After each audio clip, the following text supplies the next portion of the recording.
opening prayer. Almighty God, ruler of heaven and earth, we beseech thee to inspire and guide all our counsels and actions, so that we may always walk in the path of justice, love, and charity to one another.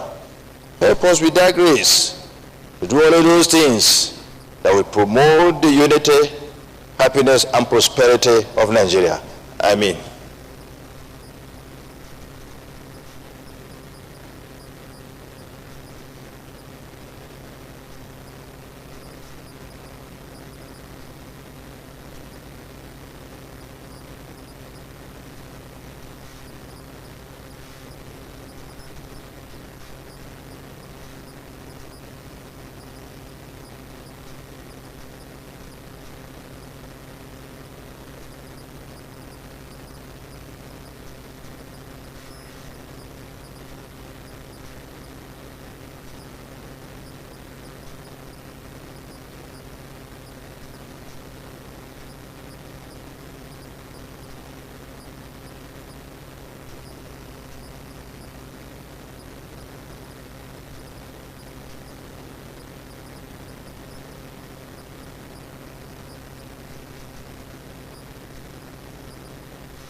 Me, I hold ground for my president. Yes. It was evident.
Distinguished colleagues, can you please look at the vote and procedure of yesterday and confirm that the entries therein are the true reflection of what transpired yesterday?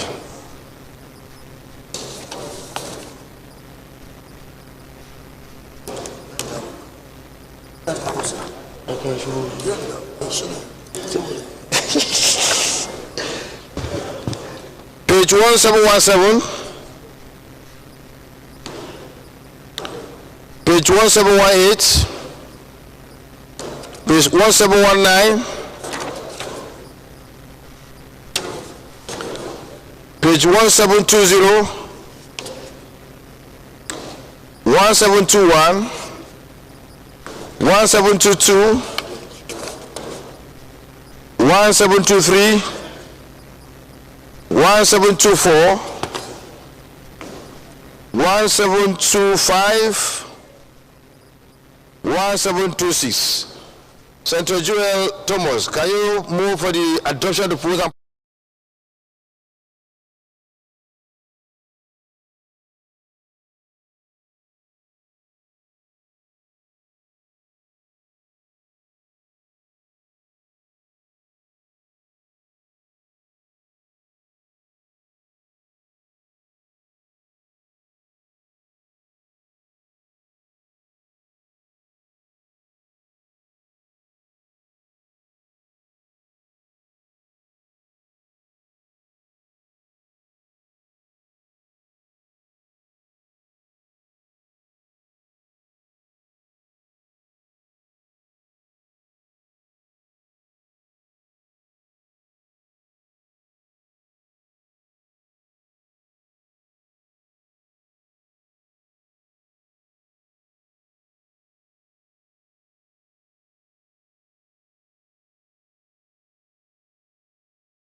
We wish you a fruitful observation of our proceedings of today, and when you are done, we wish you a happy return to your school. Thank you very much. I also have the honor and privilege of announcing the presence in our gallery today to observe our proceeding, the staff and students of Glorious Crown Academy, Kuchinkau, Nasarawa State. I wish you a fruitful observation of our proceedings, and whenever you are done and you want to go back home, wish you a happy trip back to your destination, to your school. You may wish to sit down. God bless you.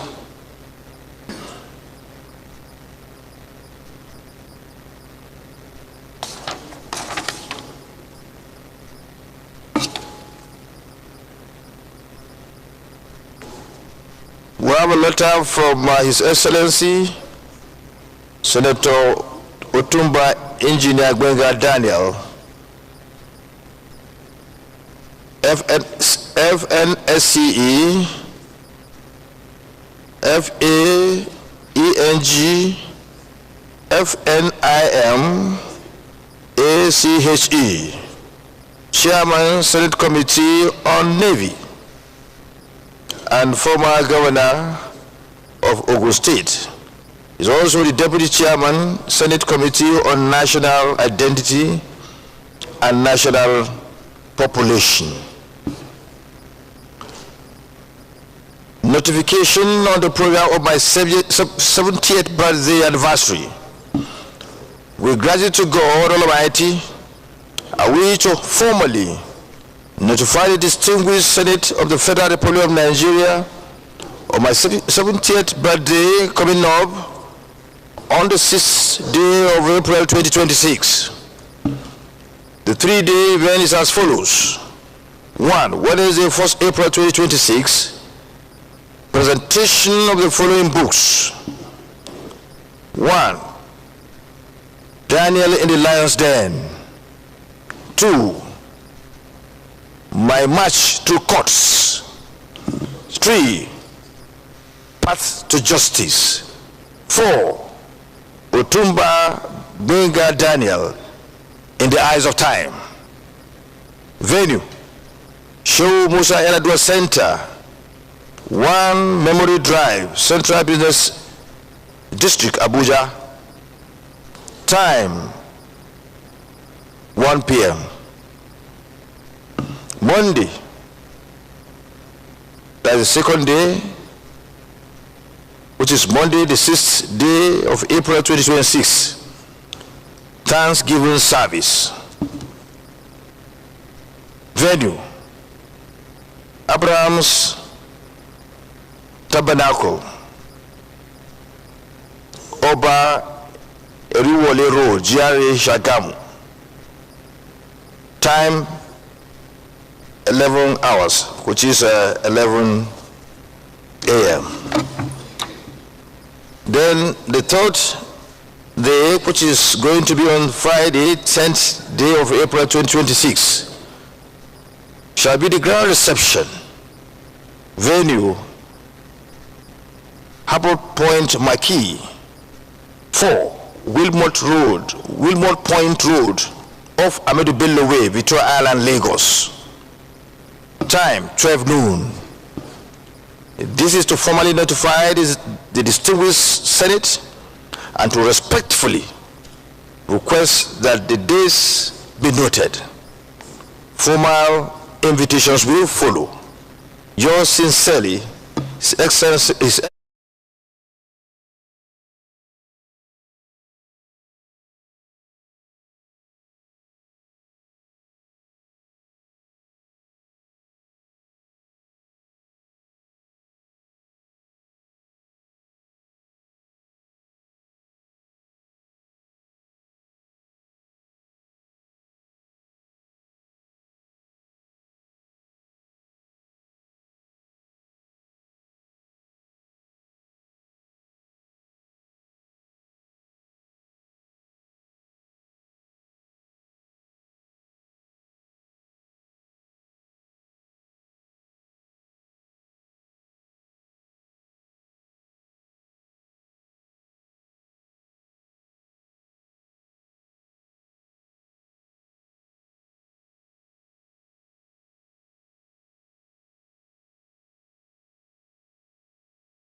The late Senator Mpigi was a devoted public servant whose contributions to legislative development, national unity, and the advancement of his constituency remain indelible.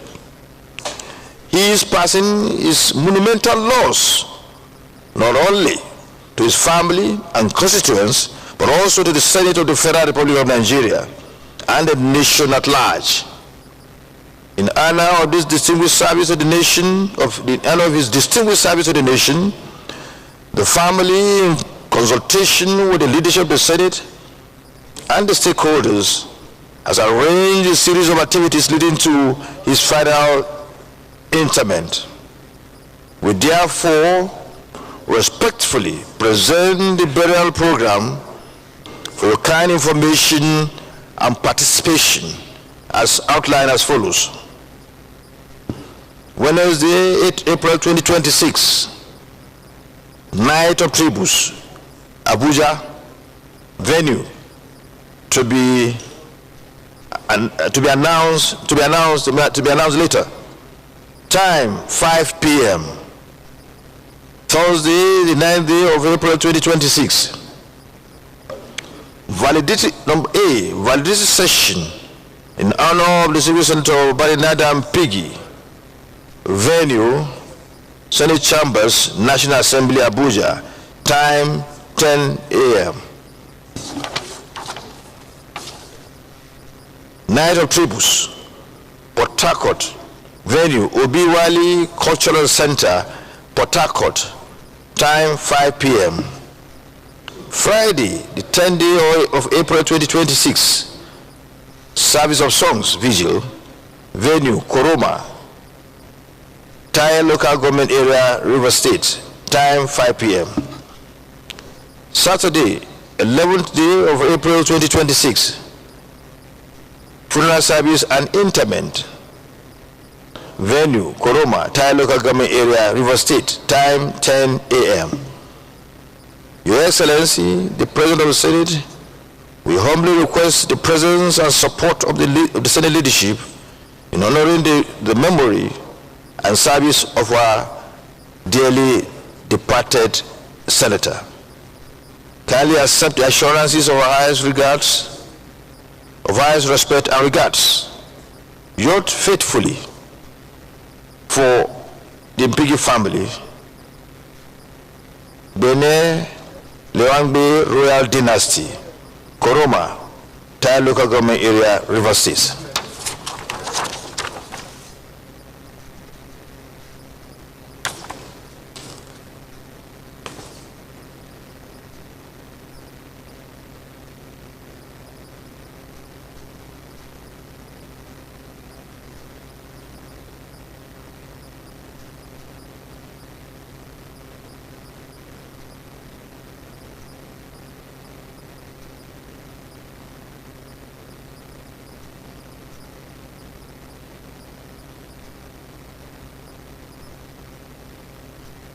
Point of order. Combined leadership. Point of order.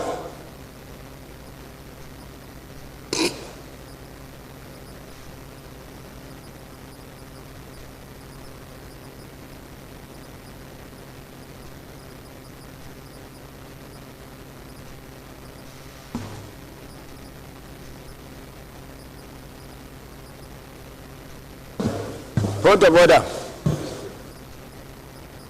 Mr. President, distinguished senators, my name is Mohamed Tahir Monguno. I represent Borno North Senatorial District. Mr. President, distinguished senators. Chief Whip. Yes. To be frank with you, he made mention of his intention to bring his own forward, but for the purpose of the tradition of the Senate, I'll have to allow you. But let's be brief so that I can bring forward his own. Anyway, you know, he was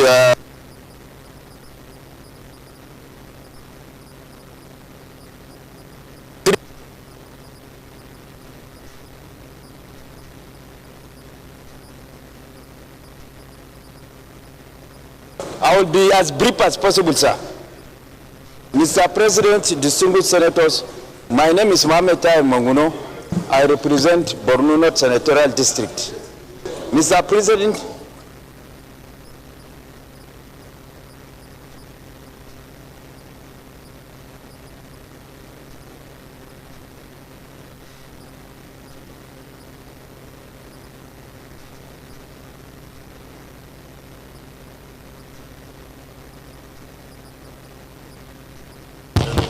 thank you. Yes, Senator.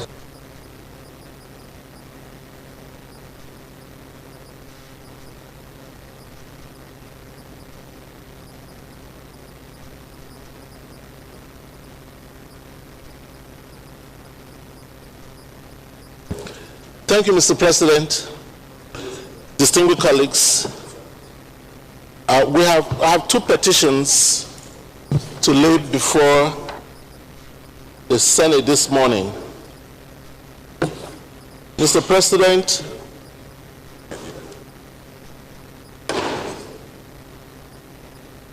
Mr. A.B. Ware Kromo against Total Energies Nigeria Limited. Mr. President, distinguished colleagues, this petition was submitted to the office of the President of the Senate by Mr. A.B.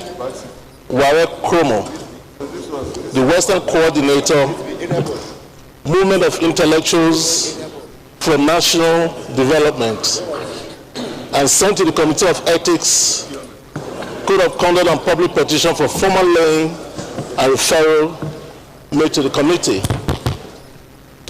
Mr. Ware Kromo wrote against Total Energies Nigeria Limited for alleged disregard of the Nigerian local content laws and victimization of Nigerian staff by the company. The second petition, with your permission, Mr. President, distinguished colleagues, petition from Sir Austin O. Omokaro against Mrs. Tola Adeyemi, the Postmaster General, Mr. Bala Tijani Idakoji, and the Nigerian Postal Services, NIPOST. Mr. President, distinguished colleagues, Sir Augustine O. Omokaro, on behalf of Canadaville Nigeria Limited, wrote against Mrs. Tola Adeyemi, the Postmaster General, Mr. Bala Tijani Idakoji, for failing to let his company, Canadaville Nigeria Limited, an open space within the premises of NIPOST at Area 10 Gariki, Abuja, to operate a movable food kiosk after the company you can just summarize. I mean,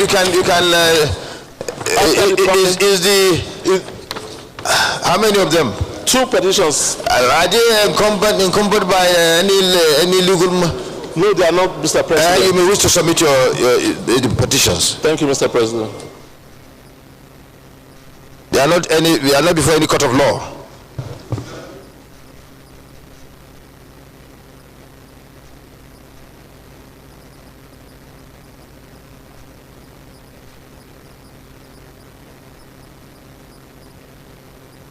Come.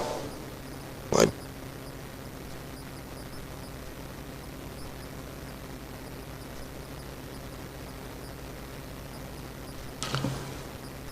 The petitions are referred to the Committee on Ethics and Code of Conduct and Public Petition to report back within 4 weeks. Senator Dike Plan, do you have any petition? You can go ahead.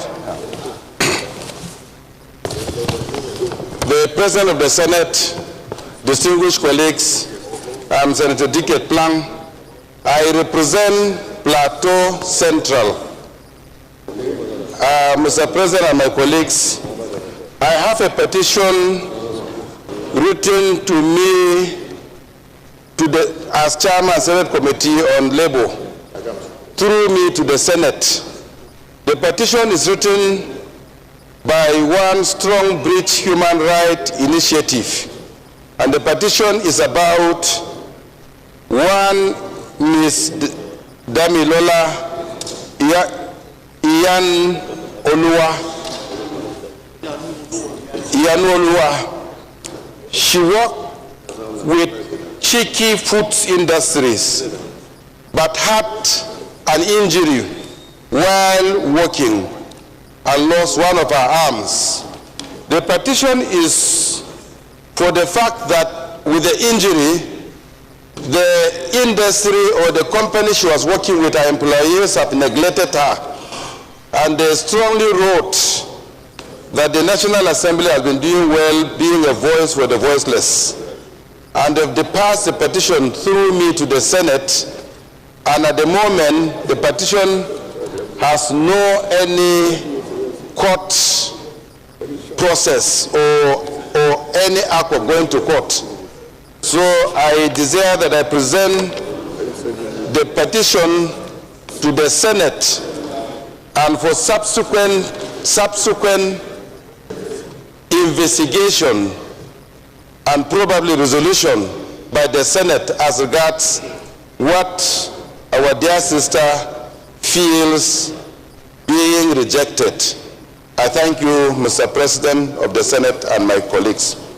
If it pleases you, I desire to present it, lay it before the Senate. Is it incumbent? Is it before any court of law? No, nothing, sir. You can submit your petition.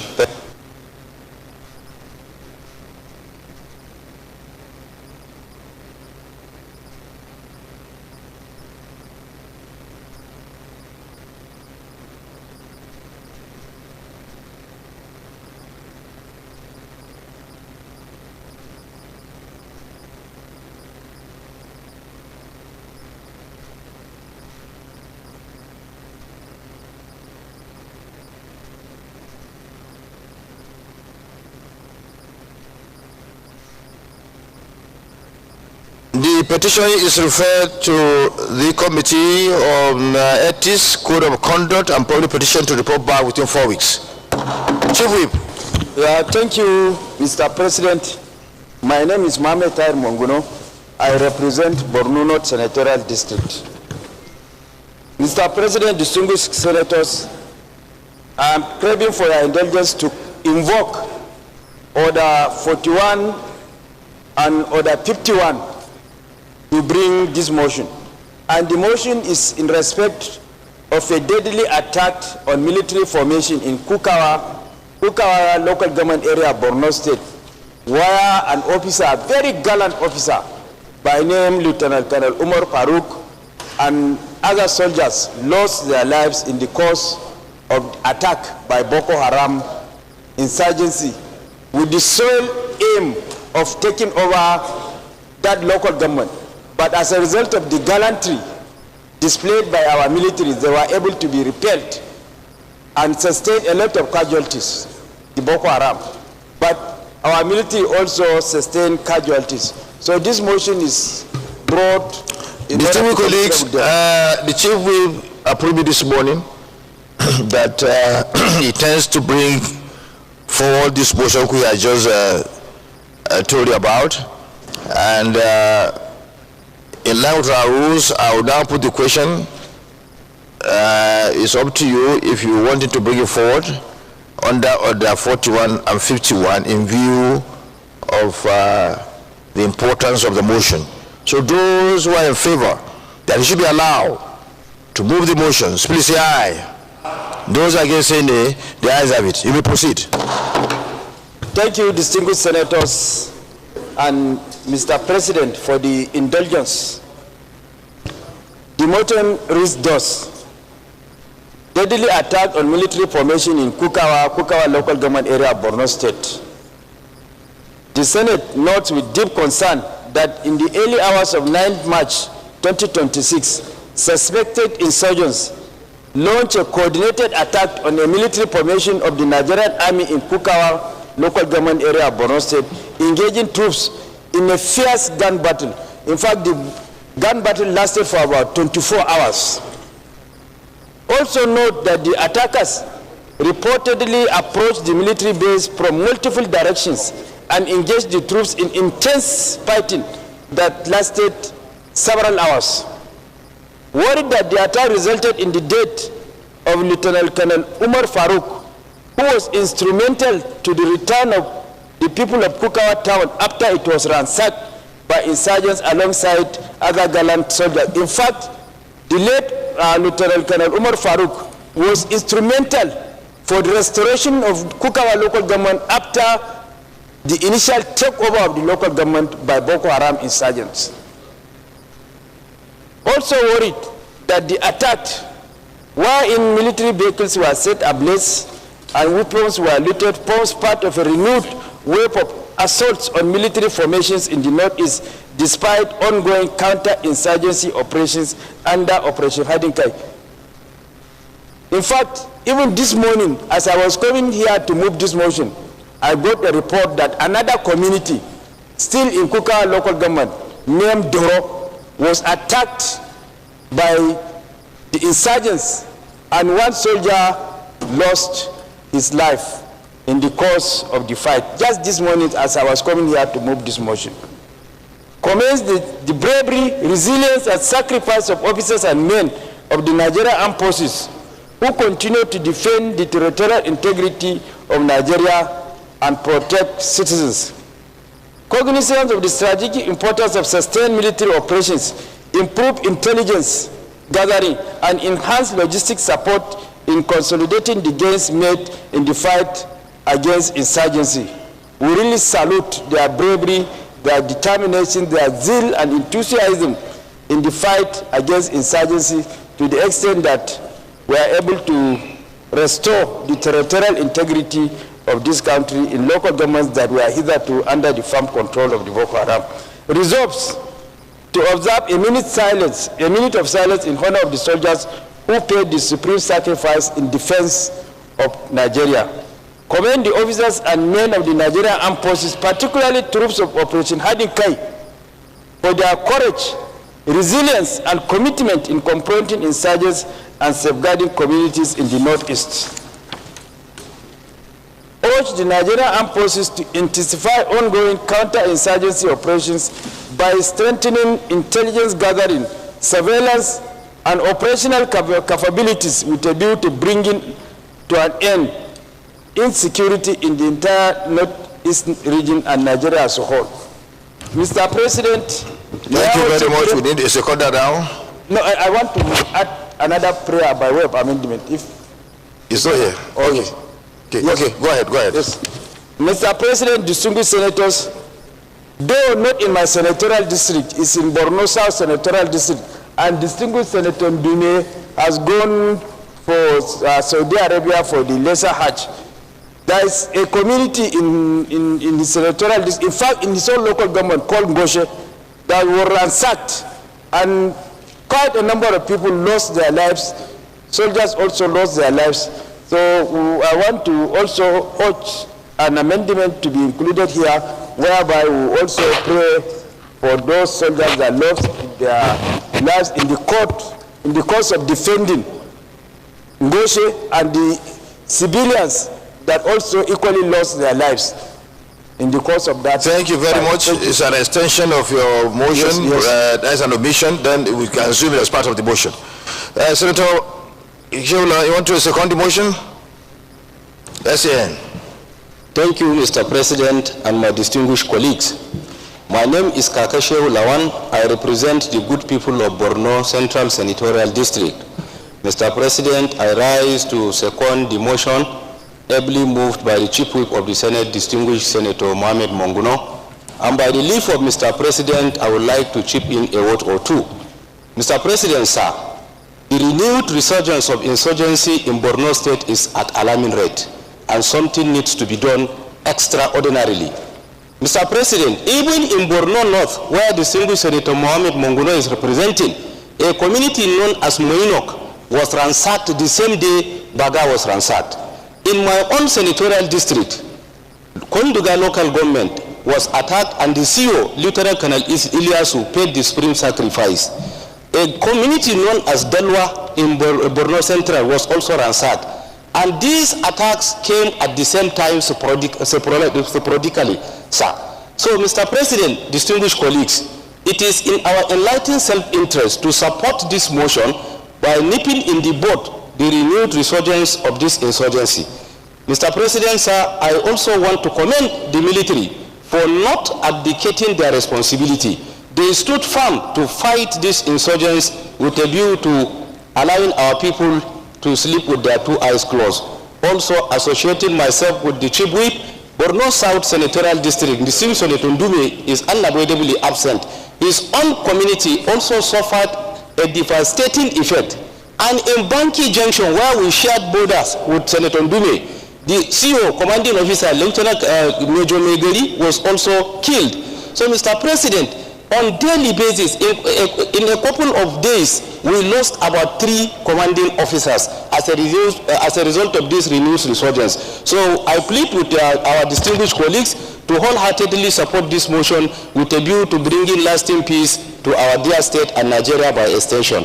I so second and submit, Mr. President. Thank you. We go to the prayers. Into Wadada, I will call you. You second the motion that Orji Kalu is going to bring forward, but because of time constraint, we go to the prayers. So, prayer 1, I'll call you later to second this motion. 1. Observe a minute of silence in honor of the soldiers who paid the spring sacrifice in defense of Nigeria. Those in favor of this prayer say aye. Those against say nay. The ayes have it. Commend the officers and men of the Nigerian Armed Forces, particularly troops of Operation Hadunkai, for their courage, resilience, and commitment in confronting insurgents and safeguarding communities in the northeast region. Those in favor of this prayer say aye. Those against say nay. The ayes have it. Prayer 3. All the Nigerian Armed Forces to intensify ongoing counter-insurgency operations by strengthening intelligence gathering, surveillance, and operational capabilities, and with a view to bringing an end to insecurity in the entire northeast region and Nigeria as a whole. Those in favor of the prayer, of this prayer say aye. Those against say nay. The ayes of it. Also observe. That is another, call to observe a minute silence. A minute of silence in honor of troops and civilians who lost their lives in Ngoshi, Goza local government. Those in favor of this prayer say aye. Those against say nay. The ayes have it. So I think we can consolidate this prayer with the first one, right? So can we please rise for a minute silence in honor of those that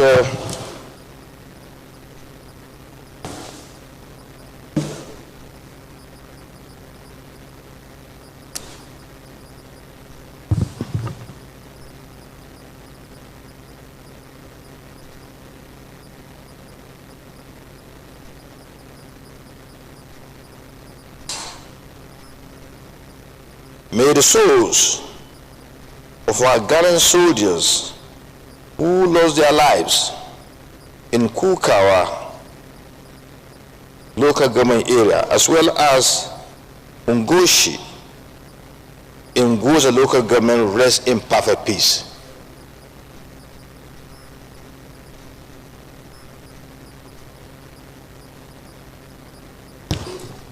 Senator Orji Uzor Kalu. Sorry, let me commend the Chief Whip for bringing forward this motion. You've done well by bringing forward this motion. You are alive to your responsibility as the senator of that area. You've done very well, and we know how much you've been doing to help the military, to complement what the military is doing in your area. You have been doing so well, and this is a testimony to what you've been doing. Please do not waver on your commitment to making sure that the military are well put in place. The military is well put in place to bring security to that area.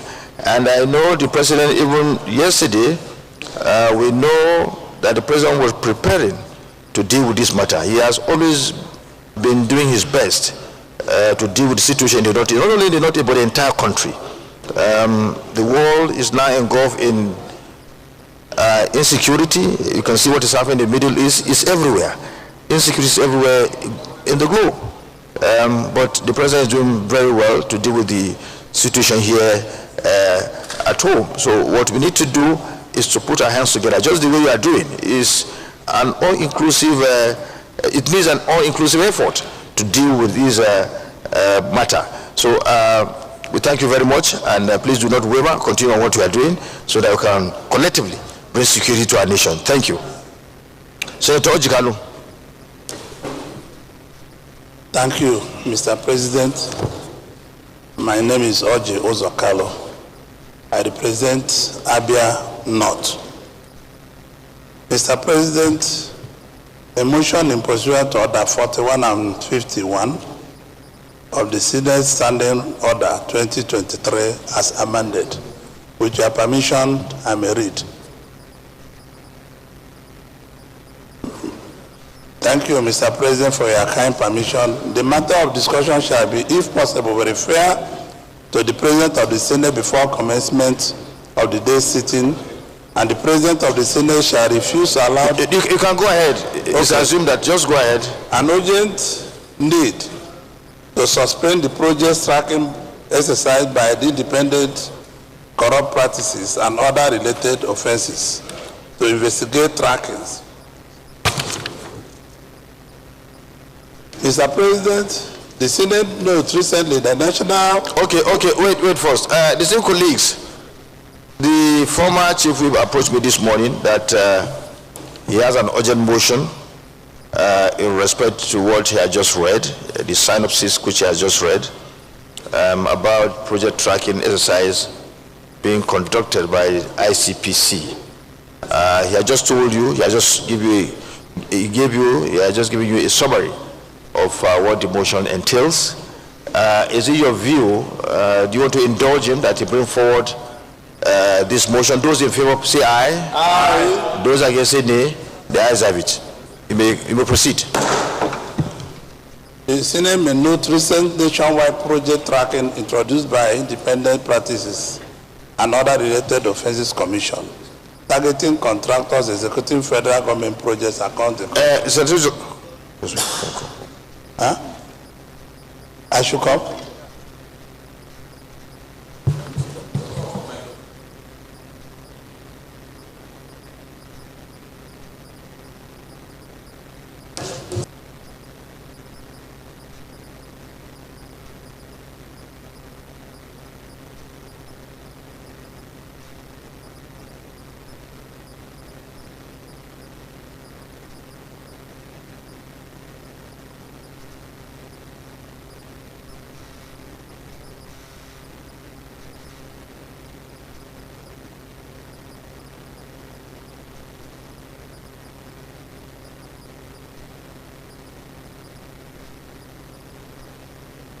Well, the same colleagues, why I called him is I feel we can deal with this matter administratively by calling the ICP's chairman to discuss the matter. It's somebody that we can call, what is the issue, and we resolve the issue. So I pleaded with us that we can discuss this administratively. Let me read it, you will see what I read. Okay. I'm Senate aware that established by law to empower, investigate, and prosecute related offenses and promote transparency and accountability in public administration. Aware that oversight public projects, including monitoring, implementation, and utilization of appropriate funds, is constitutionally vested in National Assembly, particularly through its standing and ad hoc committees.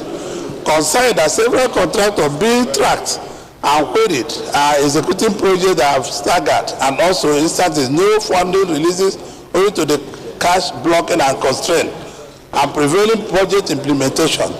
Concerned that contractors investigate scrutiny under circumstances inadequate of non-release of funds and respect of the 2022-2024 appropriation will create an atmosphere of certain and fear, discourage and participation of procurement process, delay the process. Under this confidence in government, government is worried. Modality, scope, and framework. Commend ICPC for its sustained effort in combating corruption and promoting transparency in public service. Accordingly, resolved to involve that the ongoing national tracking exercise pending the outcome of comprehensive legislative review constitute an ad hoc committee to investigate the modalities, legal framework, and operational scope of ICPC project tracking. Ascertain whether due consideration will be given to funding increase and budget implementation concerns certain contractual obligations. Determine whether the exercise constitutes an encroachment on the constitutional oversight responsibility of the National Assembly. Direct the ad hoc committee to engage key stakeholders, including ICPC, the Budget Office, the Office of Accountant General, the relevant ministries, Department of Agencies, and representative affected contractors ensure balance and fair transparency. Mandate ad hoc committee to report back to Senate in 4 weeks. They are funded. Thank you, Mr. President.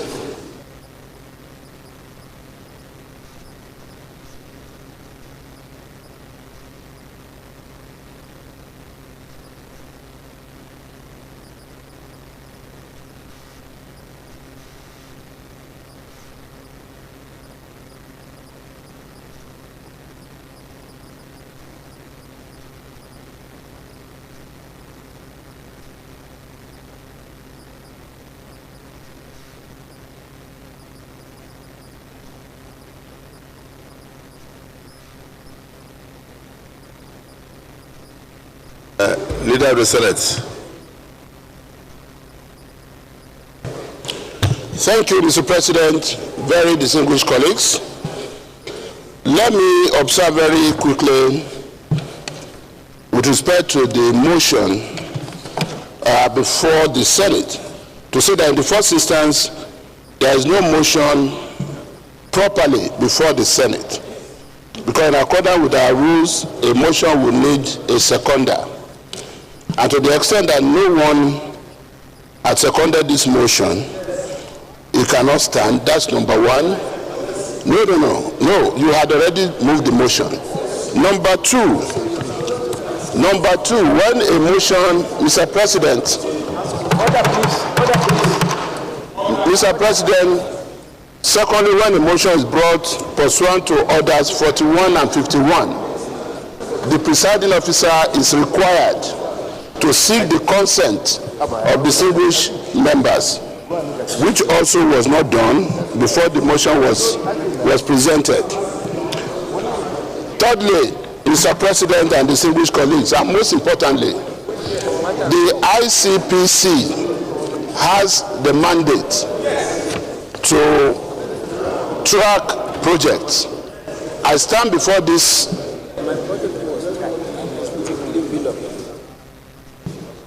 I stand up in this hollow chamber to say that even as the leader of the Senate, my projects are being tracked in my constituency. And Mr. President, I know your own projects are being tracked like many of our colleagues. You know, and it's nothing for any one of us to worry about, because these are projects that you will... Are you seconding the motion? I am not seconding the motion. I am saying that there is no motion. So there is no motion before the House, and that this motion should be killed forthwith. By our rules, we can only debate the motion if it is seconded. Yes, sir. So, and to the extent that it was not seconded, I'm saying that the motion had died, you know, because the motion was presented. He had read this motion. He had read this motion. It has not been seconded. Yes, it was, sir, not that it has not been seconded, it was not seconded before it was moved. Number two, he did not wait for the presiding officer to get the consent of distinguished colleagues as to whether or not it could come under order 41 and 52. So, for being so defective, this motion cannot stand, and it should be deemed that it had not even been moved at all. Well, the leader of the Senate,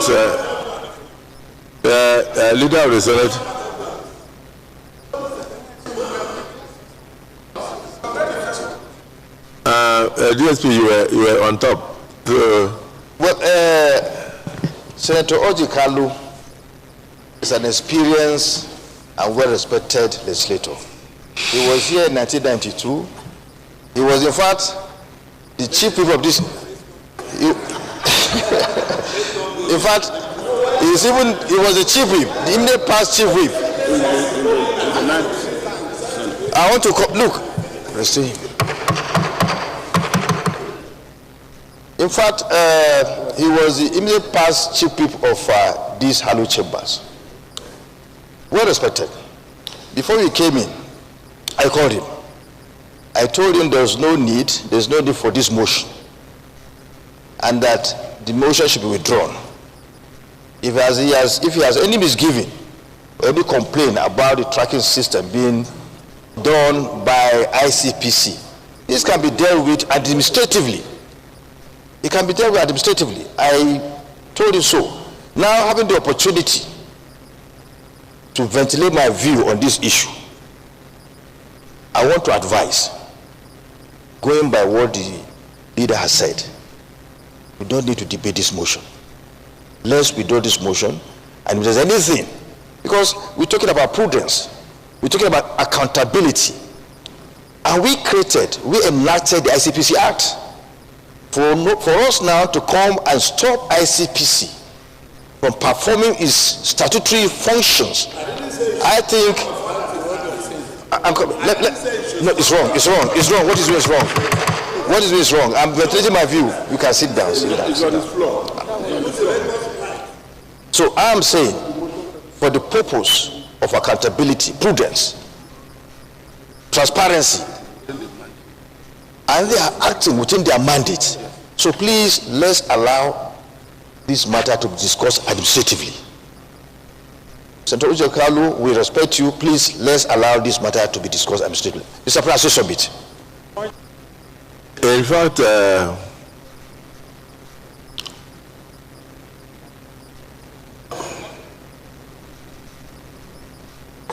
thank you, Mr. President. My name is Oyinne Abaribe, and I represent Abia South. And Order 41-4, matter of urgent public importance. 41-4 reads, not more than one such motion may be made at the same sitting. We had earlier done the matter of urgent public importance regarding the insecurity. So we cannot, under our rules, take another matter of urgent public importance. Yes, Mr. President. Mr. President.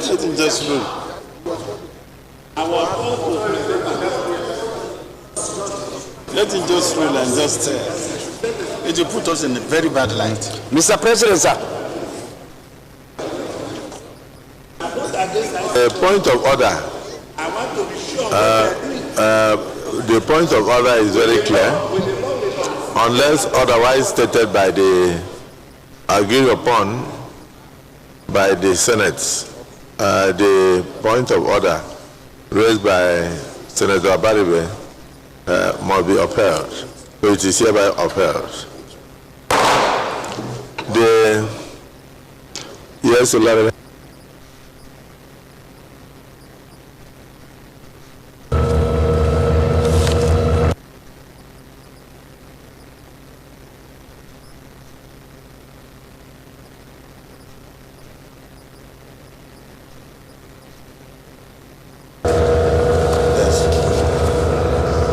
Thank you, Mr. President. I want to come under Order 42, personal explanation.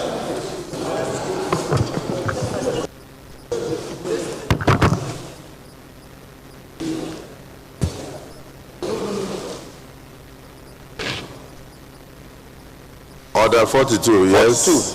42, personal explanation.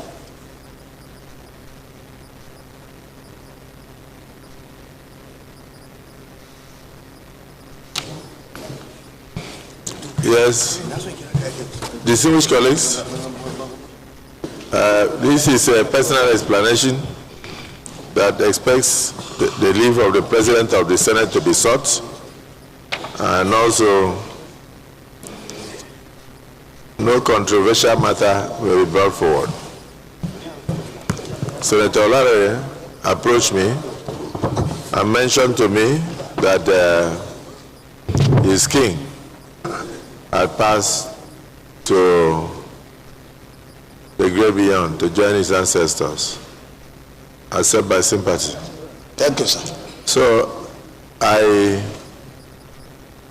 just want to put the question. Is it the view of the Senate that he be allowed to pay tribute under personal explanation to his king? Those in support say aye. Those against say nay. The ayes have it. You may proceed. Thank you very much, Mr. President of the Senate, my very distinguished colleagues. My name is Senator Kamorudin Olalero Yewumi. I represent Osun West Senatorial District of Osun State. I rise by the indulgence of the Senate to pay tribute to my late King, His Royal Majesty, Oba Olatunde Falabi, Bachelor of Pharmacy, Olambeloye III, Akiri of Ikire Kingdom in Osun State. His Royal Majesty Oba Olatunde Falabi Olambeloye III served as the distinguished Akiri of Ikire Kingdom, leaving an indelible mark on the community through his wisdom and dedication. Born into the Olambeloye ruling lineage, the king was renowned for his commitment to cultural heritage and the well-being of his people. Throughout his reign, Oba Olatunde Falabi championed progress and unity, fostering growth and harmony in Ikire land. He was born as the only male child among the 4 children to his father, Prince Omaboyede Falabi, in January 1935. Oba Olatunde Falabi Olambeloye began his education in Ikire,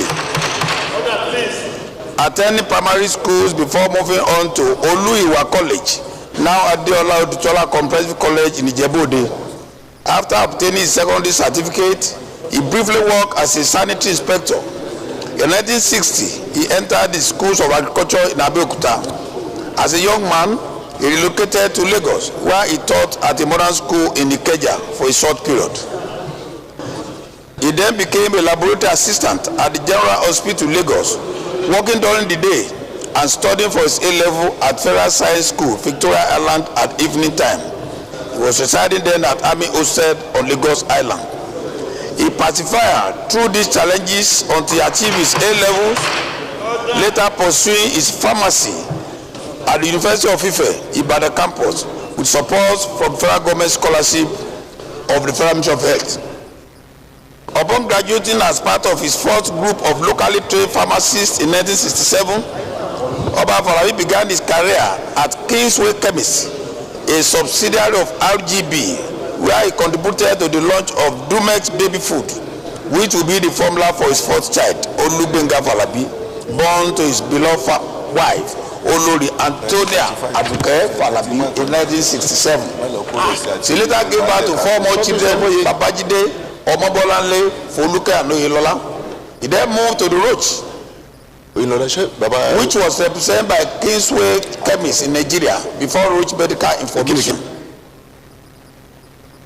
Oba Falabi rose through the rank to become commercial director before leaving after a decade to start his own business, Oba Falabi Pharmacy and Stores, situated at Oba Falabi Street, Ojodu, Ikeja, Lagos State. The naming might have been inspired by memory of his grandfather, who also held the throne of Akiri. He is a fellow of the Pharmaceutical Society of Nigeria, PSN. He went on to establish several other ventures, including the 5,000-bed poultry farm managed by Olori Falabi, and introduced a cold room in Ikire for frozen fish, alleviating the burden for residents who previously had to travel long distances to purchase hot goods. Oba Olatunde Falabi Olambeloye III was enthroned in 1993, following the passing of His Royal Majesty Oba Oseni Oyegunle, and was presented with his staff of office by the government of Osun State then, under late Senator Isiaka Adeleke. His ascension was followed by multiple litigations that persisted for 3 decades. For 33 remarkable years, Oba Olatunde Falabi Olambeloye III served as Akiri of Ikire Kingdom, wearing the crown with dignity. Notably, his strong character predates his royal status. Beyond the palace walls, Oba Falabi was deeply devoted to his faith as a Christian and the work of God. He never viewed the throne and the altar as a competitor, but rather stood for Christ, spreading the message of love and light at every opportunity. He left behind Osha-Ikire shrine, a mosque, and a chapel, asking successive people to rightly choose anyone they wish. Ascending the throne over 3 years ago, Oba Falabi led Ikire with steadiness through various seasons, period of growth, period of change, and period of challenges. Every reign of longevity faces its own test. During Kabiyesi's 3-decade reign, Ikire witnessed significant transformation, including improved connectivity, establishment of Osun State University campus in Ikire, the arrival of modern telecommunications, and the strengthening of commerce and community development initiatives, and the political exploits of Ikire indigenes became widely recognized. For 33 years, Ikire remains strong and prosperous. Obalande Falabi Olamboye III passed on to join his ancestors in February 2026. He is mourned by his family, his subjects, and admirers. His enduring legacy continues to inspire the people of Ikire land, and his leadership and vision are fondly remembered. His soul rests in perfect peace. I enjoin my colleagues and the President to kindly give all indulgence of a minute silence in the honor of our respected departed Kabiyesi. Thank you very much for the opportunity.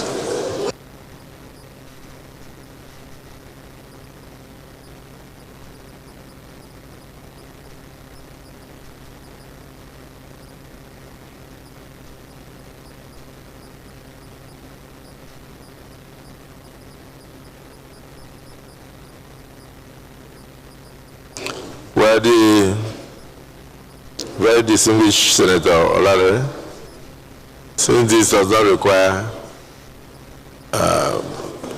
debate, let me on behalf of the Senate join you to condole with you, members of your senatorial district, the whole state as a whole, over the passing of this monarch. May his soul rest in perfect peace. He has served the country meritoriously, served his community for years, and today is no more. He lived a good life and met his mark on the sands of time. Oba Olatunde Falabi Olamboye III, enthroned as far back as 1993, today has gone to join his ancestors. So we want to observe a minute silence in his honor. Distinguished colleagues, those in support that we observe a minute silence in honor of this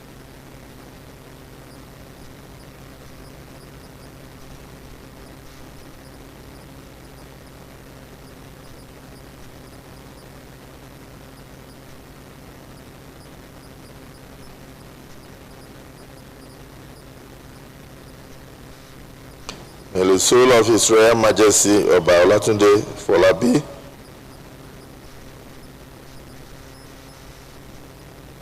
Leader of the Senate.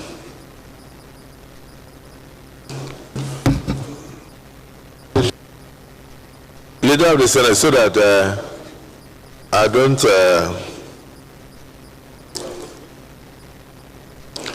the Senate leader, so that I don't make you to lose track, because we have a couple of very important things to do in the next 30 minutes or so.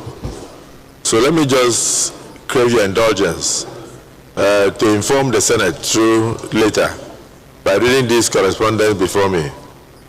First, the recently amended Electoral Act has been gazetted, and I've directed that copies be given to all senators. So the Senate, the clerk of the Senate will come to you, you sign, and collect your copy, so that whenever you pass through any television house and they start their discussions, you'll be talking from a point of knowledge and strength. Everything is here, and I want to congratulate all of you for producing an amendment to the Electoral Act that Nigerians, majority of Nigerians are very proud of. Majority of Nigerians are very proud of. So copies are going to be made available to every senator here. So I will go through the provisions, and if anybody should ask you, you will know what to say. Because I think we did very painstaking job. Up till now, Eshilogun, we brought in an innovation into the Electoral Act.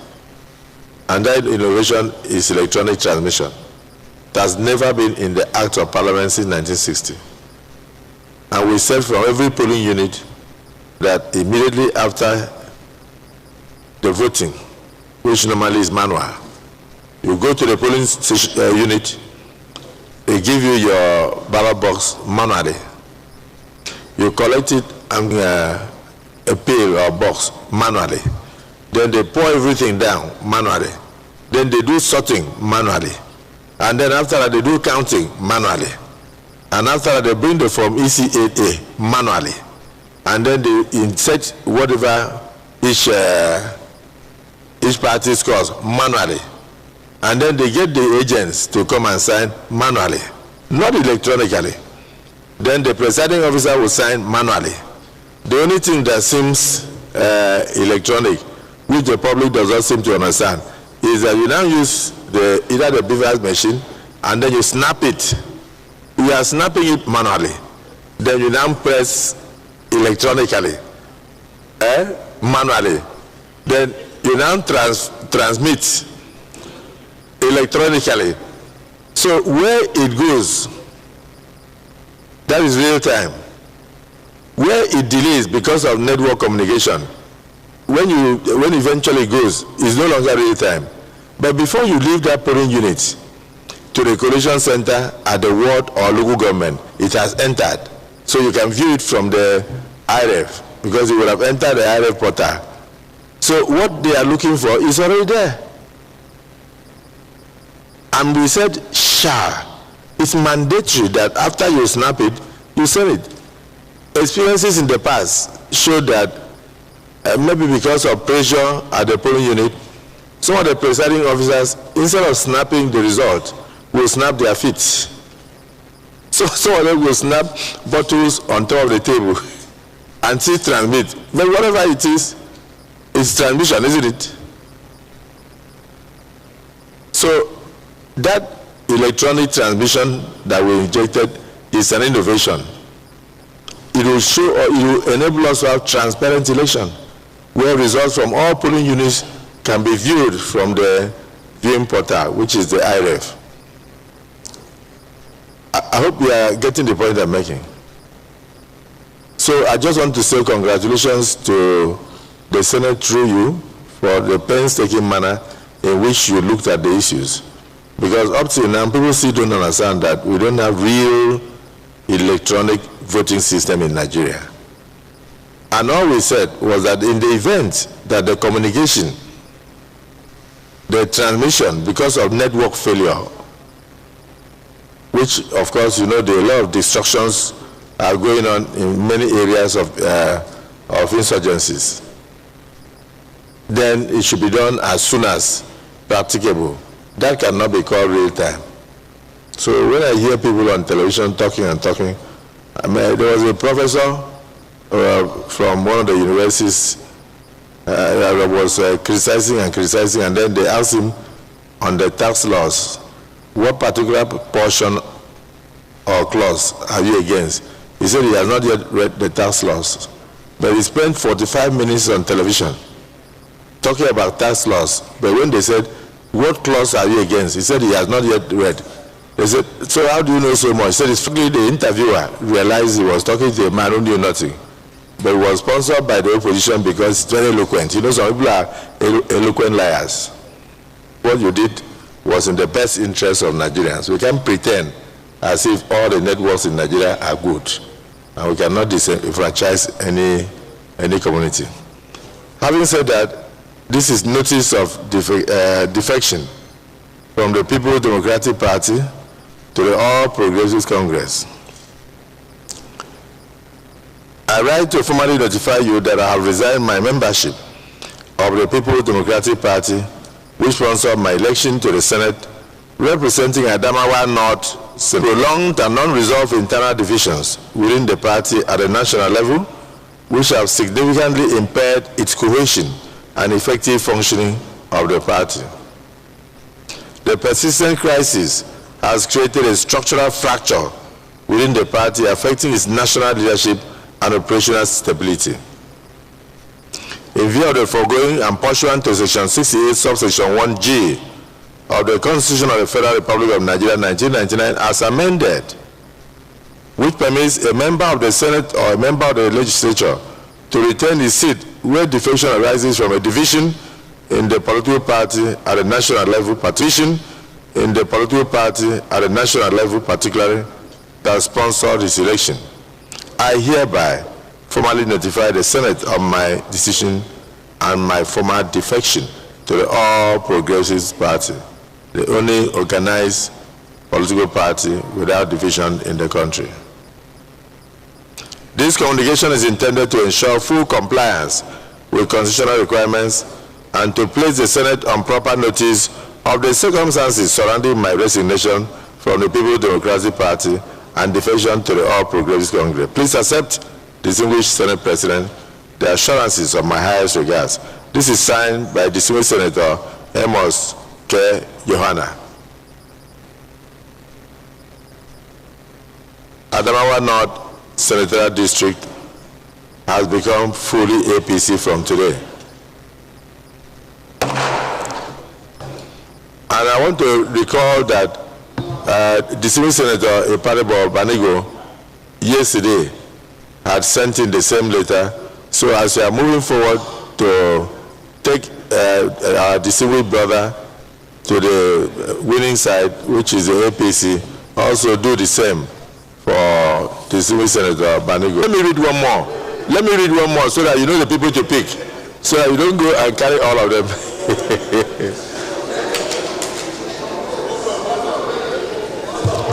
Notification of defection.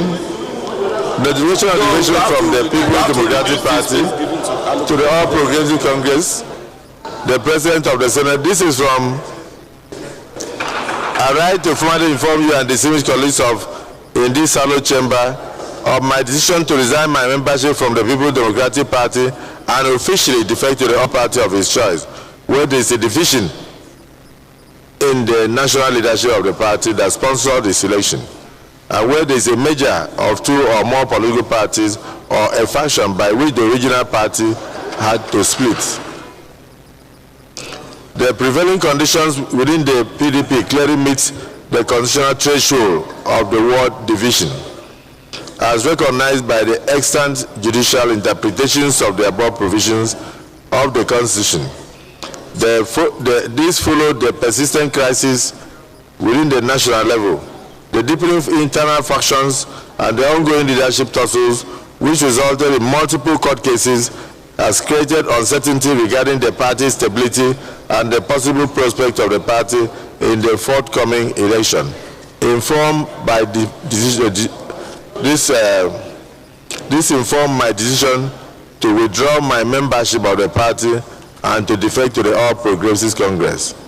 I remain grateful to the PDP for providing the platform through which I was elected member Adamawa State House of Assembly, representing Oba Gaya constituency 2019 to 2023, during which I had the honor of serving as their speaker. I'm equally grateful for my subsequent election in the 2023 elections to the Senate of the Federal Republic of Nigeria, representing the good people of Adamawa Central Senatorial District. On this note, sir, please accept, as always, the assurances of my highest regards. This is signed by distinguished Senator Aminu Iya Abbas, FCA, CFE, ACTI, Adamawa Central Senatorial District. I just want to say congratulations to Iya Abbas, and the reasons given are so many, but in reality, all you needed to say was that the umbrella has turned into shreds and that you have left it because you don't want rain to fall on you. Congratulations and welcome to the APC.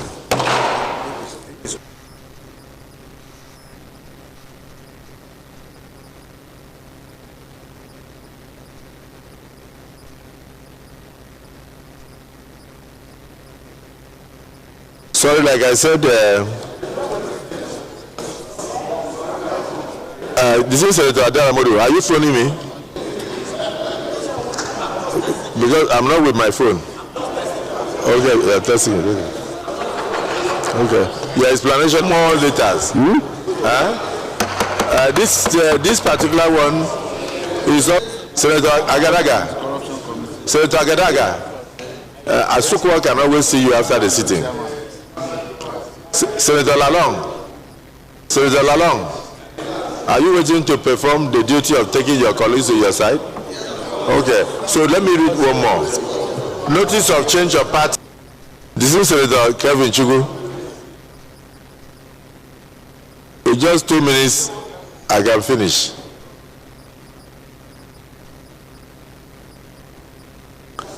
So that tomorrow you don't associate somebody with the wrong political party. It's good to listen.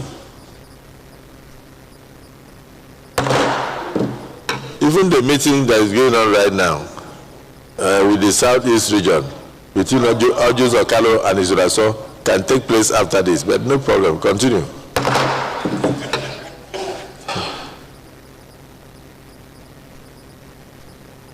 This is Senator Ojus Okalo. This is Senator Ojus Okalo. Totally, I'm saying that this Southeast meeting on Dibo can take place immediately after this.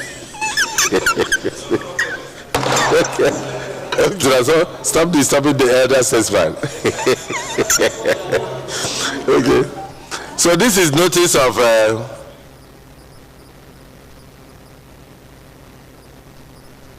I think she's going out, but I'll read it later.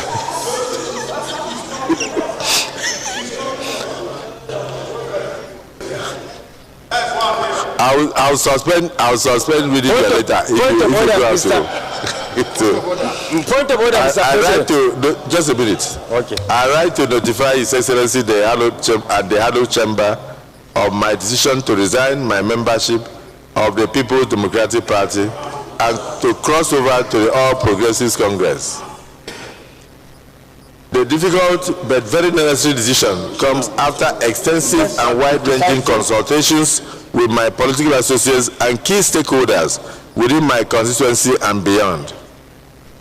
My primary allegiance remains to the good people of my senatorial district, to whom I owe my allegiance and respect. I represent their collective aspiration for effective governance, and that is what is guiding this move. My decision is predicated on prolonged internal crisis in my former party, the PDP, the need for alignment with the center, and the need to continue to support the national agenda of President Bola Ahmed Tinubu. I formally request that you direct the clerk of the Senate to reflect this change in the records of the Senate that I, the Senior Senator Ikra Aliyu Bilbis, is no longer a member of the PDP, but now belongs to the All Progressives Congress. The clerk notes. I look forward to continuing my legislative duties under the banner of my new party, the APC. The sign, the Senior Senator Ikra Aliyu Bilbis. Congratulations. Leader of the Senate, let's stop there. Senator Kingibe. Senator Kingibe, Aja, are you going for a letter? I told you we can read it tomorrow then. Yes, we will read it. Okay. Thank you. So, before the point of order, are you going to do the duty of taking your colleagues, or you want to speak before? Mr. President, go ahead. Congratulations to the new APC members, and welcome to the family of the APC. President, well, I think a point of order, once raised, Mr. President, is supposed to be taken timeously. Once raised, is supposed to be taken timeously. Mr. President, my point of order is with regard to order. So this is, I'm taking it real time, so go ahead. My point of order is order 5510. Mr. President, resume your seat, please. They are in a hurry to take their colleagues. They are in a hurry to take their colleagues. Distinguished Senator Jumo. They are in a hurry to take their colleagues. Is the team with that? Is the team? Leader of the Senate. Leader of the Senate. Leader of the Allow her Senate. to sit down, please. Leader of the Senate, please. Allow her to sit down. I don't know why. Mr. President, distinguished colleagues, this is unacceptable. It is the duty of the chief whip to move out. We will leave, and people should just wait and let him do his job. It's the chief whip. Take your colleagues. He's overtaken by events. Mr. President, no, you have to go and sit down. It's the duty of the chief whip to bring her back. Excuse me. Mr. President, it's the duty of the chief whip to bring you. Go and sit down. No. Eh? No. Stand it down. Mr. President, we are guided by rules and regulations. We are not in a market here. We are guided by rules and regulations. It is the duty of the chief whip to usher her in. It is the duty of the chief whip. It is the duty of the chief whip to bring her to her new party and assign a seat to her. So without the chief whip going to bring her, I take my bonus to go back to her seat. Distinguished colleagues, distinguished colleagues.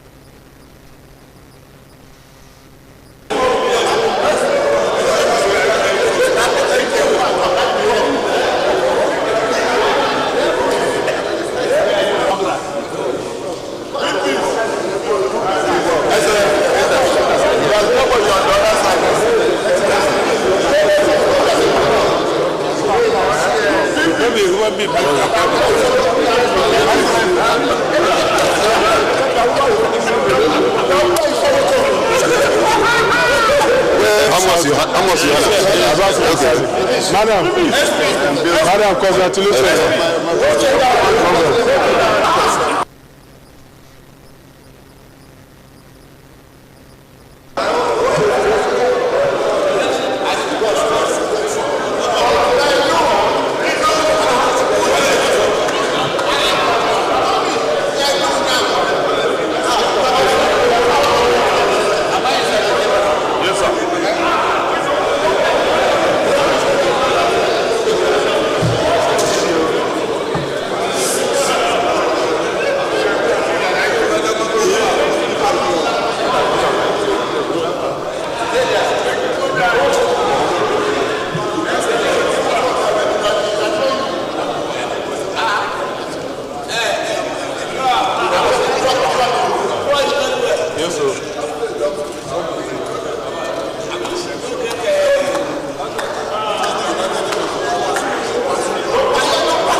Leader of the Senate.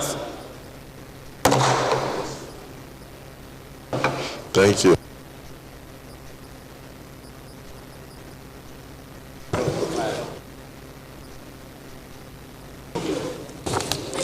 Mr. President, very distinguished senators of the Federal Republic of Nigeria, the first business of the day is the presentation of an executive bill standing in the name of the Leader of the Senate. Sorry, Leader, just before you go into that, please give me a minute.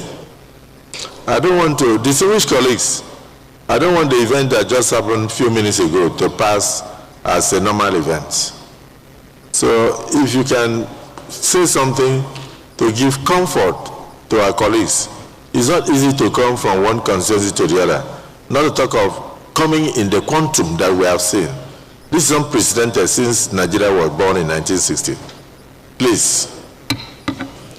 Thank you, Mr. President. It's on a point of order. Yeah. Leader, you are coming under a point of order. He's not coming under a point of order. You just asked him to make a response. So I'm the person with the point of order, Mr. President. Okay, maybe I didn't hear well. Go on. With due respect, Mr. President, Order 542, personal explanation.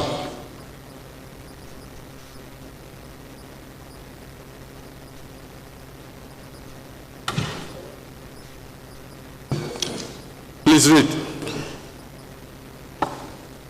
By the indulgence of the Senate and the leave of the President of the Senate, a senator may make a personal explanation, although there may be no question before the Senate, but no controversial matter may be brought forward, nor may debates arise on the explanation. The terms of the proposed statement shall be submitted in detail when his leave is sought. So, do you have the statement? I had discussed with you, Mr. President. No, you mentioned that you have a personal explanation, but not the and details. I gave you the reason. Thank you, Mr. President. Yes. I'm coming under Order 38, which reads, arrangement of business, unless the Senate otherwise direct, the business of each sitting day shall be transacted in the following order. 1, formal entry of the President of the Senate. 2, prayers. 3, approval, announcement by President of the Senate. Number 7, petitions. Number 8, matters of urgent public importance. Number 9, personal explanation.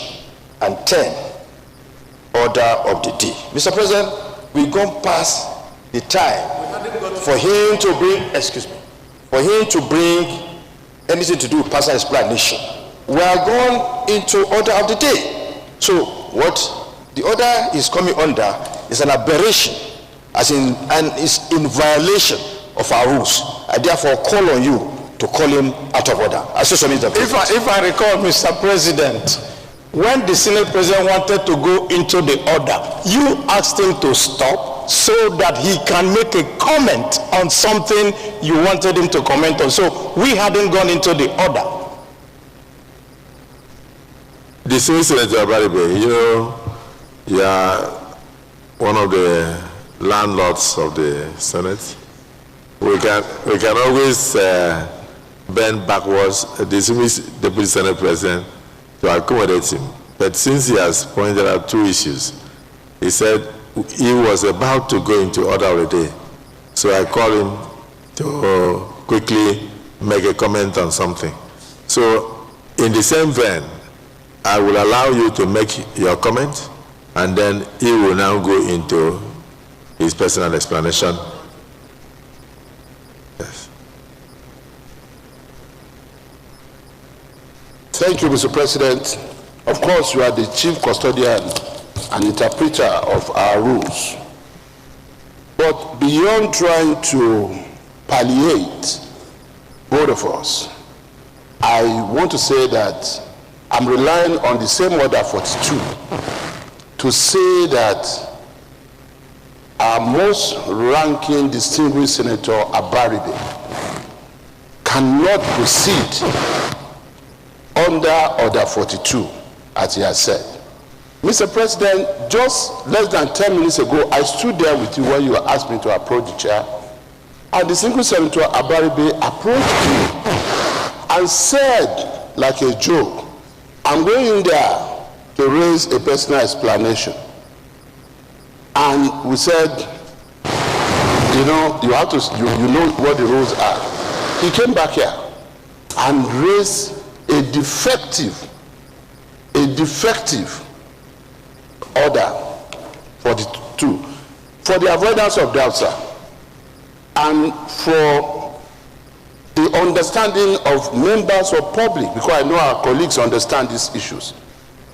Order 42 reads very clearly, by the indulgence of the Senate and the leave of the President of the Senate, a senator may make a personal explanation although there be no question before the Senate, as there is none right now. But no controversial matter may be brought forward, nor may debate arise upon the explanation. And in order to ensure this, that no issue of controversy is raised, listen to the next statement. The drafters of our rules, the forefathers of this democracy, and our predecessors in this hallowed chamber, said in that order, the terms of the proposed statement shall be submitted in detail to the President of the Senate when his leave to make it is sought. He did not do that. And even you, Mr. President, ask him now, what is this personal explanation about? Because he did not tell you. Mr. President, we must stand by our rules without minding whose ox is God. He has done this for so many years in this hallowed chamber, trying to protect these rules. And we rely on him a lot, you know, as one of the people guiding us in this. And if we are going to deviate from our rule, it cannot be on his account. So definitely his personal explanation, we have to wait for another time, by which time he would have given the furnished you with the details of the statement that he wants to make. I so move, sir. The leader of the Senate, the reality, that's one. The second aspect is where the Senate President agrees, then you must give details. As I'm sitting here now, I have no iota of idea. I'm not into witchcraft to know what is inside his mind. That he wants to raise, they are not very familiar again with the rules. Let me assist to palliate and panabit. But this one is beyond repairs. So I have no option than to rule the single Senator Abaribe out of order. Leader of the Senate. I thank you, Mr. President. Mr. President, I want to be on my feet to be celebrating the defection of members of other political parties into the ruling All Progressive Congress. But sir, what happened today was so significant to the extent that even you as the presiding officer felt it could not be ignored. And that's why I thank you for the opportunity again of simply standing up to say welcome to the All Progressive Congress caucus of the Senate, to our colleagues who just came. And given the number of defections that we got, I congratulate the leadership of this Senate. I congratulate every member of the APC caucus, you know, in the Senate. And I congratulate the leader of our party, the President and Commander-in-Chief of the Armed Forces of the Federal Republic of Nigeria, His Excellency, Asiwaju Bola Ahmed Tinubu, GCFR. I congratulate Nigerian people because it can only show that something is working. these people are not daft. They are not by any means less qualified, than being worthy patriots and Democrats. For them to be able to take these decisions after due consultation with their family members, with their constituents, with even the parties where they had sojourned, and to be able to come to this conclusion, I feel that as much as possible, they deserve to be congratulated. It shows again that something is working. I've said this, Mr. President, and I will let you just round it up because it is significant. Well, we have a point of order from the Senior Senator Baribe, whom you know very well. You are a very good friend and brother. But let me just add that I join you to welcome our new colleagues. I'm in awe as to what is happening in the 10th Senate. The reverse was the case. The ruling party was the APC, and the defections were from the APC. Majority of the defections in one day alone, we lost 34 senators from the APC to the then PDP. We even lost the presiding officer, the then presiding officer, Senator Bukola Saraki, from the APC to the PDP. PDP was not in power. So today, you can see for yourself that the rank and file of the other aisle that was majorly populated by the PDP is totally depleted. The reverse is the case now. Under this 10th Senate, the PDP has emptied itself into the ruling party. I think this is 1-1. In the 8th Senate, they emptied themselves into the opposition. In the 10th Senate, they emptied themselves into the ruling party. So I want to join you to reforms to the country. We in this 10th Senate, we are not oblivious of the fact that we met what I used to call a foamy economy, when Nigeria was almost in bankruptcy. But this president has steadily brought reforms. And then some of the decisions, particularly on oil subsidy, and then harmonization of the foreign exchange rates. We used to have 4 different rates. Some people buy dollar from CBN at 199. Some will buy at 300. Some will buy at 400, just like that, depending on your connections. This led to a lot of dislocation of the economy. He has harmonized that into one exchange rate for the country. He has stopped the fuel subsidy and has raked in money.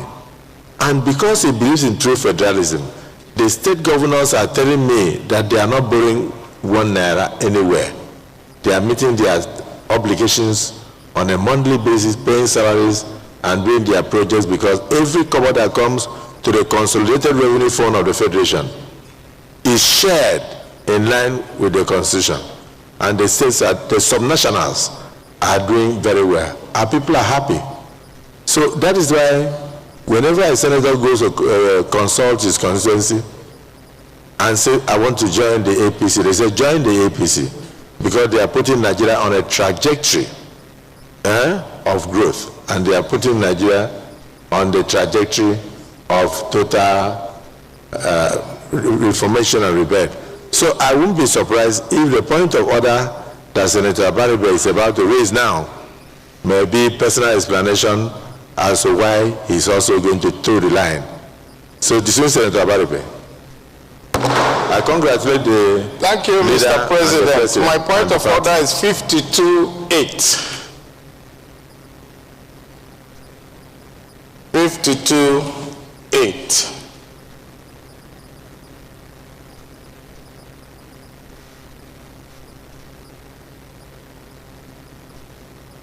No senator shall impute improper motives to another senator.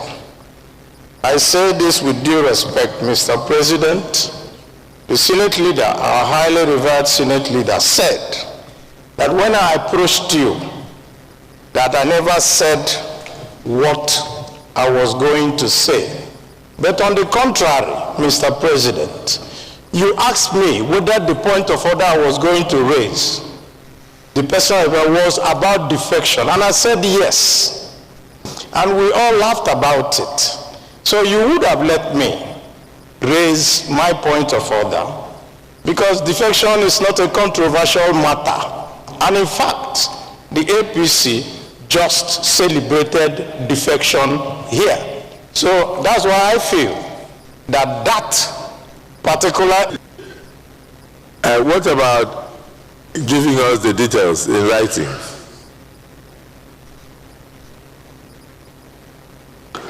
Mr. President, I think the business of the day should go. Your point of order is noted.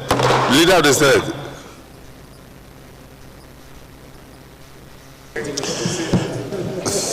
Mr. President, very distinguished senators of the Federal Republic of Nigeria, especially my ranking colleague, landlord of the Senate, distinguished Senator Abaribe.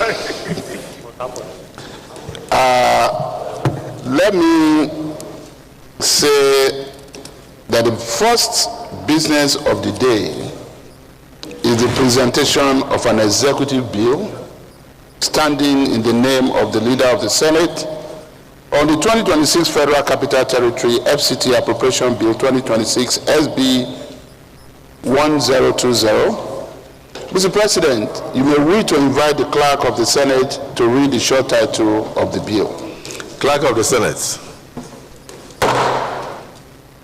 Mr. President, distinguished senators, 2026 Federal Capital Territory FCT Appropriation Bill 2026 SB 1020, first reading.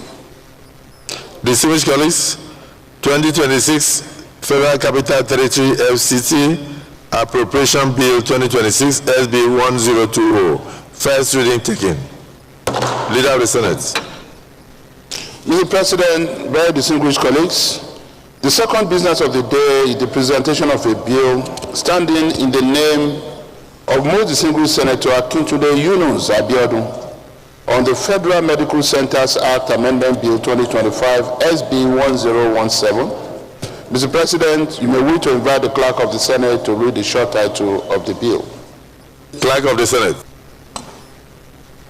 Mr. President, distinguished senators, Federal Medical Centers Act Amendment Bill 2025 SB 1017, first reading. Distinguished colleagues, Federal Medical Centers Act Amendment Bill 2026 SB 1017, first reading taken.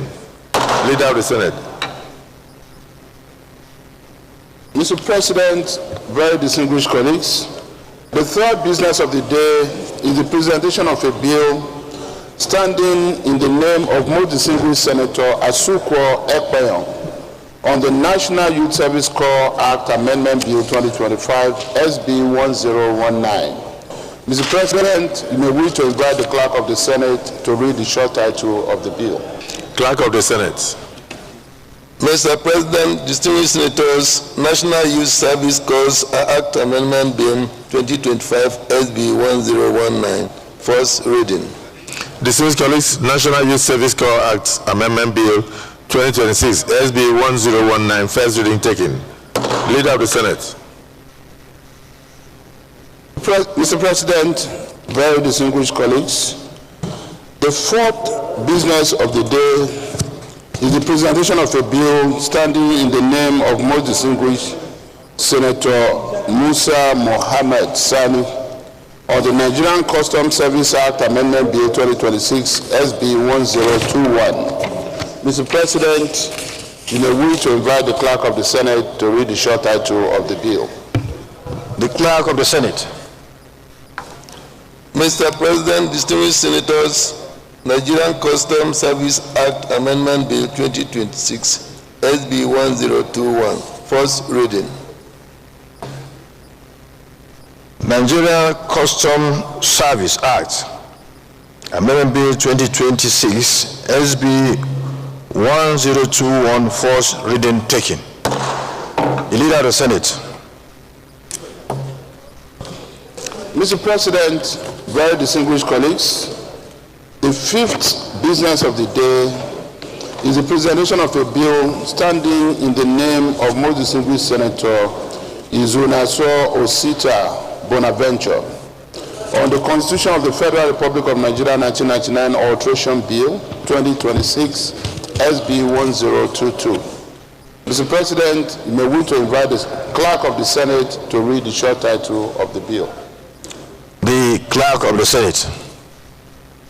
Mr. President, distinguished senators, Constitution of the Federal Republic of Nigeria 1999 Alteration Bill 2026 SB 1022, first reading.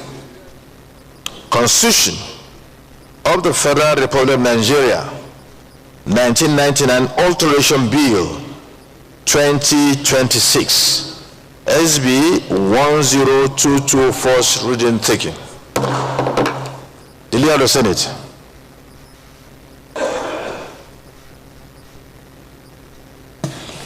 Mr. President, very distinguished colleagues, the sixth business of the day is the presentation of a bill standing in the name of most distinguished Senator Osita Ngo on the Examination Malpractices Act Amendment Bill 2026 SB 1023.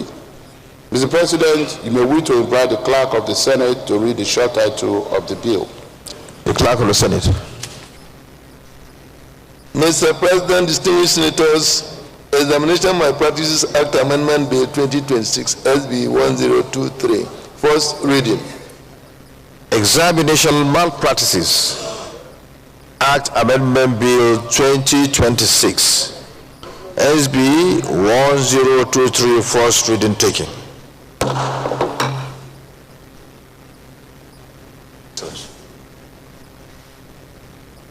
Leader of the Senate.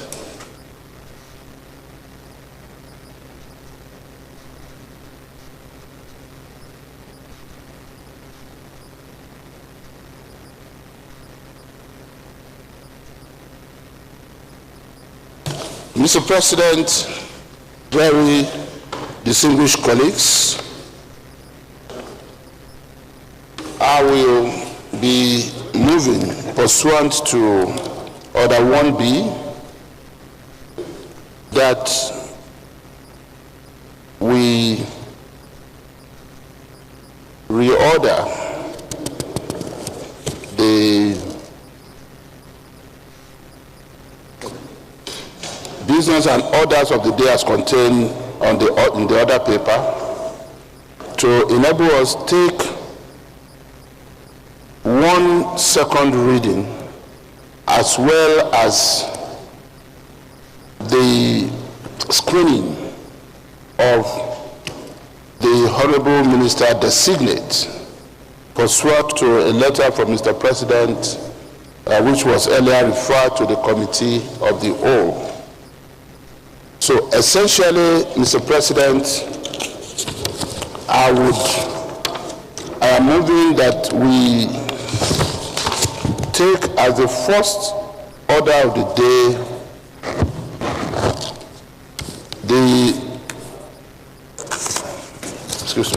we take as the first order of the day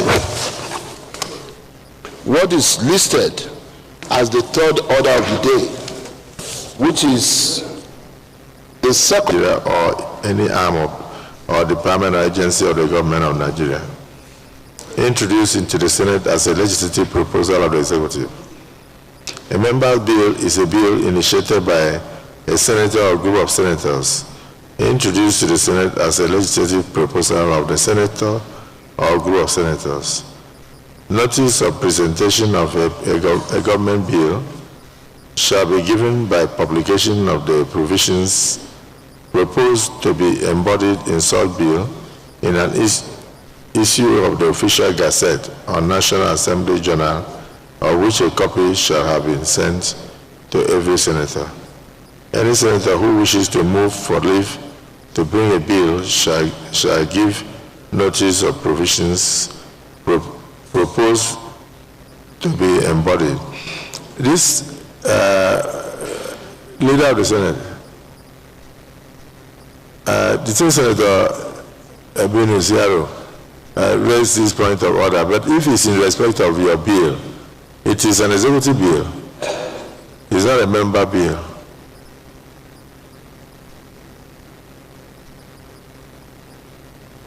No, just answering him that anything that comes from the leader of the Senate, yes, Mr. President, will be executive bill.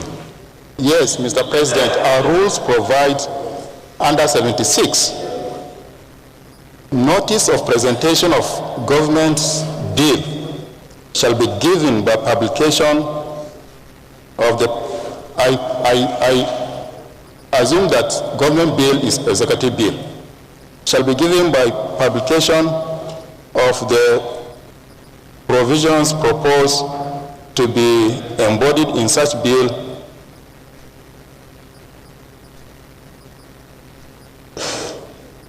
in the official gazette. And the important thing is that a copy shall have been sent to every senator, executive bill. Even if it is executive bill, it should be published in the official gazette, a copy sent to all senators. That is what is provided for in our rules.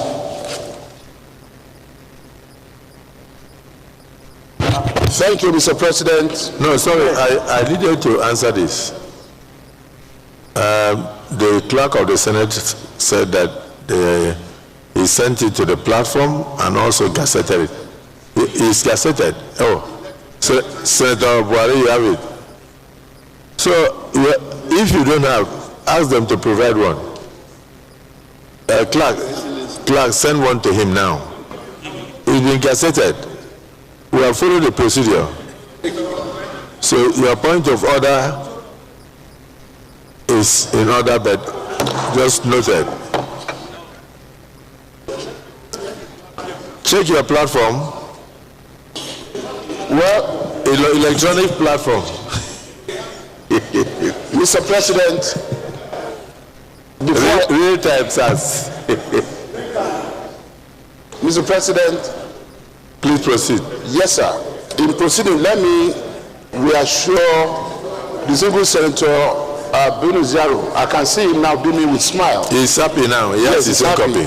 Just to say that there was no procedural abuse. No, of course. The bill had been properly gazetted and distributed, and it was also sent to the platform. No problem. For every distinguished senator. Proceed. That has been noted, and he has received his copy now. And on a lighter mood, Mr. President, distinguished Senator Binus Yaro was one of our colleagues who insisted on division on the floor of this parliament because they wanted electronic transmission. And now that gazetted copies have been electronically transmitted to him, it's very difficult to relate to that. So you can see the difficulty of his of transmission in respect of his legislative work. Okay. But you have a copy now. Whenever a transmission fails, then we avail you with the manual, with the hard copy. You have the hard copy. Confirm. Let your colleagues know whether you have the hard copy. Either or you just got it by hand. Mr. President, it is only after complaining that I got a copy. Yes. If I hadn't complained, I would not have gotten a copy. So keep complaining. I will keep raising the point of order. So that keep complaining so that nobody will shortchange your senatorial district. Thank you. Noted. Leader, go ahead.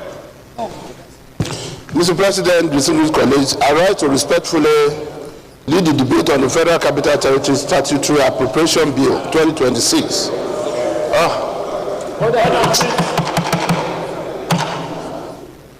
Which seeks to authorize the issuance of the sum of 2,201,000,000 98,676,153 naira from the Federal Capital Territory Administration Statutory Revenue Fund to finance the operations and developmental programs of the Federal Capital Territory for the 2026 fiscal year.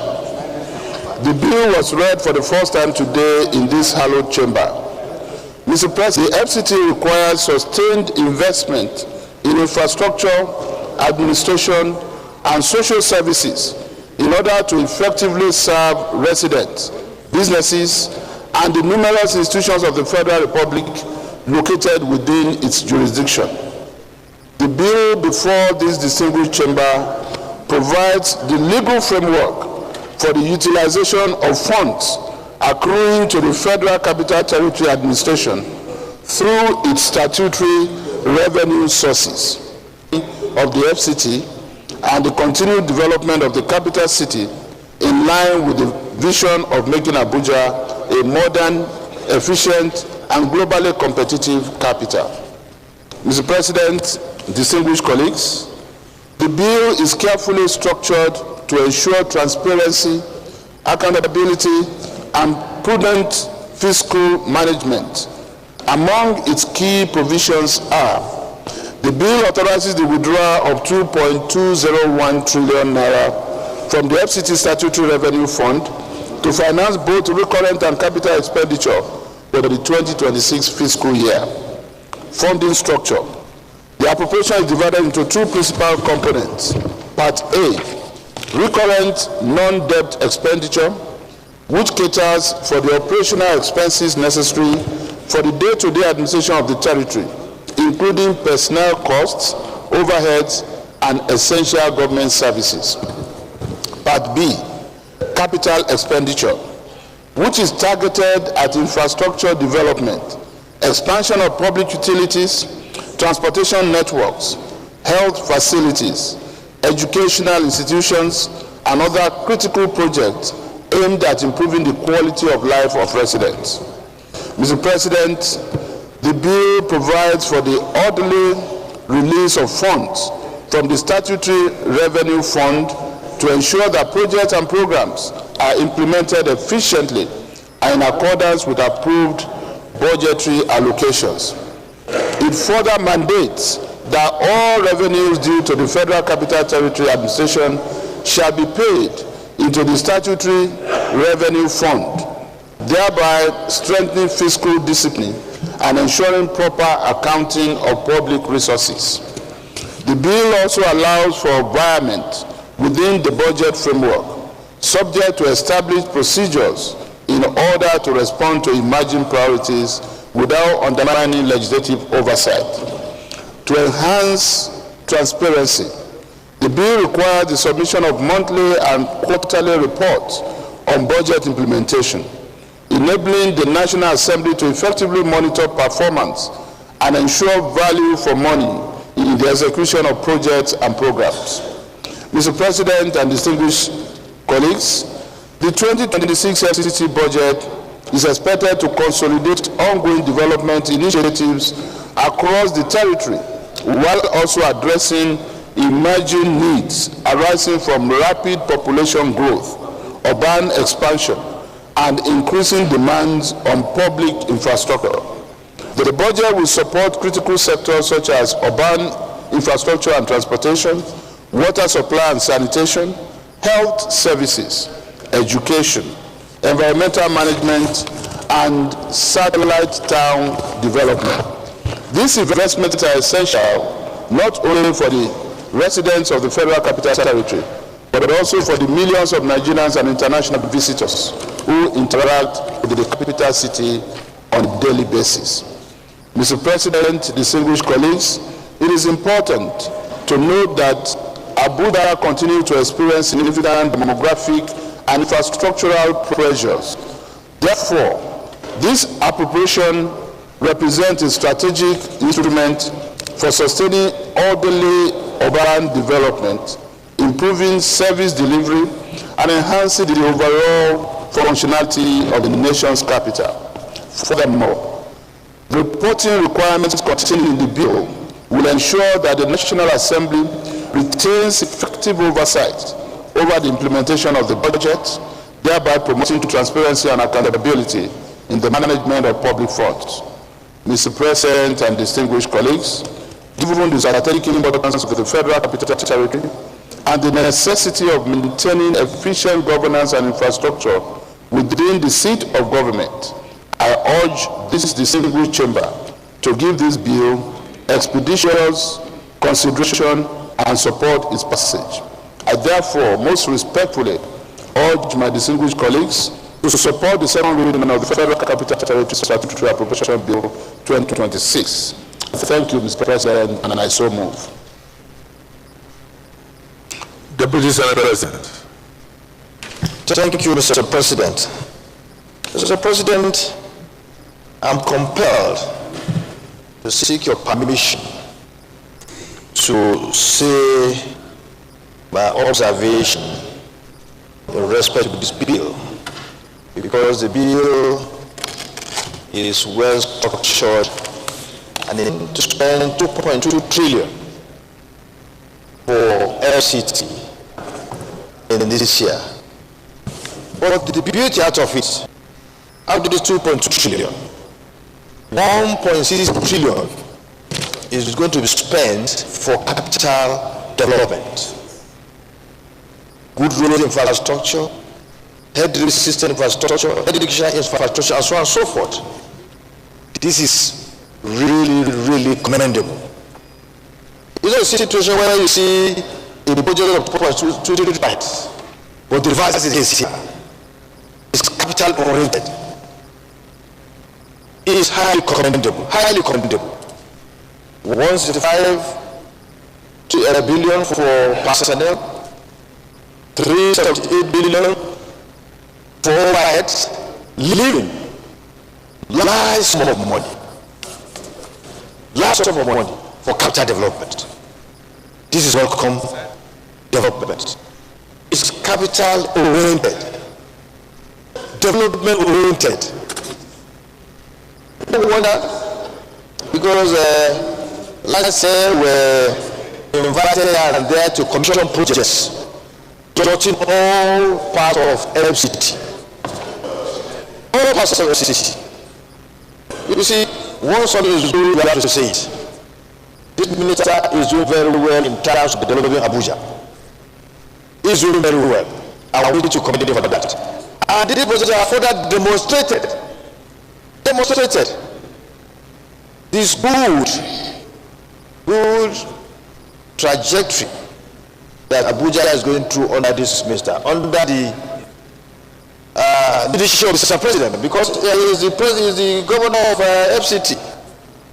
Sorry, in fact, he's in charge of FCT, and now working with ministers, and the minister is doing very well. And the president, in this respect, is also doing very well, because the two are connected. He is the person that monitors what is going on in the entire Abuja. And the minister is going on implementing these good, well, I'll say, developmental ideals. And I stand there, I'm in tandem with the new agenda of Mr. President. The new agenda of Mr. President is working in FCT. Is working in FCT, rules everywhere, construction site. There's a wiki. We're doing a wonderful job here. Well, I want to say the truth. The budget has demonstrated 1.6 trillion. I mean 1.6 trillion. 1.6 trillion for capital development out of 2.2 trillion. It's a welcome development. So I commend the minister, let us continue on this path. Because as said by the leader, it's one of the most important symbols of our sovereignty. Abuja is one of the most important symbols of our sovereignty. So we must do everything humanly possible. As told by the minister to speak to develop Abuja, and it is delivering Abuja. We commend him for that. Thank you, Mr. President. Thank you, Senator Abiro. Thank you, Mr. President, and my distinguished colleague. My name is Senator Kumumwadiru, and I represent Lagos East Senatorial District. Mr. President and my distinguished colleagues, I also would like to lend my voice went to the second reading and support, and of course support the bill as well. And I also would like to write on what the Deputy Senate President just said. And of course, typical of him is also a top-notch support and submission. Thank you very much, DSP. Mr. President and my distinguished colleagues, I also quite agree with the submission in the sense that you have a budget that is also largely focused on capital projects, and of course that is how you also provide services and employment, and then of course development. So in total, in total, I agree completely. But there is one observation that I would like to bring out of this budget that has been submitted. As much as we have all of the detailed breakdown of the expense of the expenditure, and I think that this was what happened the last time when we considered the 2025 as well, which is repeating itself, is the fact that this budget doesn't have a breakdown of the sources of revenue that will fund this particular budget. Mr. President, my distinguished colleagues, I think it is important that we also get a breakdown of the Gazette. And I've looked at the Gazette very carefully.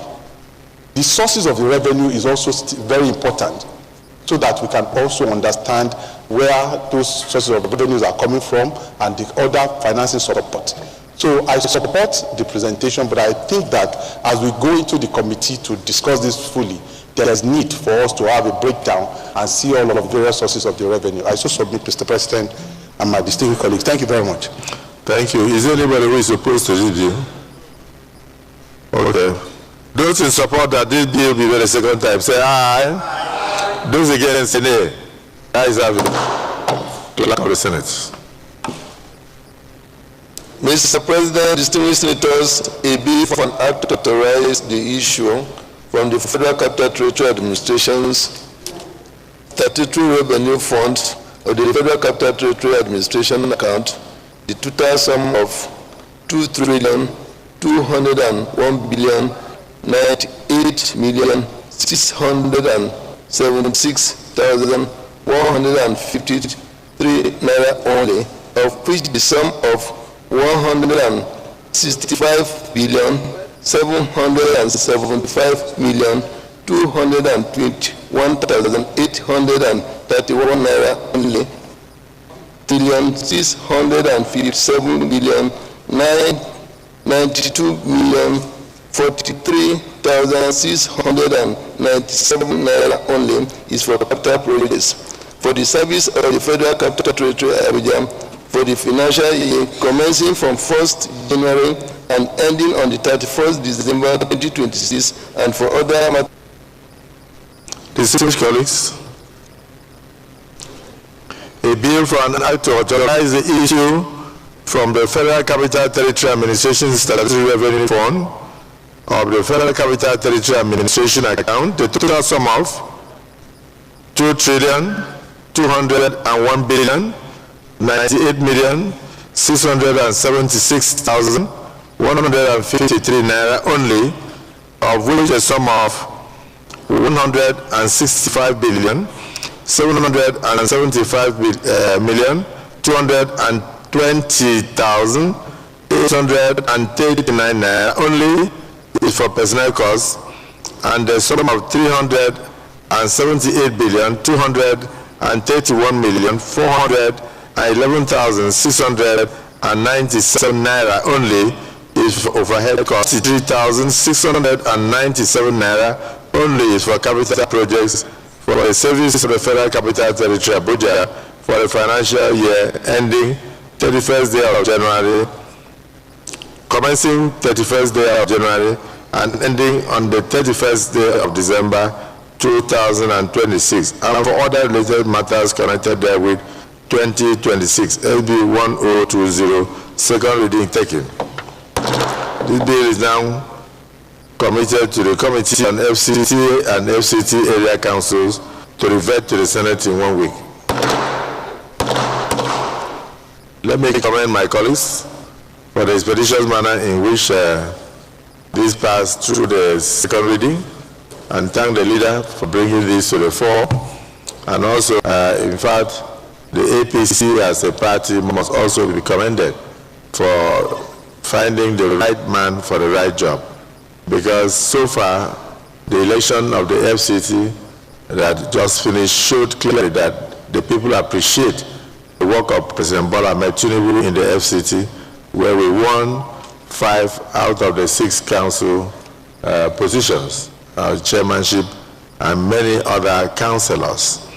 And so this is historic. This is actually the first time the party in power has cleared all the elections in the FCT. And if you go through the FCT, and particularly the area councils, you'll be amazed at the level of development. In the past, it was always within the capital city, but now development has been taken to the nooks and crannies of the various area councils in the FCT. So for this, we commend the Honourable Minister, Nyesom Wike, for doing a good job. And now that we are expediting this appropriation for 2026, we want to encourage him to do more for the benefit of Nigeria and to showcase the FCT as a capital worthy of note, and for us, for all Nigerians to be proud of in due course. So this bill will revert now to the committees on FCT and FCT area councils to be reported to the Senate in 1 week.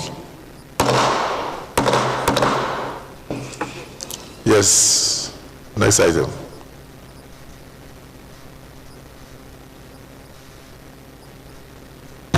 Mr. President, very distinguished colleagues, the second order of the day is the screening and confirmation of the nomination of Mr. Taiwo Oyedele for appointment as a minister of the government of the Federal Republic of Nigeria in accordance with the provision of Section 147, subsection 2 of the Constitution of the Federal Republic of Nigeria 1999 as altered.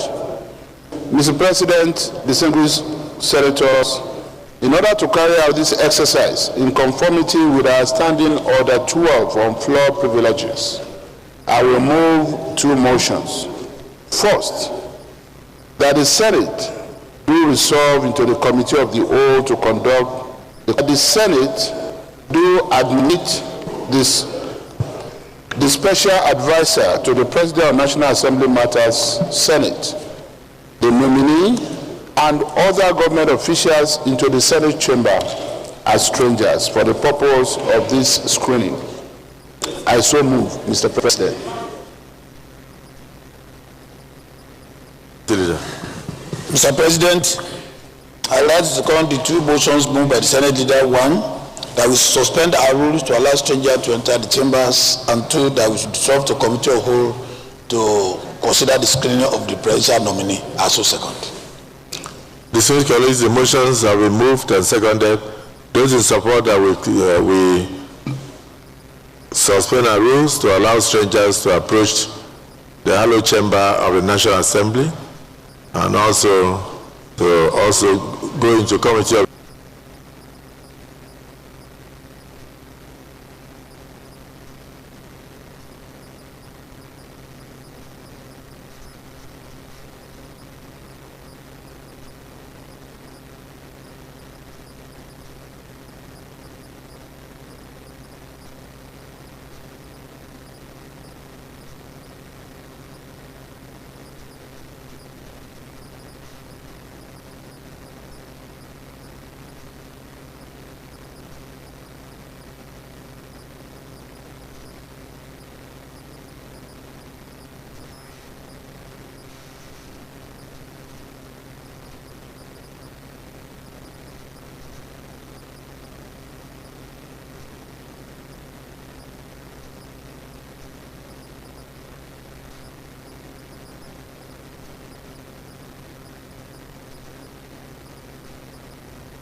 Leader of the Senate. Mr. President, very distinguished senators of the Federal Republic of Nigeria, having suspended Order 12 on floor privileges, and with the consent of the distinguished Senate, having admitted strangers as described in our rules into the chamber, I want to say that we now have Senate, our colleague, distinguished Senator Bashir Lado, here to present to us the presidential nominee in the person of Professor Taiwo Oyedele. And Mr. President, Mr. Taiwo Oyedele is also accompanied by a lot of accomplished citizens of our country. And in a moment, I will pass the list of those accompanying him to you, Mr. President, as our presiding officer, to duly acknowledge their presence. It's just for me to now inform that the chamber is ready, as certified by the Chief Whip, and the Senate is ready for the screening to commence. I thank you.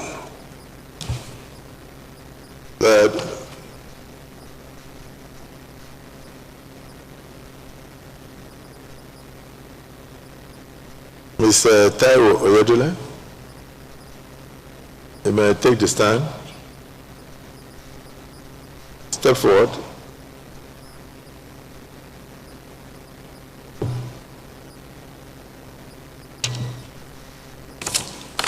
Let me congratulate you on your nomination by Mr. President.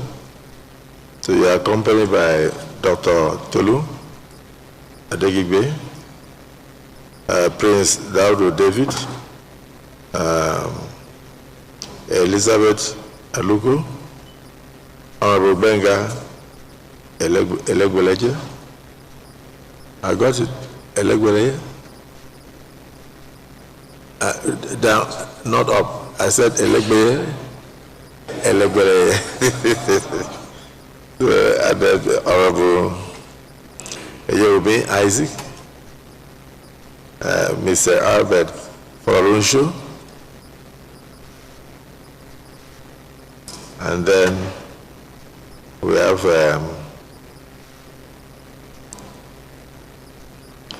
Commissioner of Justice. Is that right? I should have been Attorney General first now. Commissioner, anybody can be Commissioner, but Attorney General is recognized by the Constitution. So the Attorney General and Commissioner for Justice, Kayode Ajulo, Senior Advocate of Nigeria. Prince, this one is a well-known name, Prince Tokunbo Kayode. Is that the former minister? Former Minister of Defense. Senior Advocate, the nominee. Give us a brief resume of yourself, and thereafter answer questions from distinguished senators who may have some questions to ask. And it's not limited to your professional career, your competence, your character, and any other thing you think can bring to the fore. But just brief resume for now.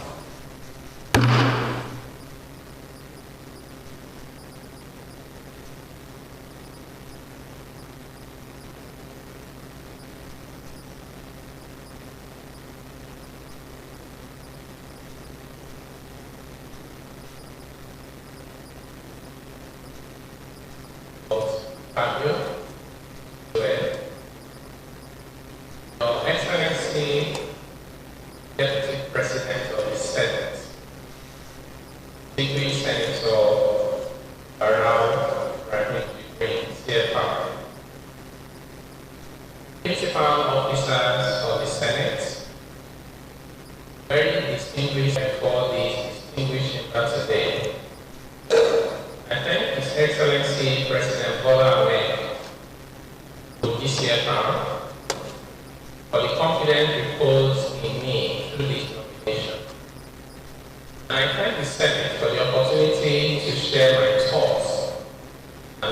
fiscal priorities and collective vision, in addition to my curriculum vitae.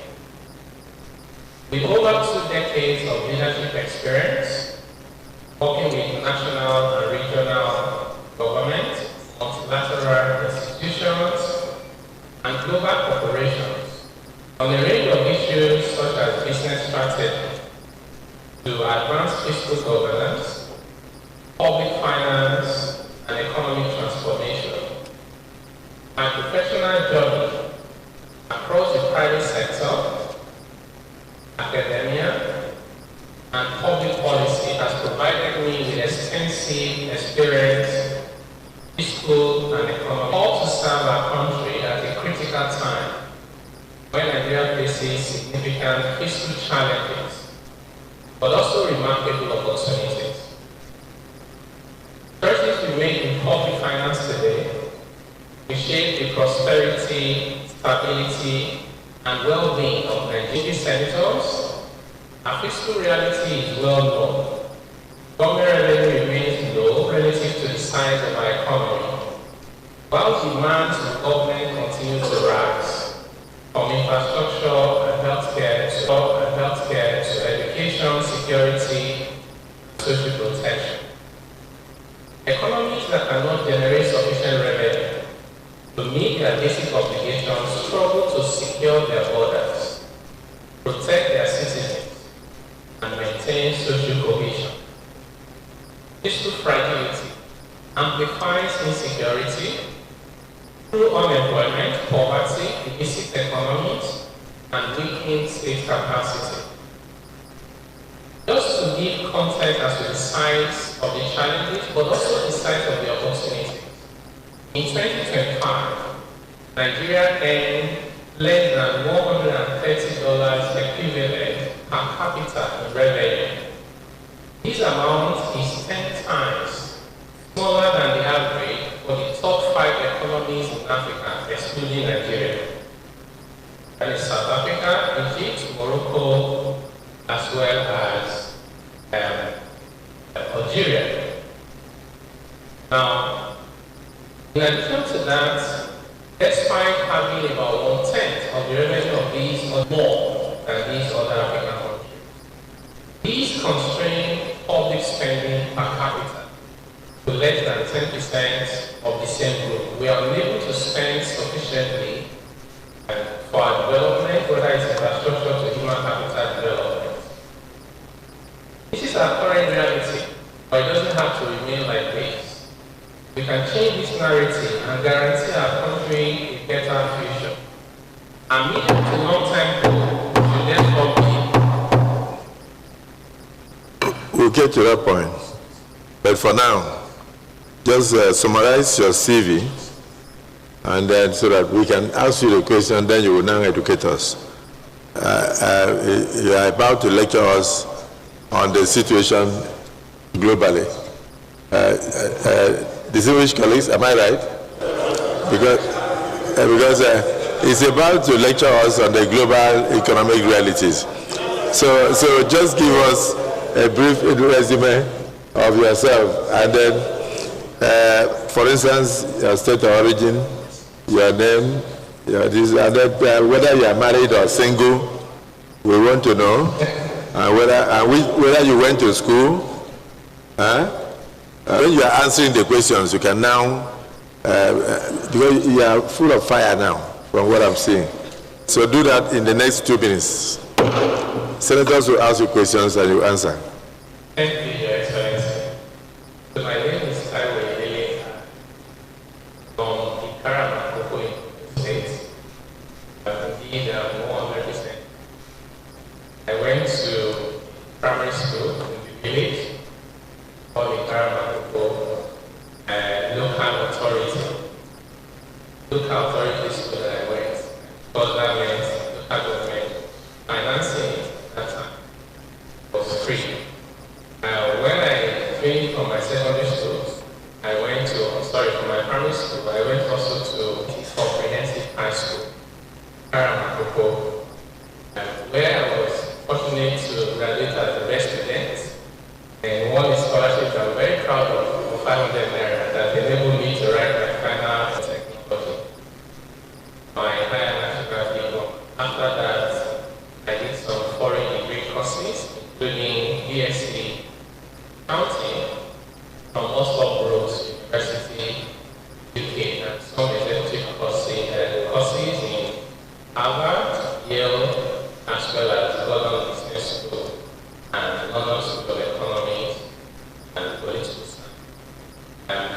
schools I attended were full-time, not part-time.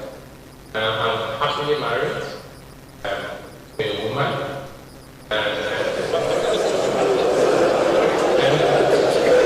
2 children. So I've had the opportunity to work in the private sector, but actually my real love, something I love more than taxation, is to teach people.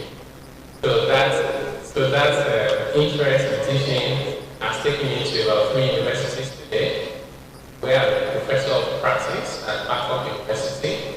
I'm a guest lecturer at London, Lagos Business School, as well as University of Lagos. For my current role, where I was invited by Mr. President of the Federal Republic of Nigeria to help lead 100 other Nigerians from all walks of life to look at our fiscal system, including tax laws. Before then, I'd worked in the private sector.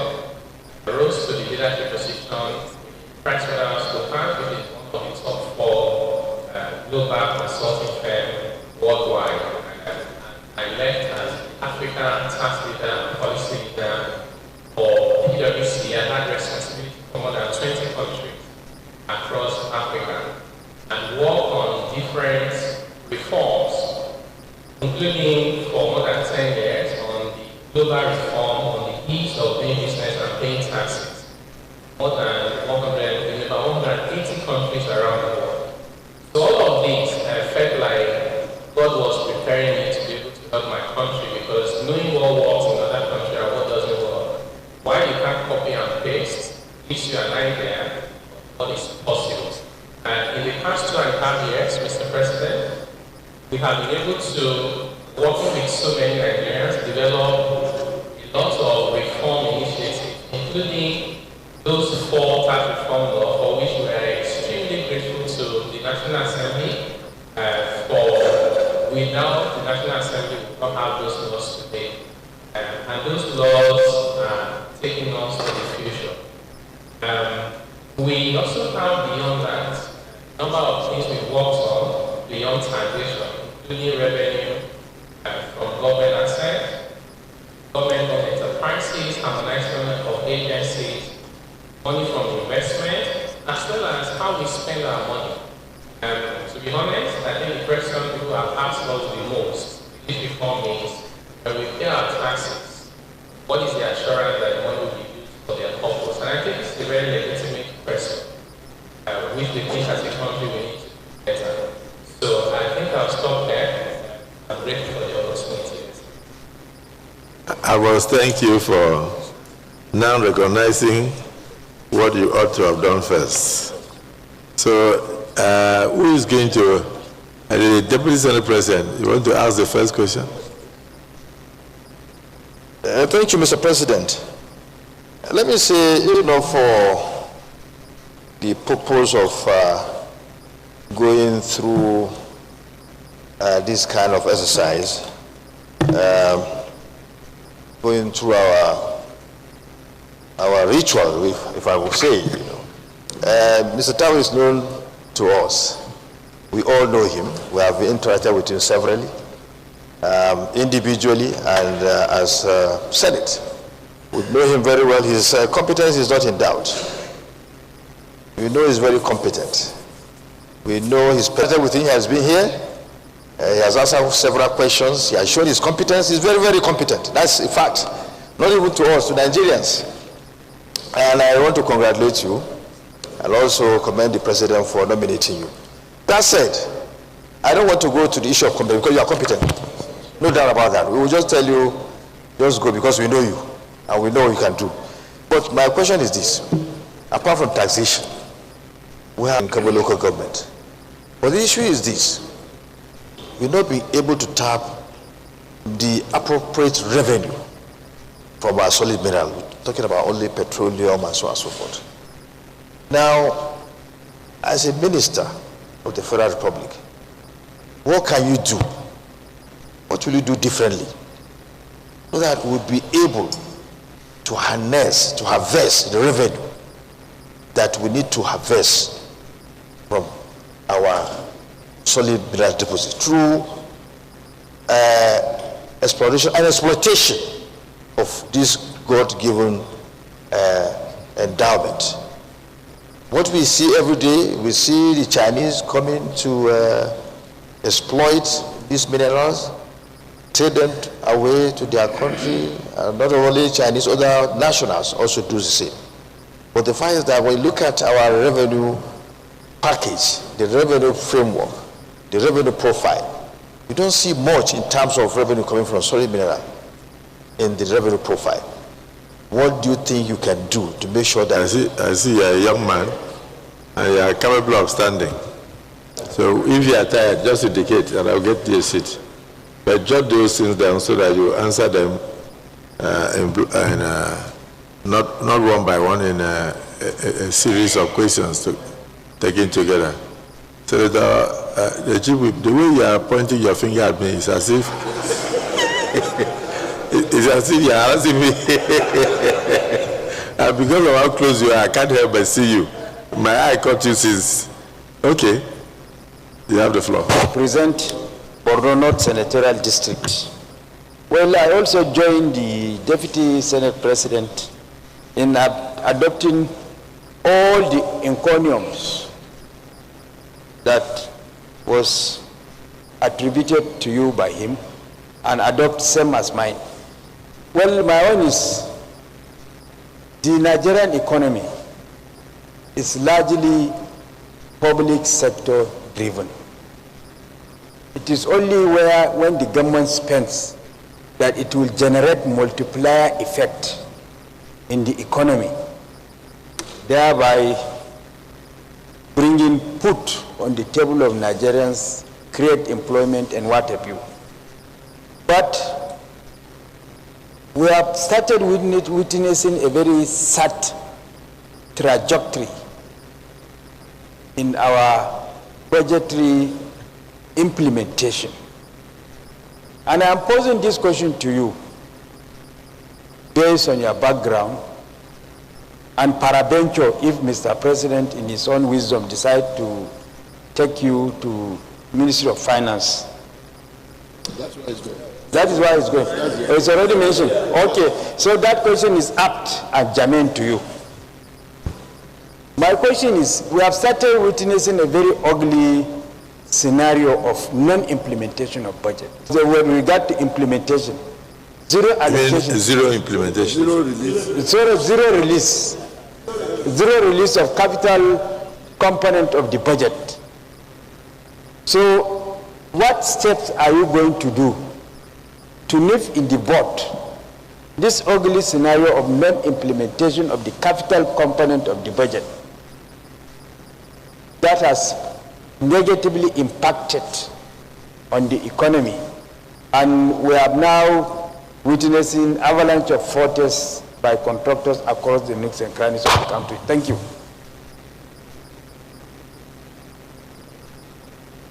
Dismissed Senator Yahya Abdullahi. Thank you very much, Mr. President.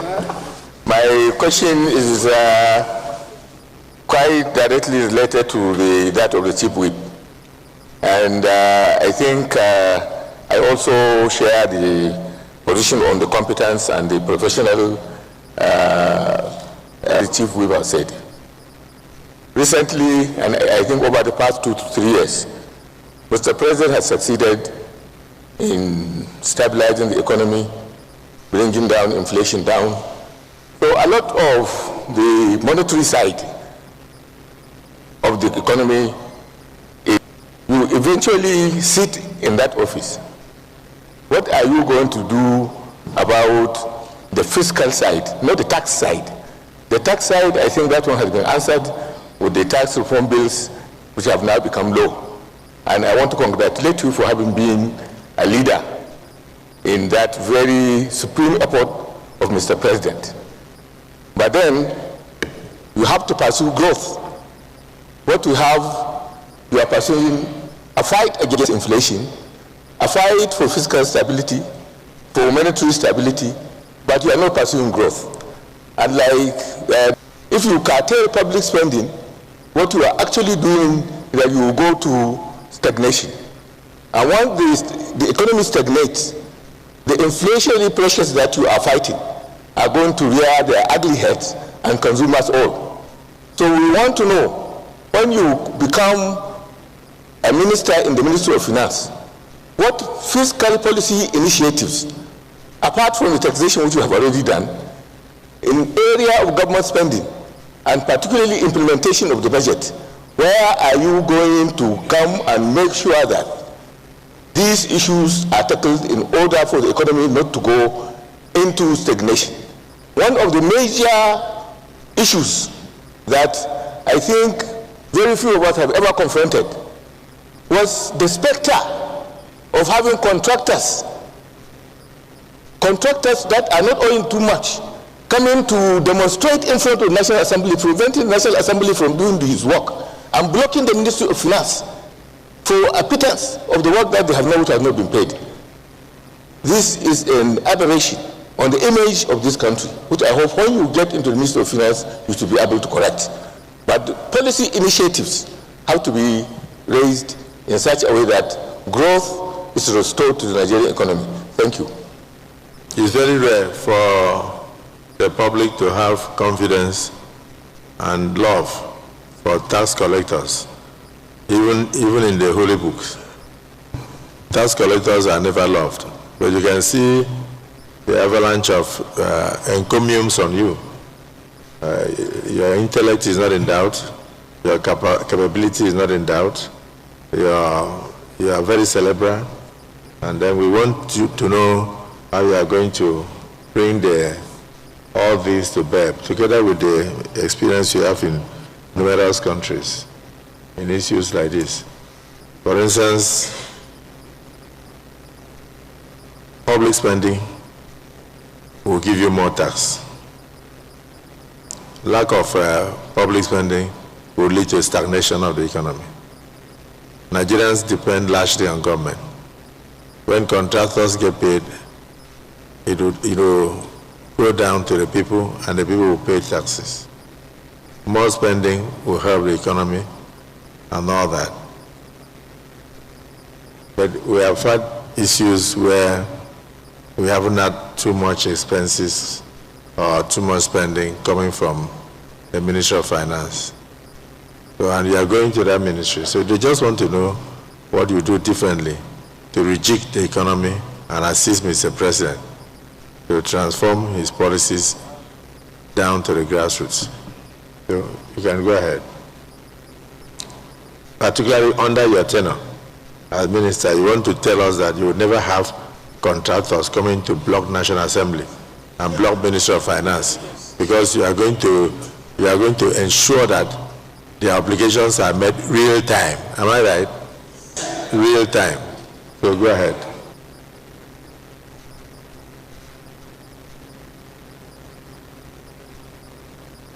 Our Deputy Senate President said that the contractors will even block you from going into your office.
give the guarantee to NNA will not see the results today.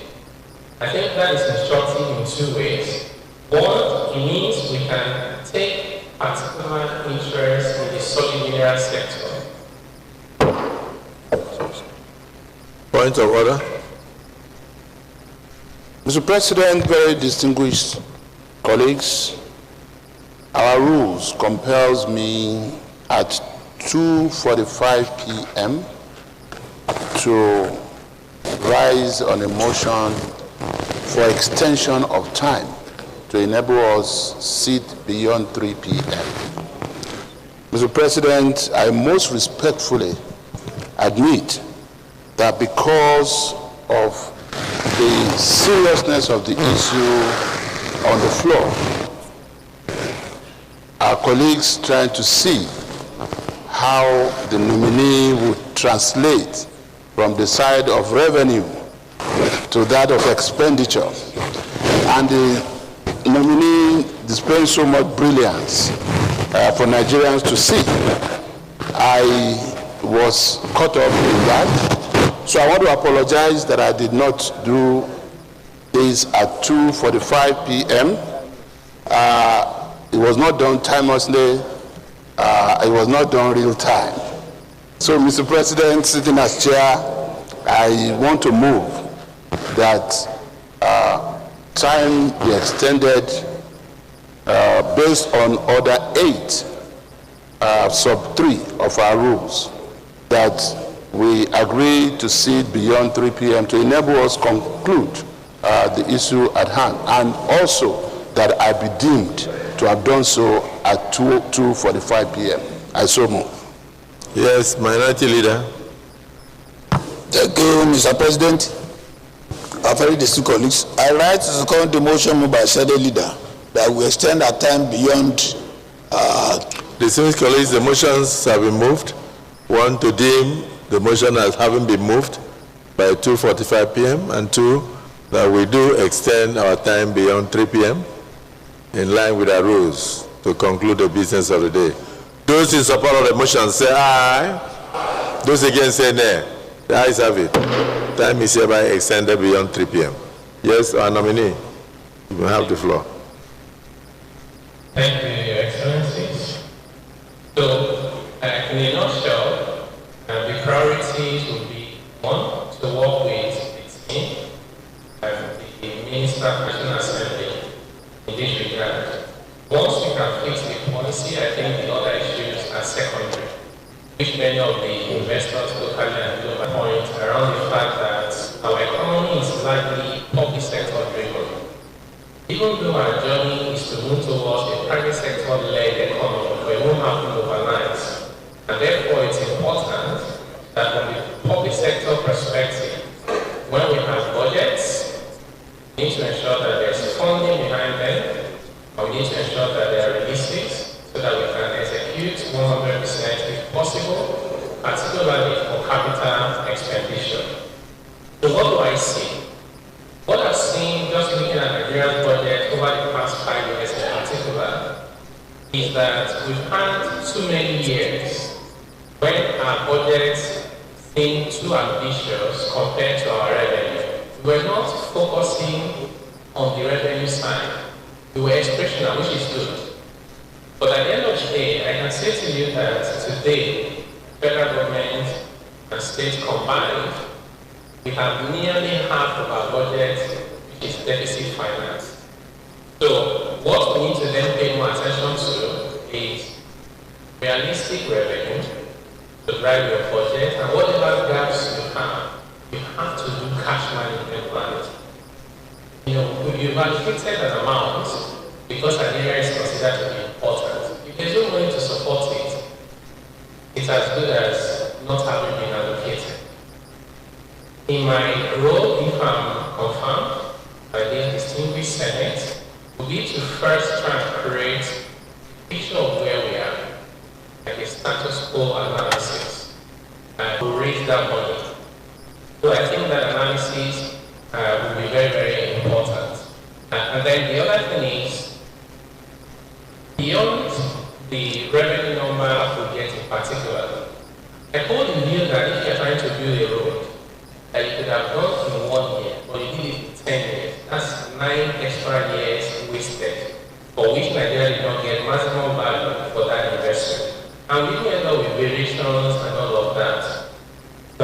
this is something that is within our control and we should be able to do it. The third and the last question is from the distinguished Senator Yahaya Abdullahi, I've got it right, who was making the point about Mr. President of the country having done a lot to stabilize our economy, particularly from the monetary side. And then his point is, what are we going to do differently in my role on the fiscal side beyond tax? So essentially, the way we see this, the way I see this is that we have to be intentional about trying to drive this inflationary growth. How does that work? From the fiscal side, we've seen increase in revenue of the government as a result of the reforms around subsidy removal as well as higher inflation. Now, if you get more revenue because you take out subsidy, it's actually a transfer from the people almost immediately, health centers, schools. So the spending is one area we want to prioritize, both at the federal government level, but also working with the sub-national. And we've actually started this conversation. I was invited to the National Economic Council retreat about 2 weeks ago, and these were some of the conversations we've had. So we believe that government can improve how we spend wisely, productively, and to help address issues around inflation. I have two very important examples that I want to give. So this is not academic. If you think about it, the more room we can create to generate revenue and find the cash to fund our activities, better for us.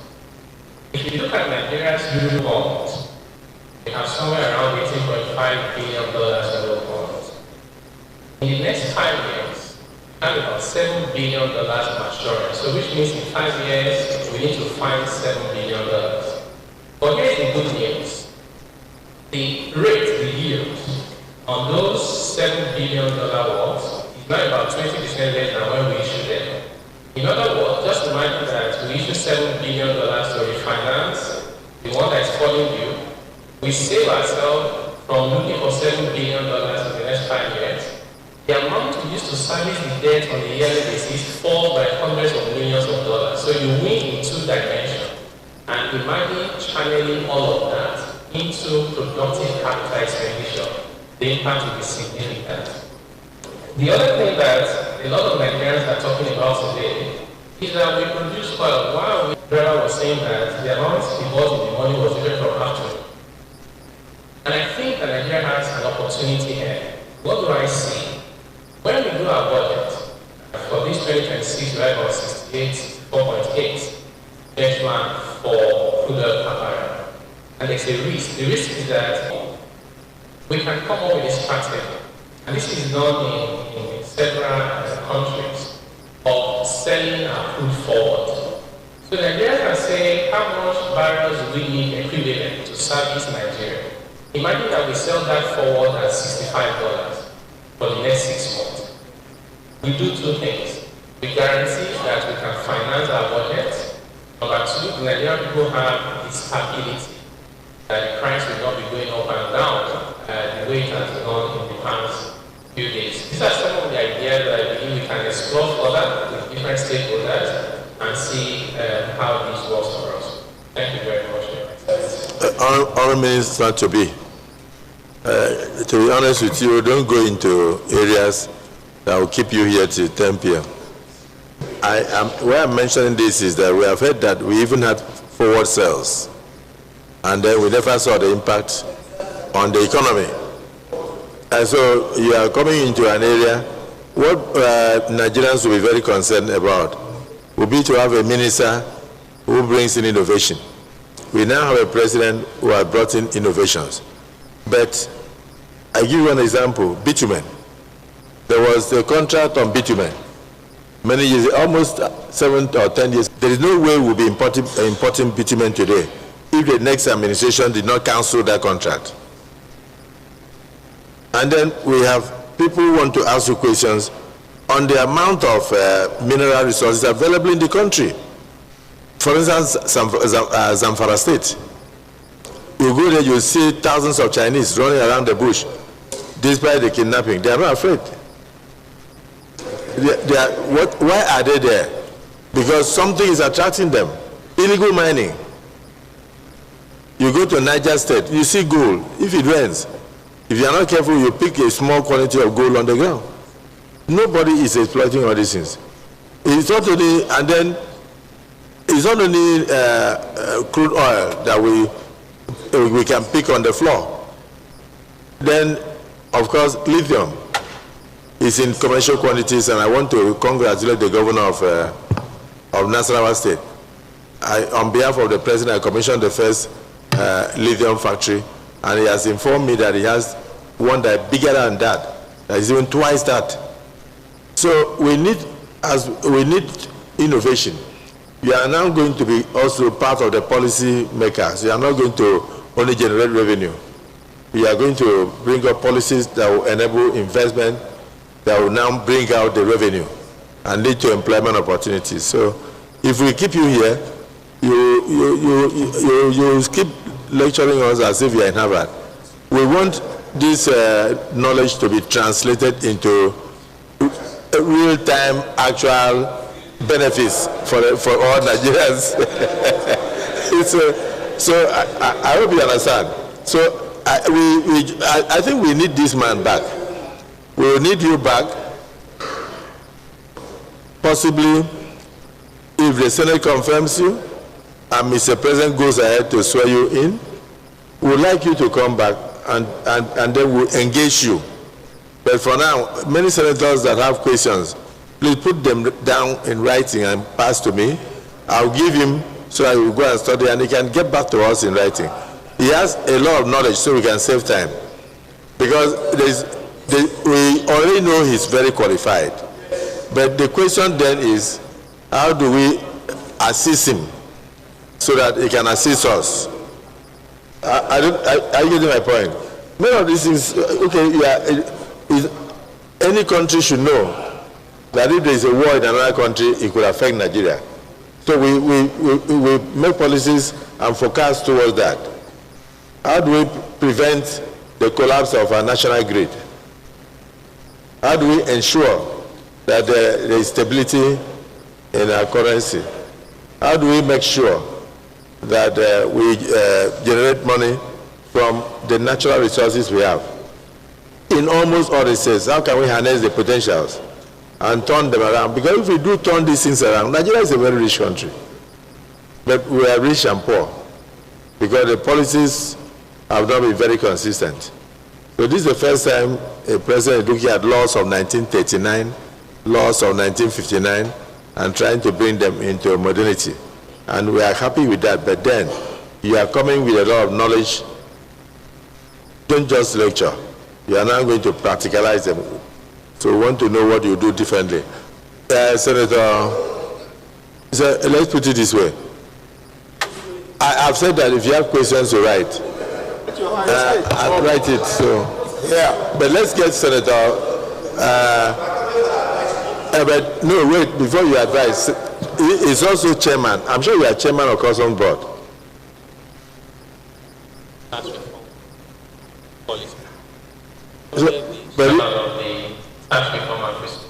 But if you are made a minister now, will you be the chairman of Customs Board? Yes. And so if you are going to be chairman of Customs Board, listen to somebody who's serving customs for over 35 years. He said, Father, no, let the father ask me a question based on what he has noticed, because customs also they are involved in revenue generation. He needs the money to be able to spend.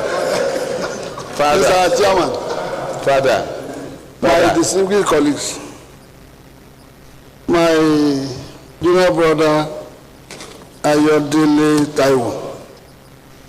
My name is my son. He's just a little older than my first son. Okay, but use your campaign voice so you can hear. Okay. Thank you. Okay. It's good we are here now. This is almost an emergency period, not classroom teaching here and there. We are back now. What we need now is the practical solution to Nigerian economic issues. Number one, here in the new Senate, when leader was here, Senator Vioma Agege stood up here. We are talking of mineral, illegal mineral mining.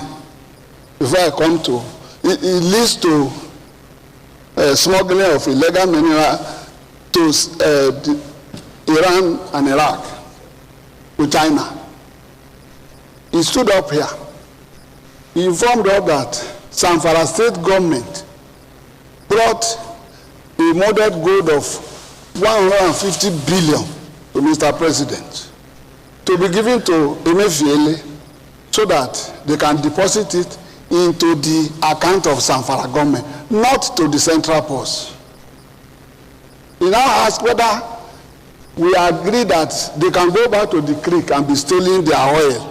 Some of us said, well, since they are doing it in Zamfara, you can go on. So this thing went back to 600 barrels per day.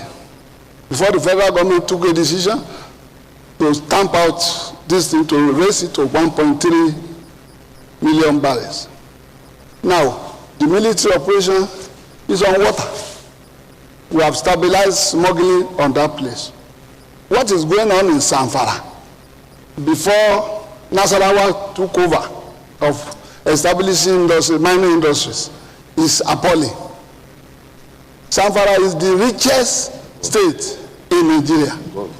Gold, uranium, silver, lead, as Mr. Minister, to stop this carnage so that we stop borrowing money all over the world. Number two, when late Buhari was around, he was misadvised that they should close borders. Close borders to Nigerians in about 7 states bordering Niger.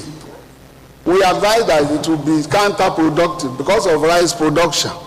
Today, foreign rice has not allowed Nigerian rice to survive.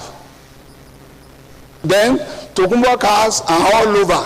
You will take a trip, you will see what is happening. Is it not possible for you to write a memo to Mr. President that since we could not even produce a card that is going to be cheaper for the common man to ride, can't we take duty, collect revenue on these smuggled cars and smuggled rice so that we can have these trillions of naira that is in the pocket of individual into at least half of it into the federal government cover so that we stop borrowing money? You are the chairman. Thank you very much. See what I wanted him to ask. Honourable Minister, in addition to that, Nigeria used to produce Vosogen in country or assemble the parts in country. We used to have Santana, a car assembled in country vehicles. They are using locally produced vehicles. Cuba and others, saving foreign exchange. What policy would you bring as a minister in charge of a very critical area of finance so that Nigeria can begin to at least assemble cars before we think of producing cars? So we can use made in Nigeria cars. At the time, even the heads of states and governments were using Peugeot vehicles manufactured in Kaduna, I think. Then we're using Santana Vosogen manufactured in Lagos and assembled and Leyland trucks and all that. So for us, that's why I said we will need you back so that we can sit down together and give you ideas, and you see where you go and implement them. Is there anybody from Ondo who wants to? Yes, Ondo is there. I know, but before then, before he goes, who is there? Let me hear from not somebody from his state attest to his character. And I mean, we cannot bring a nominee like this from Ondo. It's a pride of the state. Let us give the senators from that area an opportunity to also express their confidence in him. Point of order. Go ahead.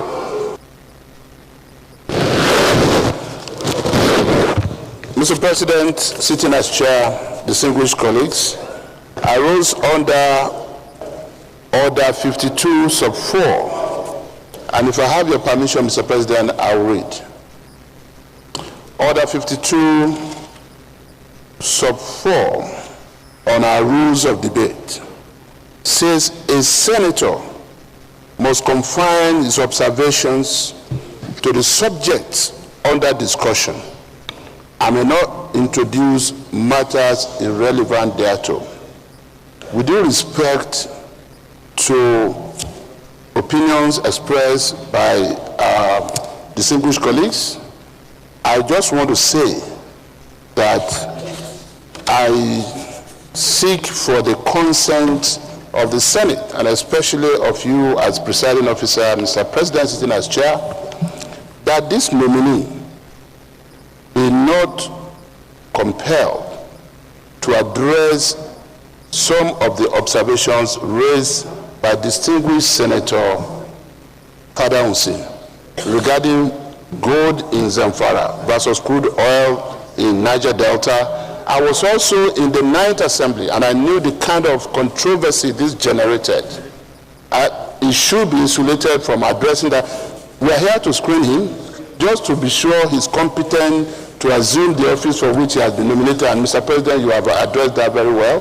You know, so I just want to say that the boundaries be set. You know, it's very difficult for the presiding officer to disagree with the leader. So your point of order is actually upheld. However, he did not emphatically ask him to address the issue of the gold in Zamfara and oil in Niger Delta.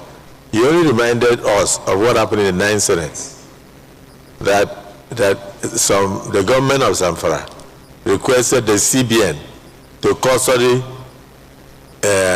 gold worth 150 billion for gold bars for Zamfara State. And then in CBN, for the use of Zamfara State, can the states in Niger Delta also scoop their oil and deposit the proceeds for their own use? And then he said the preponderance of, and then suddenly the production plummeted from 1.6 million barrels per day to 600. So they had to come back and say, no, you cannot do that. Niger Delta, you can't do it. And so they sent in the military and others to stop the illegal mining or crude theft. And so the production went up. What he was trying to emphasize, he was giving an analogy to show that whatever happens in a particular state can affect other states and for the use of all Nigerians. And that is not what is happening now. That most Chinese are taking our gold away from here, and others are doing illegal mining of bitumen, and others are doing illegal mining of cobalt, and so many action. Can he, if he gets into office, suggest or bring up a policy document for the approval of Mr. President and Federal Executive Council that can assist us to reckon the proceeds of minerals, mineral proceeds, the proceeds of mineral exploitation in various parts of the nation for the use by all Nigerians? So what the Senate leader is saying is that we must excuse you from answering those questions now, but we must tell you to note those questions. So use them as, jot them down so that if you get into office, you can know where to bring up your policy direction. Ondo State Senator, yes, Senator Ibizagwa. The Senate, the President of the Senate, sitting as the chairman, my very, very distinguished colleagues. My name is Senator Jide Ikishagba. I represent Ondo North Senatorial District, where Professor Oyedele is from. And to be precise, it's even from my federal constituency. I have to thank the entire House, the entire Senate, for giving this opportunity. And besides, we have gone through a CV, very, very intimidating, very immaculate, top-notch. And I don't think an uncommon CV. Mr. President, I will not want us to waste much of our time here, because some people will be going for prayer and breaking of fasting. So I will recommend that we should allow when he answered those questions from his attitude, because the taste of pudding is in the eating. This pudding has been eaten while he was organizing a tax reform program, and the entire country has benefited from it. Please, Mr. President and fellow district colleagues, we should allow him to go. Thank you very much. Is that a motion? Well, it looks like it came up as a motion. Distinguished colleagues, any motion like that must have a seconder. Yes. Can I request Senator Oshimole? Point of order. Senator Oshimole. Point of order. Mr. President, sir. Yes, Oshimole. Mr. President, I want to thank you. My name is Adams Aliu Eric Oshomole. I represent the people with qualification deserve to be interrogated. It's a motion. No order. I have my floor. No, you don't move a motion to shut down the Senate. This is the House. I have been recognized. We have a presiding officer. We don't have assistant presiding officers. Please allow me the privilege. If we, what I want to ask, Mr. President. You are recognized, but please, my distinguished colleagues, every single person here has one question on the other on the economy of the nation. We have just found that the man is qualified. That's number one. Point of order. On what? Yes, Senator Wanada. What order? You would have killed the motion. You would have killed the motion. Why should you bring the motion to stop a debate? Then you kill it, sir. What do you mean there's something like that? Something that is contained here? Even if there's a second, you kill it. Until we recognize this and order Mr.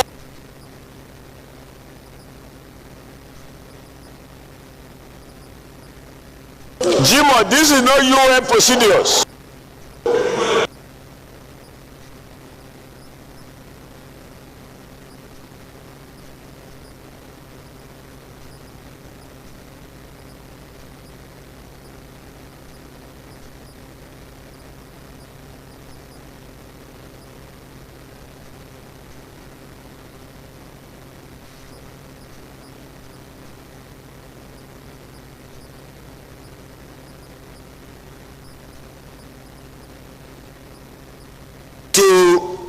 to report progress. Sitting as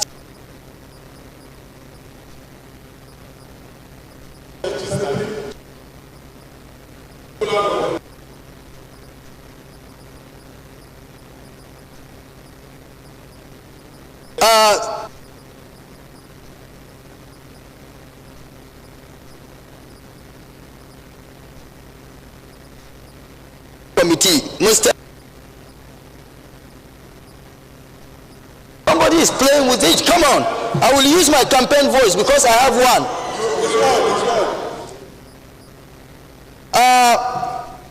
My privilege as a sitting senator representing the most closest senatorial district to the FCT, my privilege as the chairman Senate Committee on Public Accounts will be infringed upon if I am not allowed to speak now. now on this matter. Thank you.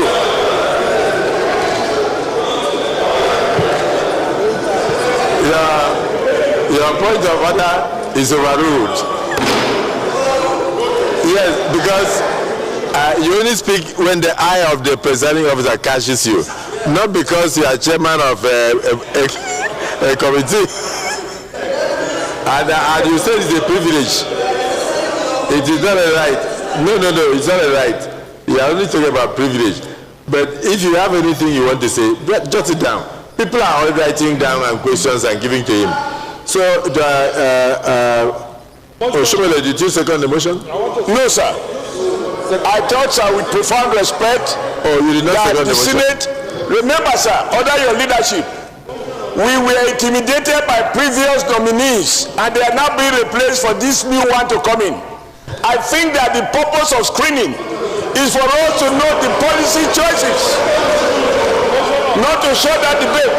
So, what the principal officers have spoken, the rest of us are ground. There is motion on the ground. I do not think that's the way it should be. I need to know what it thinks. Senator Oshomole, in view of the fact that I recognize you when you raise your hand, thinking that you are going to second the motion, and the motion has not been seconded, so for the motion of Senator Igbisagba that he be allowed to take a bow and go is hereby killed. Yes, who wants to ask question? Who wants to ask question? Let them talk. Please, let me explain. Let me explain. Please sit down. Please sit down. Even Senator Wadada has a question. There's nobody that doesn't have a question. But please just use 1 minute or 30 seconds and ask question. Let him write it down. Even if he does not answer all, let's just give everybody an opportunity to say something. Senator Buhari.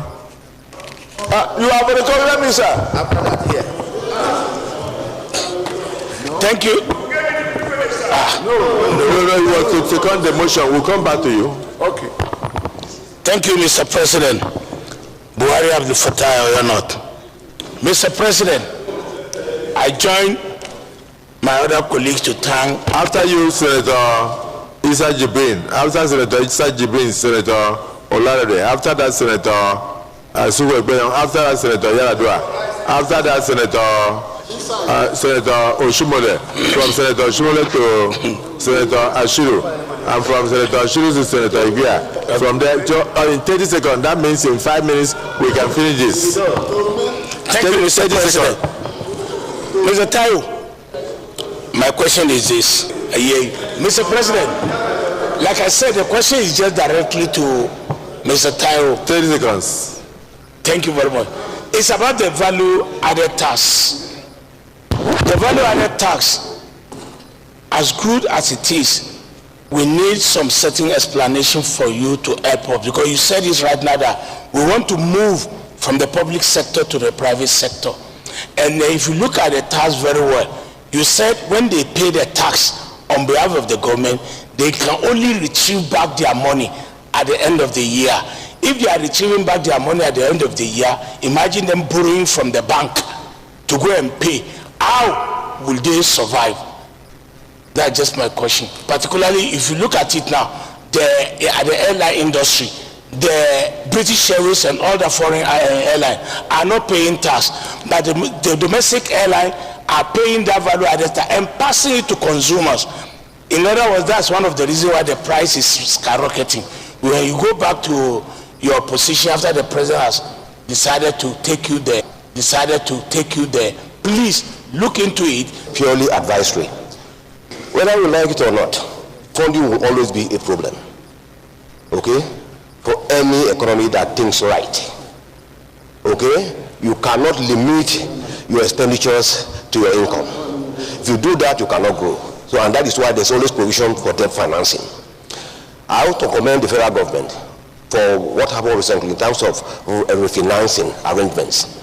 That I think by now those refinancing arrangements must have been concluded, and that means that we are going to refinance some of our existing loans with less expensive and longer tenured loans, which is very commendable. But having said that, I want us to dwell a bit on the issue of public-private partnership arrangements. I want us to create enabling environments, through tax incentives for various establishments, various companies, various private individuals, private enterprises to partner with the government. There must be a way to encourage these people, especially foreign investors. As you know, foreign investors don't only look at Nigeria, they are looking at the conducive environments all over the world. If your terms are not conducive enough, they will not come here. We must be able to come up with package, that will attract these foreign investors to come down to Nigeria and partner with us. Then secondly, the issue of import substitution strategy or enforcement of, today you see fabrics. So we must be able to enforce our import substitution strategy to protect local investors. Thank you very much. You notice that most of them are very qualified. He has been an Asuko Ekpenyong. I had mentioned how it will go. Thank you very much, Your Excellency, distinguished colleagues. My name is Asuko Ekpenyong, Senator representing Cross River South. Mr. Taiwo Oyedele, a lot has been said about your capacity, competence, and commitment in service to Nigeria over the last 3 years. I endorse that without any reservation. My question is this, though. Nigeria today has a revenue problem, as you have stated yourself. Now, the nomination has designated you as Minister of State for Finance. Under the Ministry of Finance, there's an arm, the Ministry of Finance Incorporated. This arm is saddled with the mandate of managing the portfolio of assets and investments of the federal government. MOFI. Ministry of Finance Incorporated. MOFI. This arm is mandated to manage the portfolio of federal government assets and investments, which is estimated to be in the tune of 40 trillion naira, or about $27 billion. How do you propose to reposition this portfolio, this Ministry of Finance Incorporated, to leverage it to increase the income and the revenue of this federal government? Thank you very much. Thank you. The man speaking was Commissioner of Finance. He's also very well versed as a chartered accountant and others. So, Senator Yaradua. Thank you, Mr. President, sitting as the chair.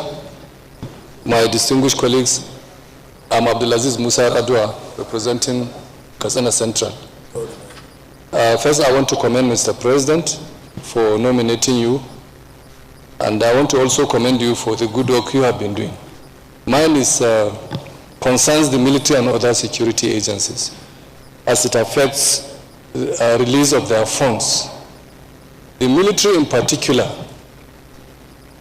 especially the Nigerian Army, they have their boots in all the 33 states of the Federation conducting various operations. They need a lot of combat enablers, which are supposed to be procured, because most of these combat enablers and heavy equipment they need are purchased from outside. And most of the releases, especially the capital releases, are not given on security.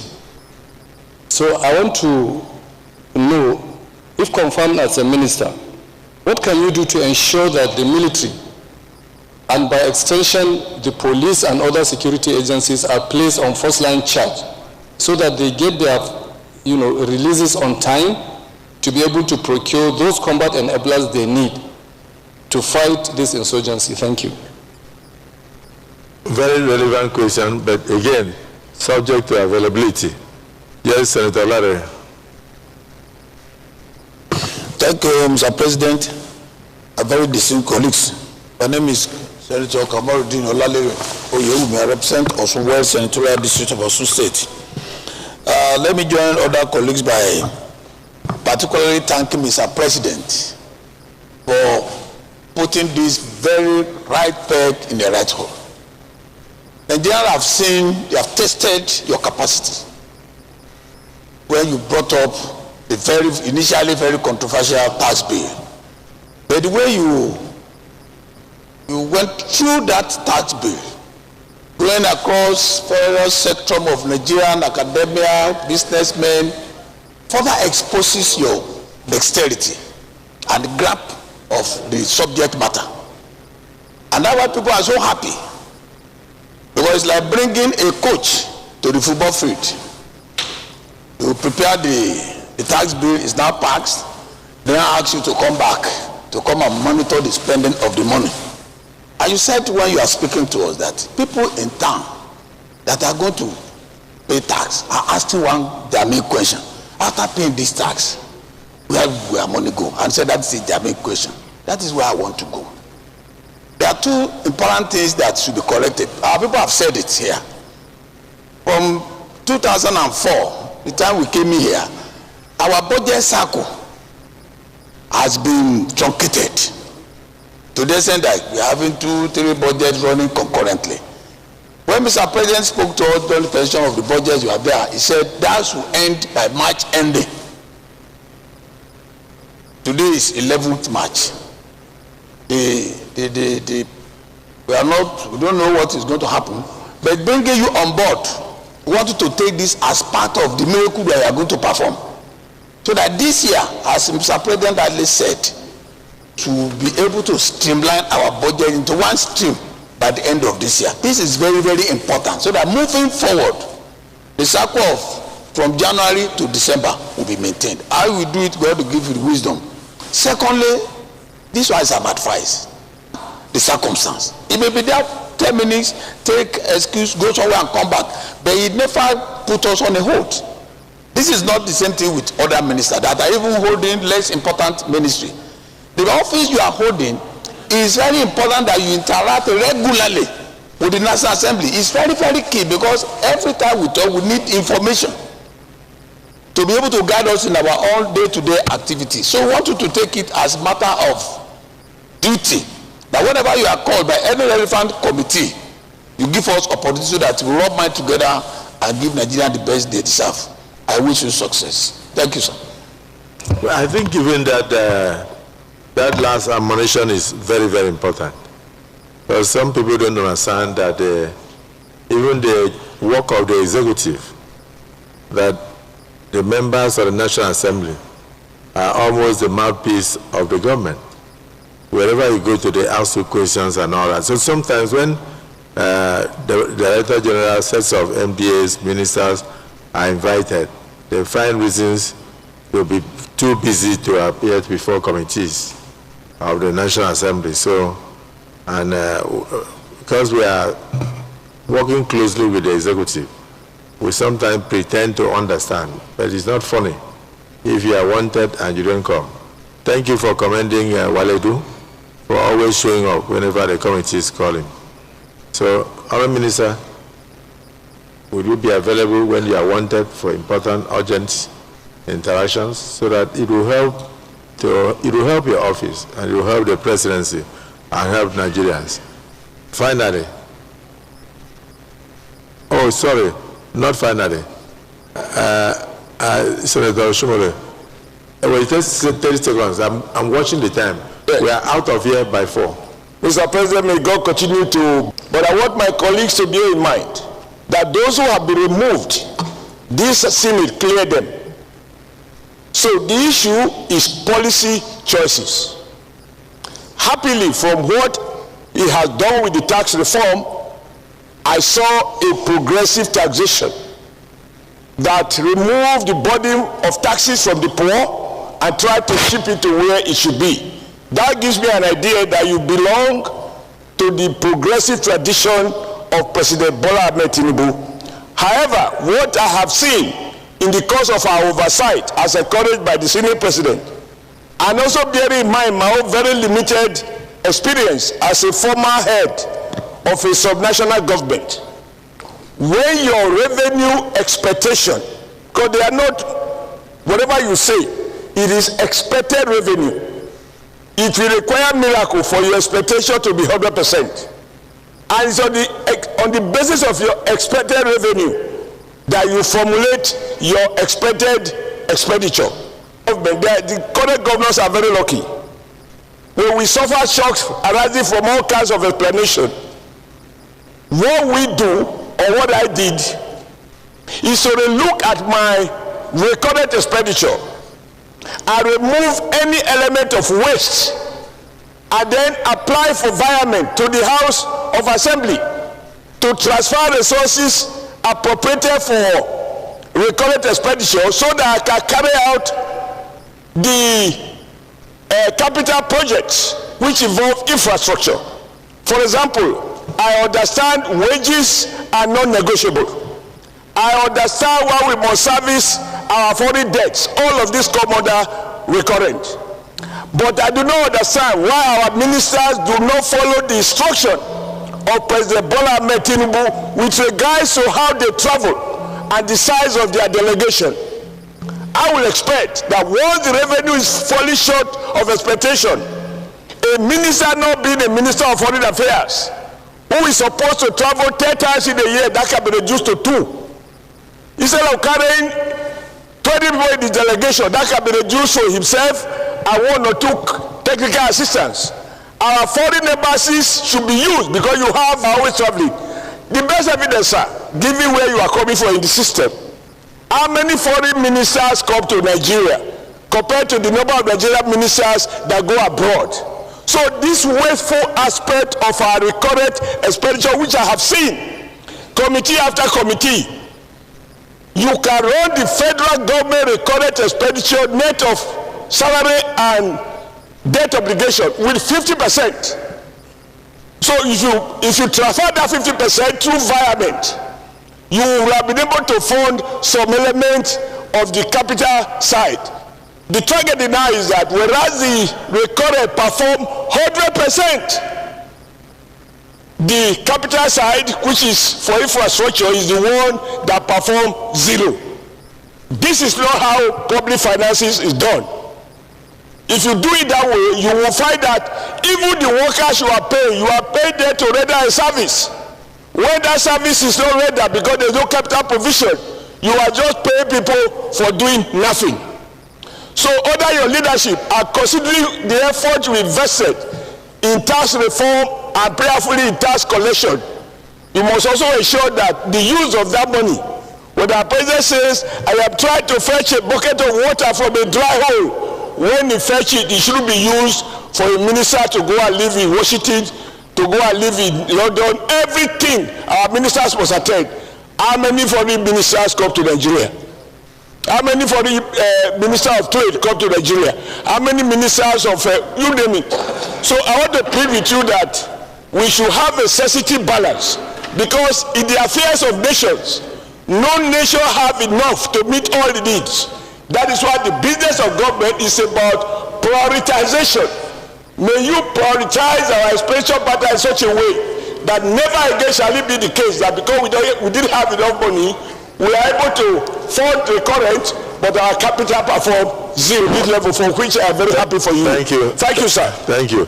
You call me as a witness to the believes that in Akwa Ibom, when they tell us that we have lost 600 barrels of crude, and therefore allocation has dropped. You see all your capital projects. We had zero allocation, zero revenue from oil for over a year. We didn't have $1 coming into the consolidated revenue of the Federation because of policies. And so that made us to share 300 and something, 400 and something as governors. Today, governors are sharing 1.9 trillion, 2.something trillion, and all that. That's why I said, what a wonderful time to be a governor. Yes, we have to find all sorts of means to survive and still deliver the dividends of democracy to the populace. So, Honourable Minister designate, we are saying we did our best under very difficult circumstances. So we jig the situation, look at the recurrent expenses, and then also look at the capital component, where the recurrent expenses is too much, and where certain frivolous trips are to be avoided. You have to advise on that. You understand? You are carrying all this weight of questions because we don't have any other person with us now. from the economic team. It's you alone standing here. So I apologize, but you can see the way they are feeling. Senator Ipia. Mr. President, distinguished colleagues, I also want to join them to thank you, Mr. Yodele, for your appointment as the Minister of Finance in waiting. My concern actually is on the issue of Nigeria refineries. If the refineries we have in Nigeria they are working, I don't think we'll be facing what we are facing today. We have about 5 refineries. I don't think any of them is working. Last week we bought fuel for 860. Yesterday I bought fuel for 1,100. If Nigerian refineries are working, I don't think this will happen. So I also want you to look at the reasons why our refineries are not working, because as it is today, it's like a market of monopoly, where somebody dictates the business, how high the price will be. That is one. On the other hand, Nigeria, as you know, is a consuming nation. And a consuming nation can never grow except it chooses not to be a consuming nation. And as I believe, within now 5 years' time, according to research, AI will take over most of the businesses. What are your plans? How do you think Nigeria job seekers will cope with this situation in 5 years' time when AI has taken over most of the job for the youth? Because the youth, as we know, they are the leaders of tomorrow. And if jobs are not created for them, the issue of insecurity, banditry, all of them will still be there. So I want to look at this area critically and tell us how you can look at this, how you can forecast ahead to ensure that we create jobs for our people in the some years' time, because in some years' time, AI will take over the market and there will be lots of job lost. So I want you to also look at this area as the Minister of Finance, because you are the hub. The economy is in your hand. The policy you adopt will look hard, but focus how the economy is going to go. So I want to look at this area critically. That these are my 2 points. I wish you success. Thank you. Thank you for Mr. President for nominating an erudite scholar for the position of Minister of Finance, State. I just want to refocus the Senate to what I will describe as an embassy on rural economy. Most senators here, I'm bold to say that hardly will you find 6 senators here who are totally city-based. The economy of rural area is important. And in rural area, the only currency that is king is the naira. Even in many rural areas, hardly do they recognize what you call dollars. I just want to say that I will advise the minister designate to concentrate seriously on strengthening the naira, because naira is the currency that is recognized in most rural areas. I want the new policy to focus entirely on how naira will be strengthened far beyond the present value. I so submit, Mr. President. Senator Jimo Ibrahim. Thank you very much, Mr. Senate President. My distinguished colleagues, let me align myself also, without wasting time, with the visions and how Mr. President was able to locate Taiwo to handle some of those reforms. But I have just few things to say. Number one is the fact that our colleagues here, Honorable Minister Designate, have talked much about budget financing. They talk about projects. The reason for that is that they are concerned about cost overrun if payment is not made. That will lead to schedule delay. And like the Senate President said, benefit shortfall. So if you have to construct a road last year, you don't construct it, you move to next year, you have cost overrun automatically. That depletes your budget. You have to, like the President suggested, you have to bring innovative ideas about how to arrest cost overrun, benefit delays, schedule delays, and benefit shortfall on government projects. And every senator here have one project or the other in their constituency. If they are not realized, there is what we call massive benefit shortfall. Your job is actually to talk much about economic sustainability. And the last thing I will say is that all the effort put together by President Bola Ahmed Tinubu can only be appreciated if you, as Minister of State for Finance, will propagate the idea of Federal Data Bank. We don't have data. Everybody talking here, they are all first class. Look at the kind of massive. So, where is the data? We have to be empirical, scientific. We don't have data. Maybe the only thing I want to say is that it's unfortunate that the Common Senate President probably didn't have time to create data bank in Akwa Ibom in those days.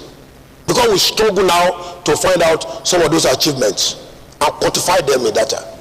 At federal level, let me say clearly, my younger brother from Ondo State, you put your name in indelible ink and you will forever be remembered in the legacy of the Hope Agenda if you can champion the cost of data. Forget about all these revenue, costs, adjustments, strategy sustainable, innovation destruction. These are semantics. Where is data? I will be leaving very soon. I don't have my project in a database. All the projects approved for me by the Senate President, I can't go back now on my day of exit to clean the computer and bring out the data. Asuwaju almost spent his life on at presidency in Nigeria on national course. Will he leave after 8 years without being able to print out scientific data? So I would suggest maybe you need international partnership in this regard, and we are available to help you to ensure that IFC buy into the idea of data. Mr. President, IMF will come here, they come with some survey, data set, 10, 20. They go to the airport, administer them, they go around like that, and they come with bundles of econometrics, scientific projection, and drawing graph. These are pseudo data. We need data. Statistics office is not working. And let me say finally that I will join the Senate President and the leadership of the Senate to commend that much collaboration. And you have said so, that both for the Senate making fantastic laws, the economy would have suffered a setback. President Buhari printed 30 trillion on ways and means. It is not easy to fill those holes in one day. When the President Bola Ahmed Tinubu took over, revenue to cash ratio was 1%. A manager is coming to manage an asset in which only 1% is in cash. How will he manage it? But today, like SP said, he has stabilized the economy. So there is need for us to move forward. Revenue to servicing debt ratio, 96%. If we make 100 naira, 96 naira is used to pay bad debt. Today is 68%. Revenue to debt ratio itself was 34%. Today is close to that. So I want to join my colleagues and also see their feelings, like Senate President have really said, echo their feelings. The project must be financed, and you must bring in innovative strategy that will help Mr. President to retreat history and bring out of this little left, because we are coming from financial dangerous lane and we have left that. Thank you very much, and I must say good afternoon, Mr. Senate President. Thank you. Senator Walada. Mr. President, sitting as chair, distinguished colleagues, Mr. Nominee, let me first of all commend Mr. President for nominating you. and for all that made you to now, if will be brought to bear, I will congratulate the country before congratulating you.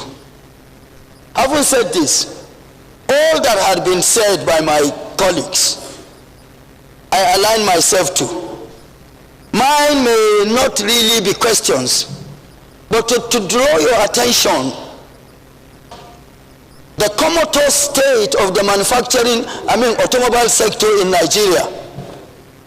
One of the key reasons has got to do with the policy of the last administration that led to the enactment of the Finance Act 2021, which reduced import duty on imported vehicles from 35% to 5%.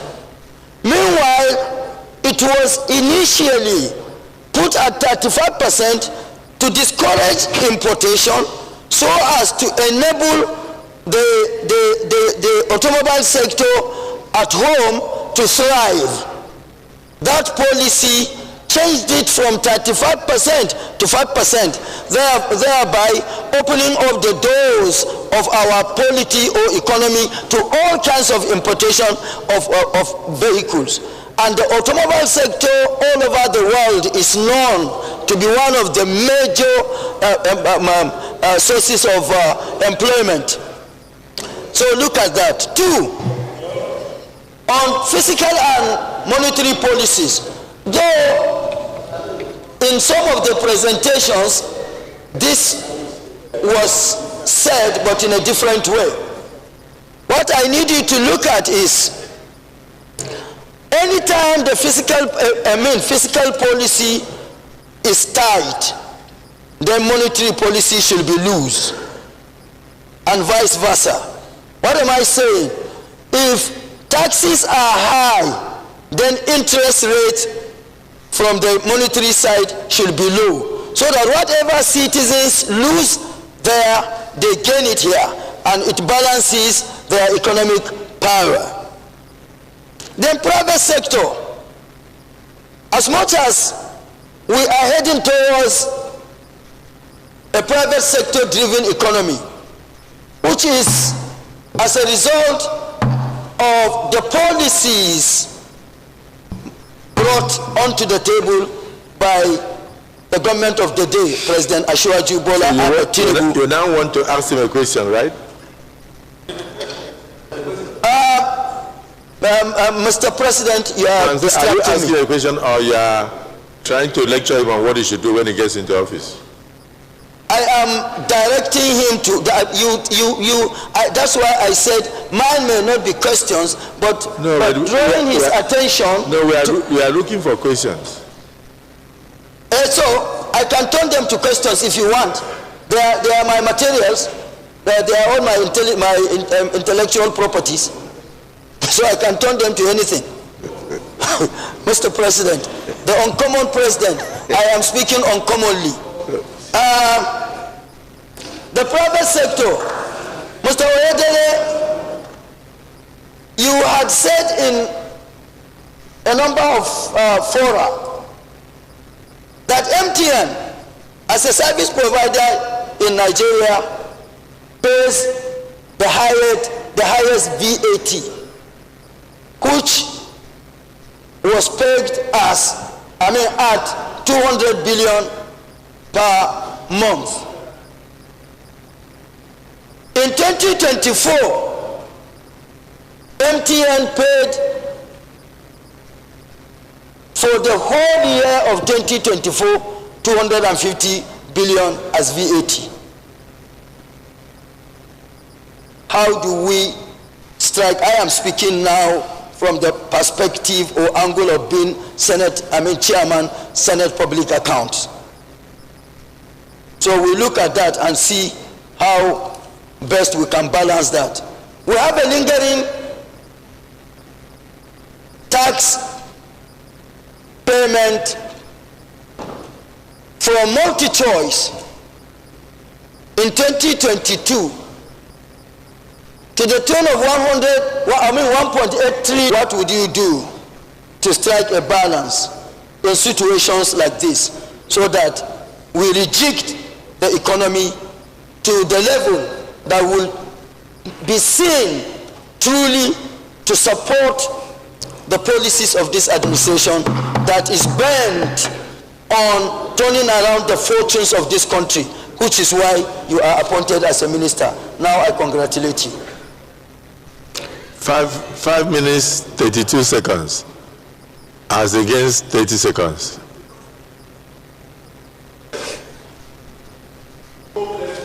Senator Victor Ahmed, just round off with 30 seconds so we can go. I represent Anambra Central Senatorial District. Mr. Taiwo Oyedele, I want to congratulate you for appearing before us as the Minister of Finance, Minister of State for Finance designate. I encountered you in a number of public forum debates on tax reform bill, and you recall my contributions during those debates. I'm very pleased with your nomination because you are a square peg in a square hole. I welcome that with relief. My question is on the ease of doing business with government of Nigeria. Ease of doing business. You know that for things to go well and for the government to enjoy favorable rating, the ease of doing business is a very important factor. Any person who does business with government should be able to get paid. Should be able to get paid. He's 50 years, Mr. President, 50 years old. Very strong man. Okay. So my concern is on the ease of doing business with government of Nigeria. My colleagues have spoken, particularly the Chief Whip of the Senate, on issue of budget implementation.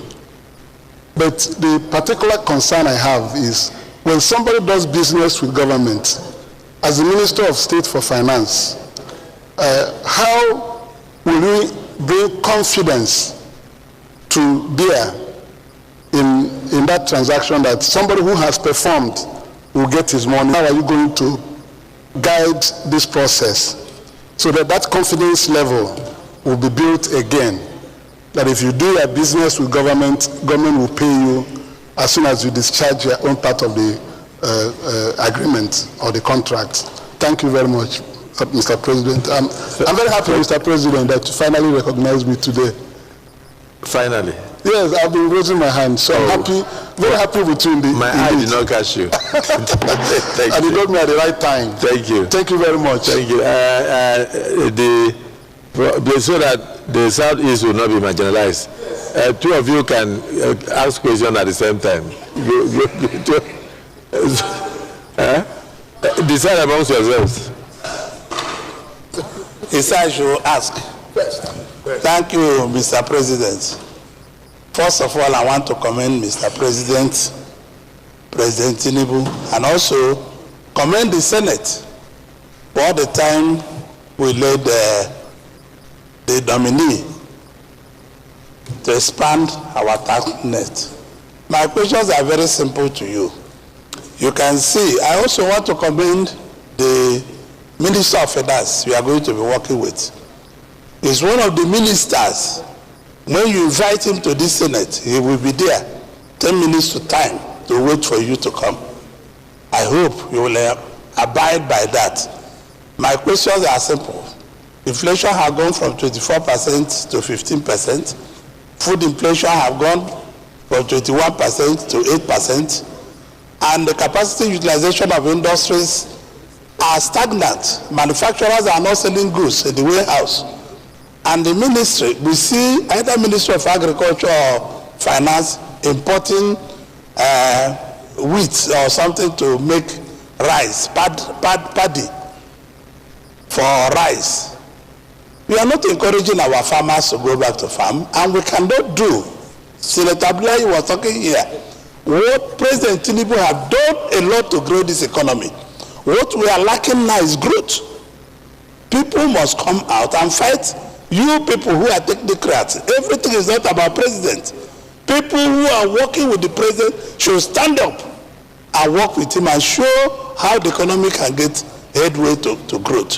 How are you going, because of capacity utilization is down and imports are down, raw materials are not coming from the bush. I might know you say no, that is security.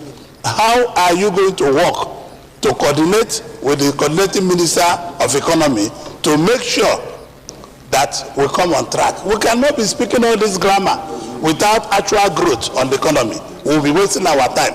President has stabilized foreign exchange. President has stabilized fuel, although you can see what Iran is doing. We must also see a way we can build a valve in that if Iran or US is sneezing, Nigeria will not be sneezing.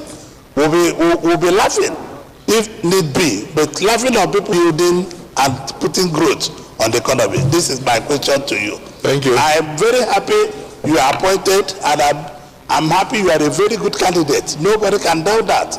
I've known you for a long time, and you will do very well to support the main minister there. Thank you very much. Thank you. Yeah, just 30 seconds. Thank you, Mr. President. I won't take as much time as Ojo Sokalo. I just want to thank you, Mr. Senate President. Sometimes you do uncommon things.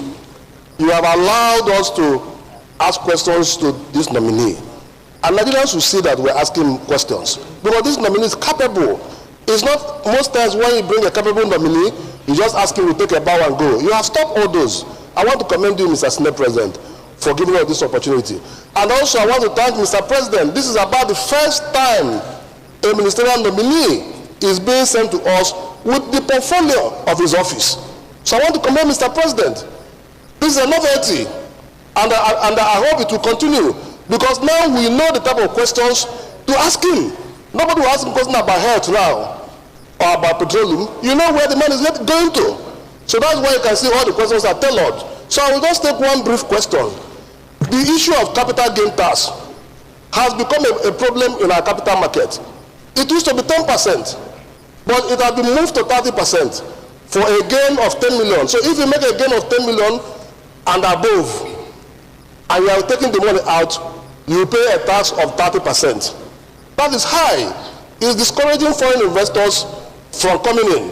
The global average of capital gain tax on shares and stock all over the world is between 15% and 20%. Why is our own 30%? This is the right person to answer the question. Thank you, Mr. President. Thank you. Honourable Minister.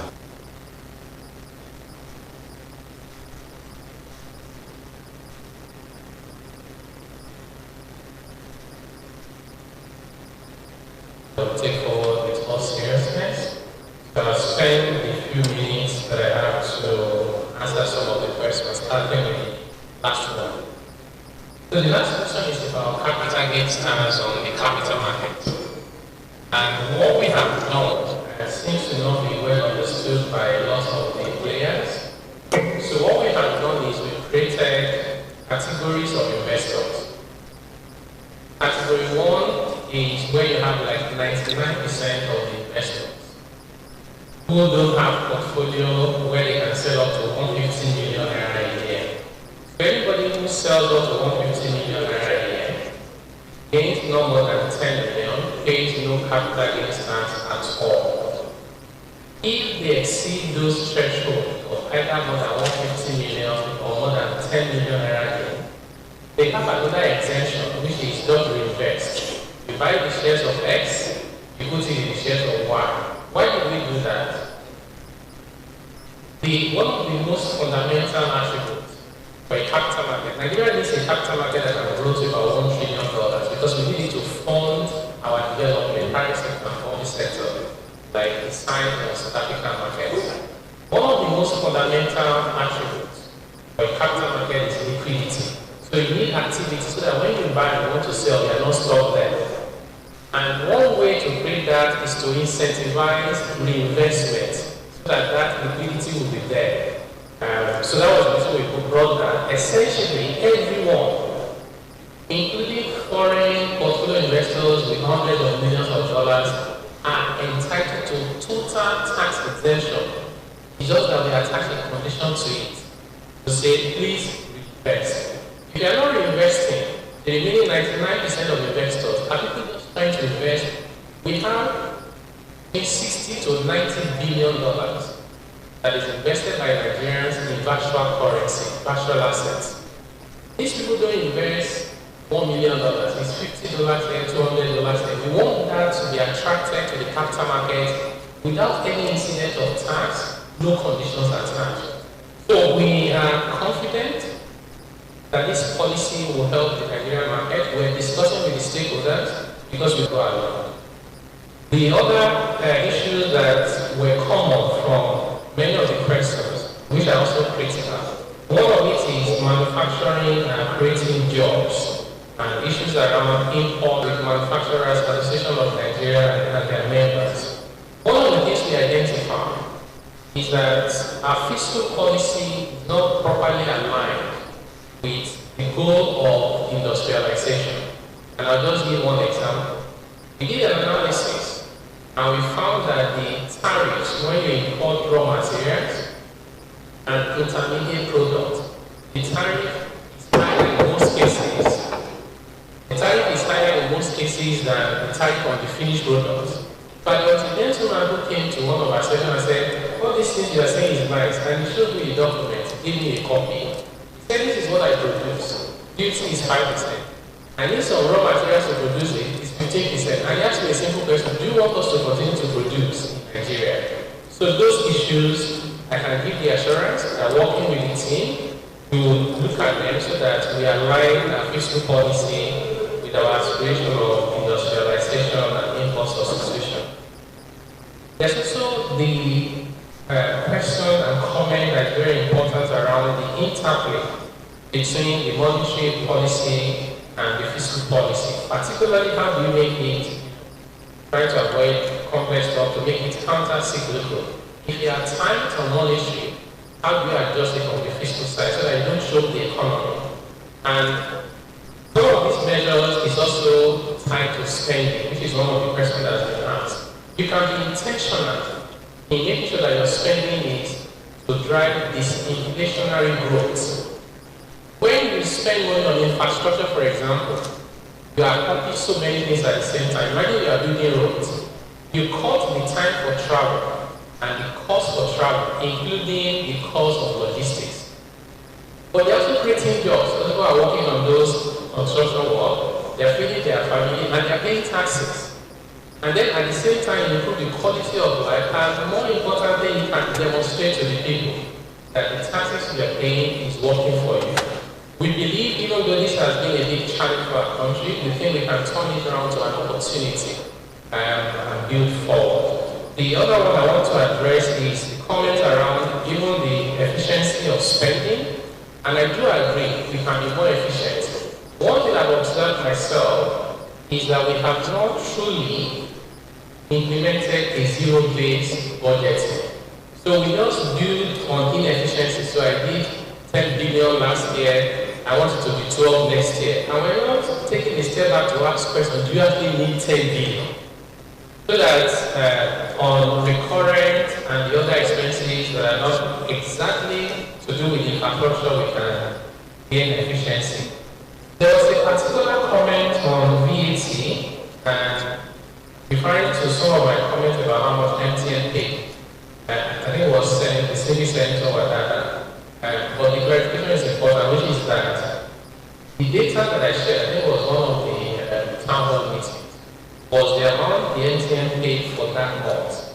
And it was a accumulation of, there is this thing that was introduced around 23-24, we call it withholding VAT. So we found out that many small businesses, they will invoice you with VAT, and they don't understand that they're supposed to remit it to the government. They collect the VAT and just spend it. By the time buyers like MTN, some banks, when they send invoice to MTN, they shouldn't pay the VAT to that person. They should withhold the VAT and remit to the government. So the amount you see credited to MTN as their VAT is not really their VAT alone. So it includes the VAT on what they are doing, their own services, and the VAT on their suppliers. So just to clarify that.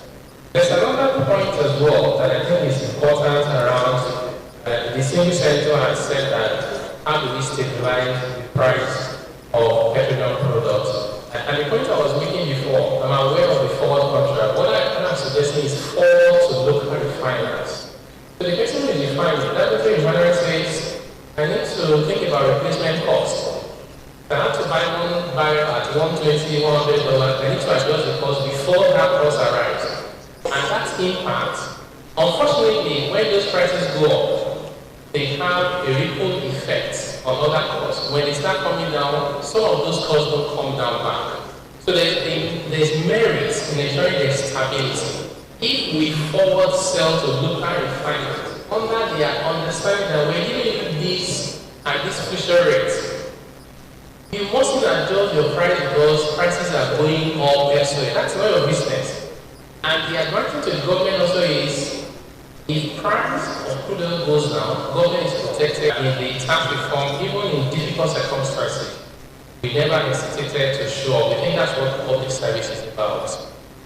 So the last one I want to talk about is this payment to contractors. It also came up several times. And I think that beyond ensuring that as a government we can be trusted, you ask me to go and do something, say it's 1 billion. Maybe you give me 200 million, I borrow money to complete it, and I have to pay you for years to be paid. It creates a lot of damage. And I'll tell you, we also pay what I call the trust deficit premium. What that person will do if they ever work for government again, a 1 billion project, which means if we can be more deliberate in saying this is the budget, this is the revenue, beyond the revenue, this is the cash planning. And based on the cash, if you know the cash will come on time and you're unable to borrow, then don't start the project. When you start the project, pay on time, and you start finding out that even the cost of many of these projects will come down. One of the major reasons why the government will build a road, and it will be 10 billion, and private sector will build it to 6 billion, is this particular reason. So I take it as a priority issue to work with the team to find solutions to it. It can't be that it's impossible to solve it. But there are countries around the world where you rather work for government than even the private sector because it's the sovereign. But in Nigeria, sometimes this can be a challenge. So, Mr. President, Senate, and of course, you approve and confirm my nomination. I look forward to more engagement. Thank you very much, and God bless you. Thank you so much. Our nominee, Mr. Taiwo Oyedele, and I also congratulate the President. Your intellect is never in doubt. I want to also congratulate you for what you did with the tax helped a lot to douse tension. And your appearance or appearances in various fora also assisted to educate Nigerians that it was a good thing for the taxes to be harmonized. And I think it brought down a lot of tension. So now, Mr. President has found it necessary to elevate you beyond being a special advisor to now being a colleague ministers. I've been a minister before, so I know what I'm talking about. So I believe that you are a square peg in a square hole, and I pray that the Senate approves and confirms you expeditiously. And you know, we had to do this in a hurry because we are hoping that Mr. President's trip, which is very good for Nigeria, to renew the ties we have with United Kingdom next week, somebody like you should be on the team so that you can talk with your colleagues there who are also very intellectually endowed. That's why we have to rush to make sure that you are here because we already know you. It's also possible that we could have said, take a bow and go. But Nigerians out there who are listening to you are getting more educated, and they know that you are now going to have a lot of so what I may call working documents. So that as you are going, take the questions as something that you go and study in your office and know the kind of policies to generate and know which areas to touch, because they all make sense. Collectively, they will assist us to put the economy on the right footing, as contemplated by the President with your nomination. So congratulations. I also thank the former Minister of Defense, and all those who sat throughout. Kayode, thank you so much, Senior Advocate of Nigeria, and all the members of your entourage. It's not a waste of time. We are satisfied with your appearance, and we know that, yes, indeed, we will benefit a lot from your wealth of experience over the years. Leader of the Senate. I thank you, Mr. President, sitting as chair, and very distinguished colleagues. It has been a day well spent and a time well invested. At this point, may I now move that the nominee be allowed to take a bow and leave. And secondly, I move also that the Senate, upon his departure, that our Order 12 on floor privileges that have been suspended be restored for us to continue with the consideration of this exercise. I so move, Mr. President. Minority Leader. Thank you, Mr. President. The same colleagues, I'd like to second the two motions moved by the Senate Leader. I so second. The same colleagues, the motion has been moved that we restore our floor privileges by allowing our strangers to take a leave of the chambers, and then, of course, that we continue with the proceedings of the Senate.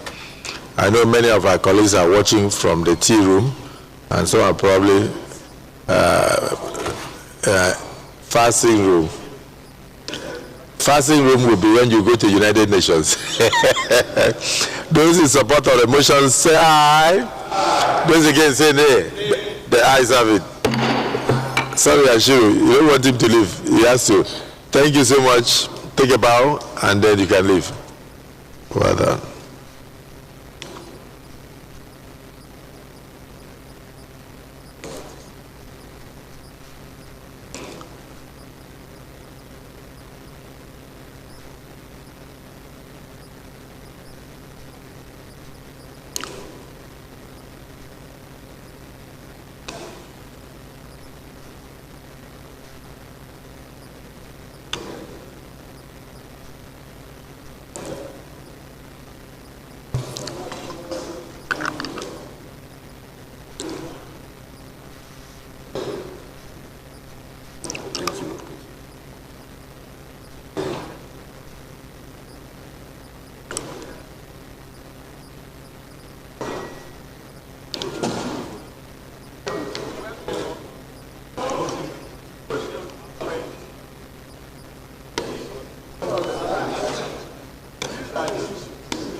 Distinguished colleagues,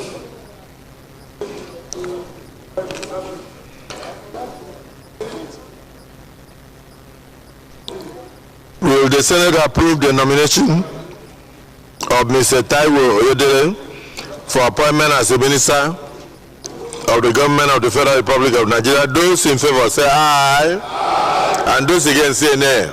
The ayes have it.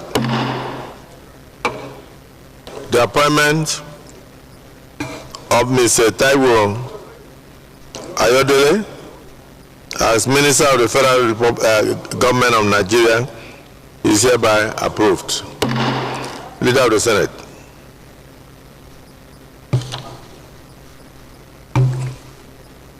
Mr. President, very distinguished colleagues, I rise to move that the Senate reverts to plenary to enable the chairman to call progress. I so move.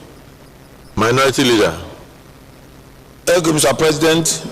Distinguished colleagues, I would like to second the motion that the Senate move back to plenary for chair to report progress. I so second.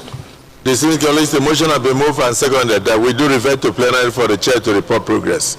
Those in support say aye, and those against say nay. The ayes have it.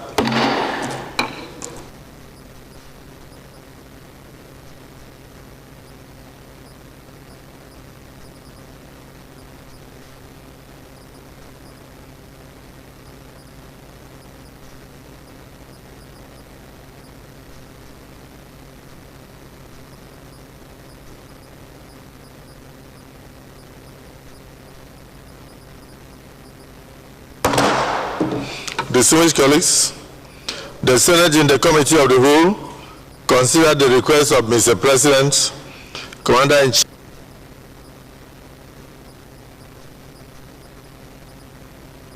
of the Federal Republic of Nigeria. The nominee answered questions from distinguished senators on a number of topical issues, and thereafter, the Senate approved the nomination of Mr. Taiwo Oyedele as a minister of the government of the Federal Republic of Nigeria. Is this a true reflection of what transpired in the Committee of the Whole?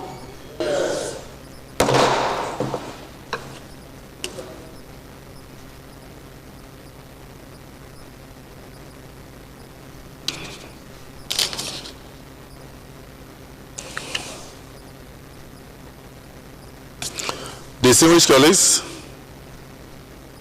will the Senate confirm the nomination of Mr. Taiwo Oyedele as a minister of the government of the Federal Republic of Nigeria?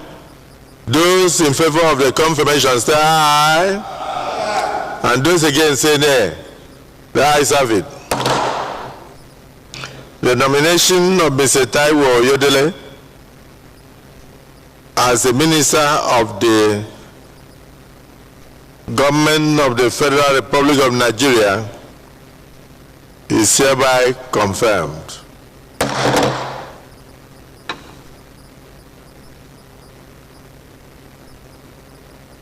Let me thank our colleagues for the painstaking manner in which they brought up topical issues and asked various questions on this nominee, and also thank them for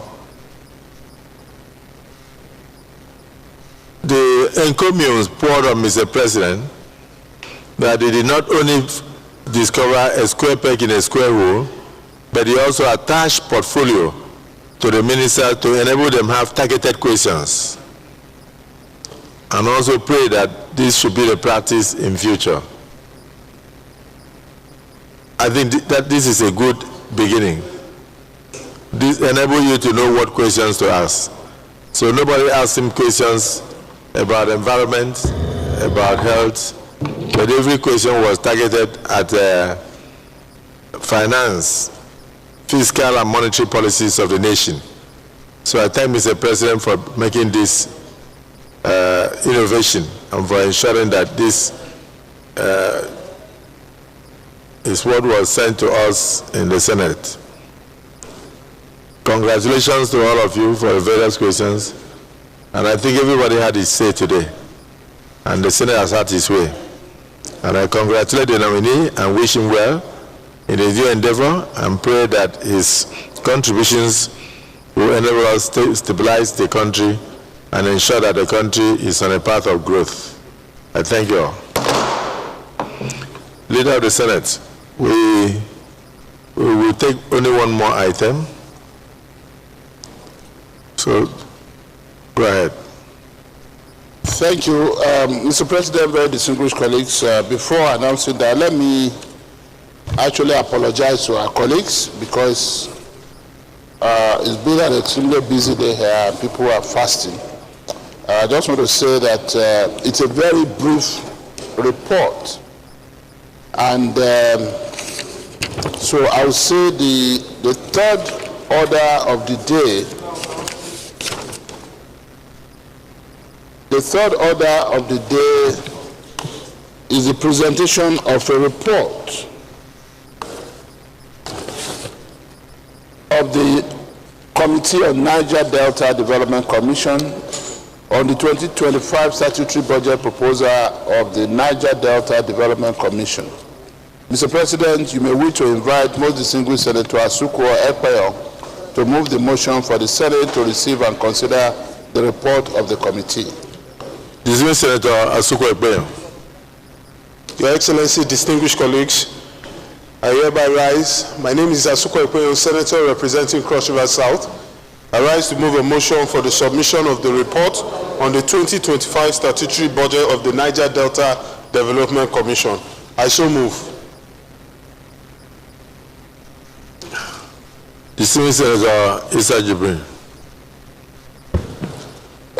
Your Excellency, Mr. President, very distinguished colleagues, I rise to second the motion of the Commission be laid. I so second. Distinguished colleagues, please proceed to lay your report for consideration.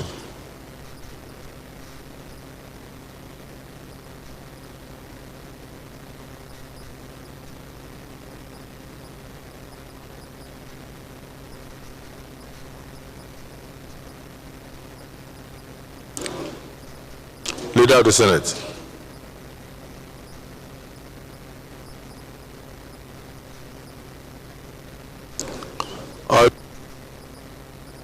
Leader, give him an opportunity to give just two seconds brief of the report. Mr. President, distinguished colleagues, the Senate at its sitting on Thursday, 18 December 2025, read a letter from the President and Commander-in-Chief of the Armed Forces of the Federal Republic of Nigeria containing a budget proposal in the sum of 1,750,923,400 naira only for the Niger Delta Development Commission for the fiscal year 2025. Accordingly, the letter was referred to the Senate Committee on Niger Delta Development Commission for further legislative action, pursuant to Order 9650 of the Senate Standing Orders 2023 as amended. Acting on the referral, the committee carried out its legislative mandate on the budget proposal and invited the Commission to defend its year 2025 budget proposal on Tuesday, 30th December 2025.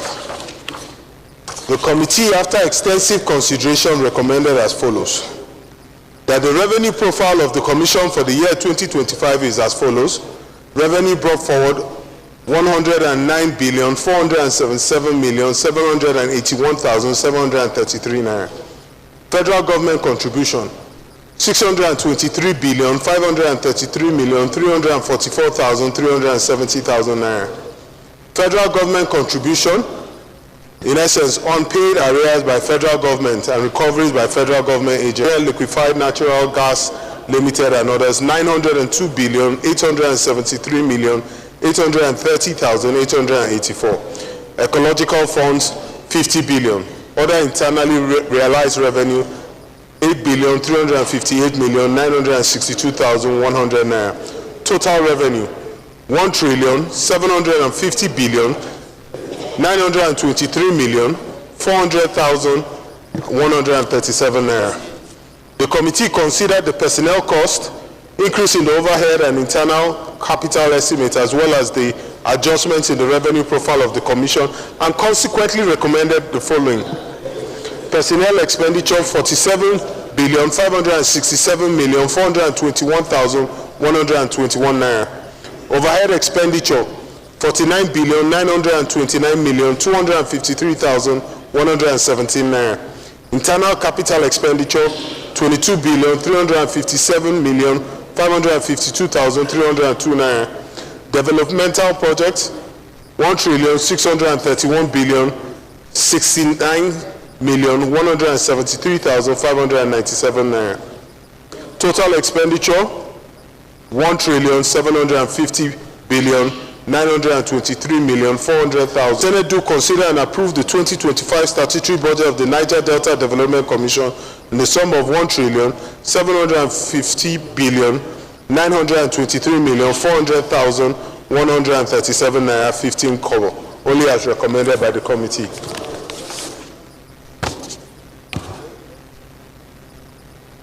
The report has been submitted, Your Excellency.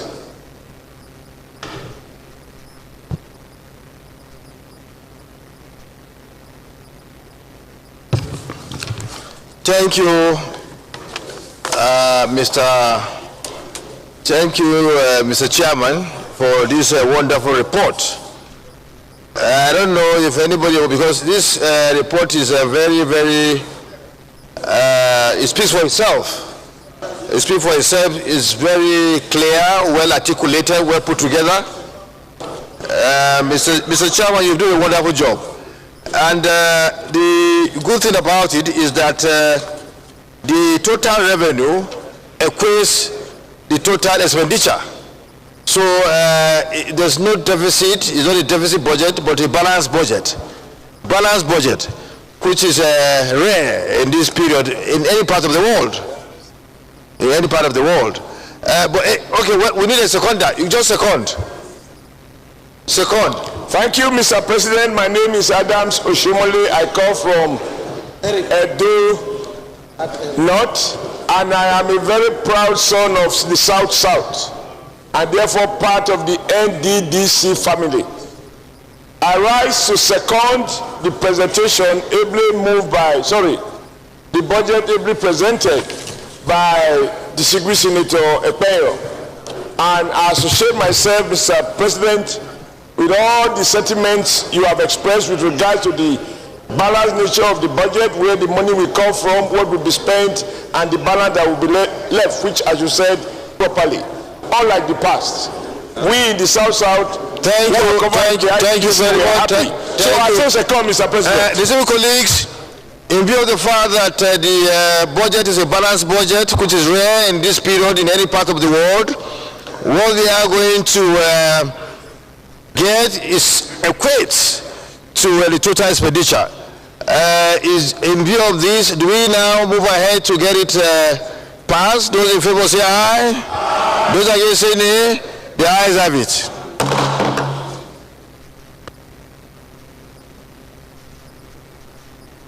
Let me commend the chairman. Chairman, you've done a wonderful job. I'm not surprised because of your a renowned economist who served meritoriously as a commissioner of finance in Cross River State, where you did very well.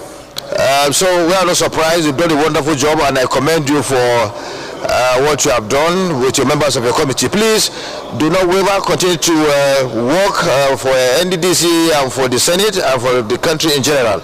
More grace to help us.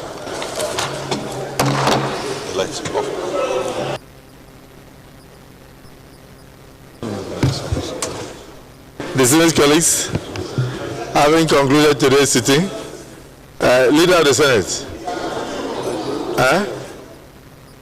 you had already suspended other items on the other paper. So the Senate is hereby adjourned to Thursday, the 12th day of March 2026 at 11 a.m. prompt.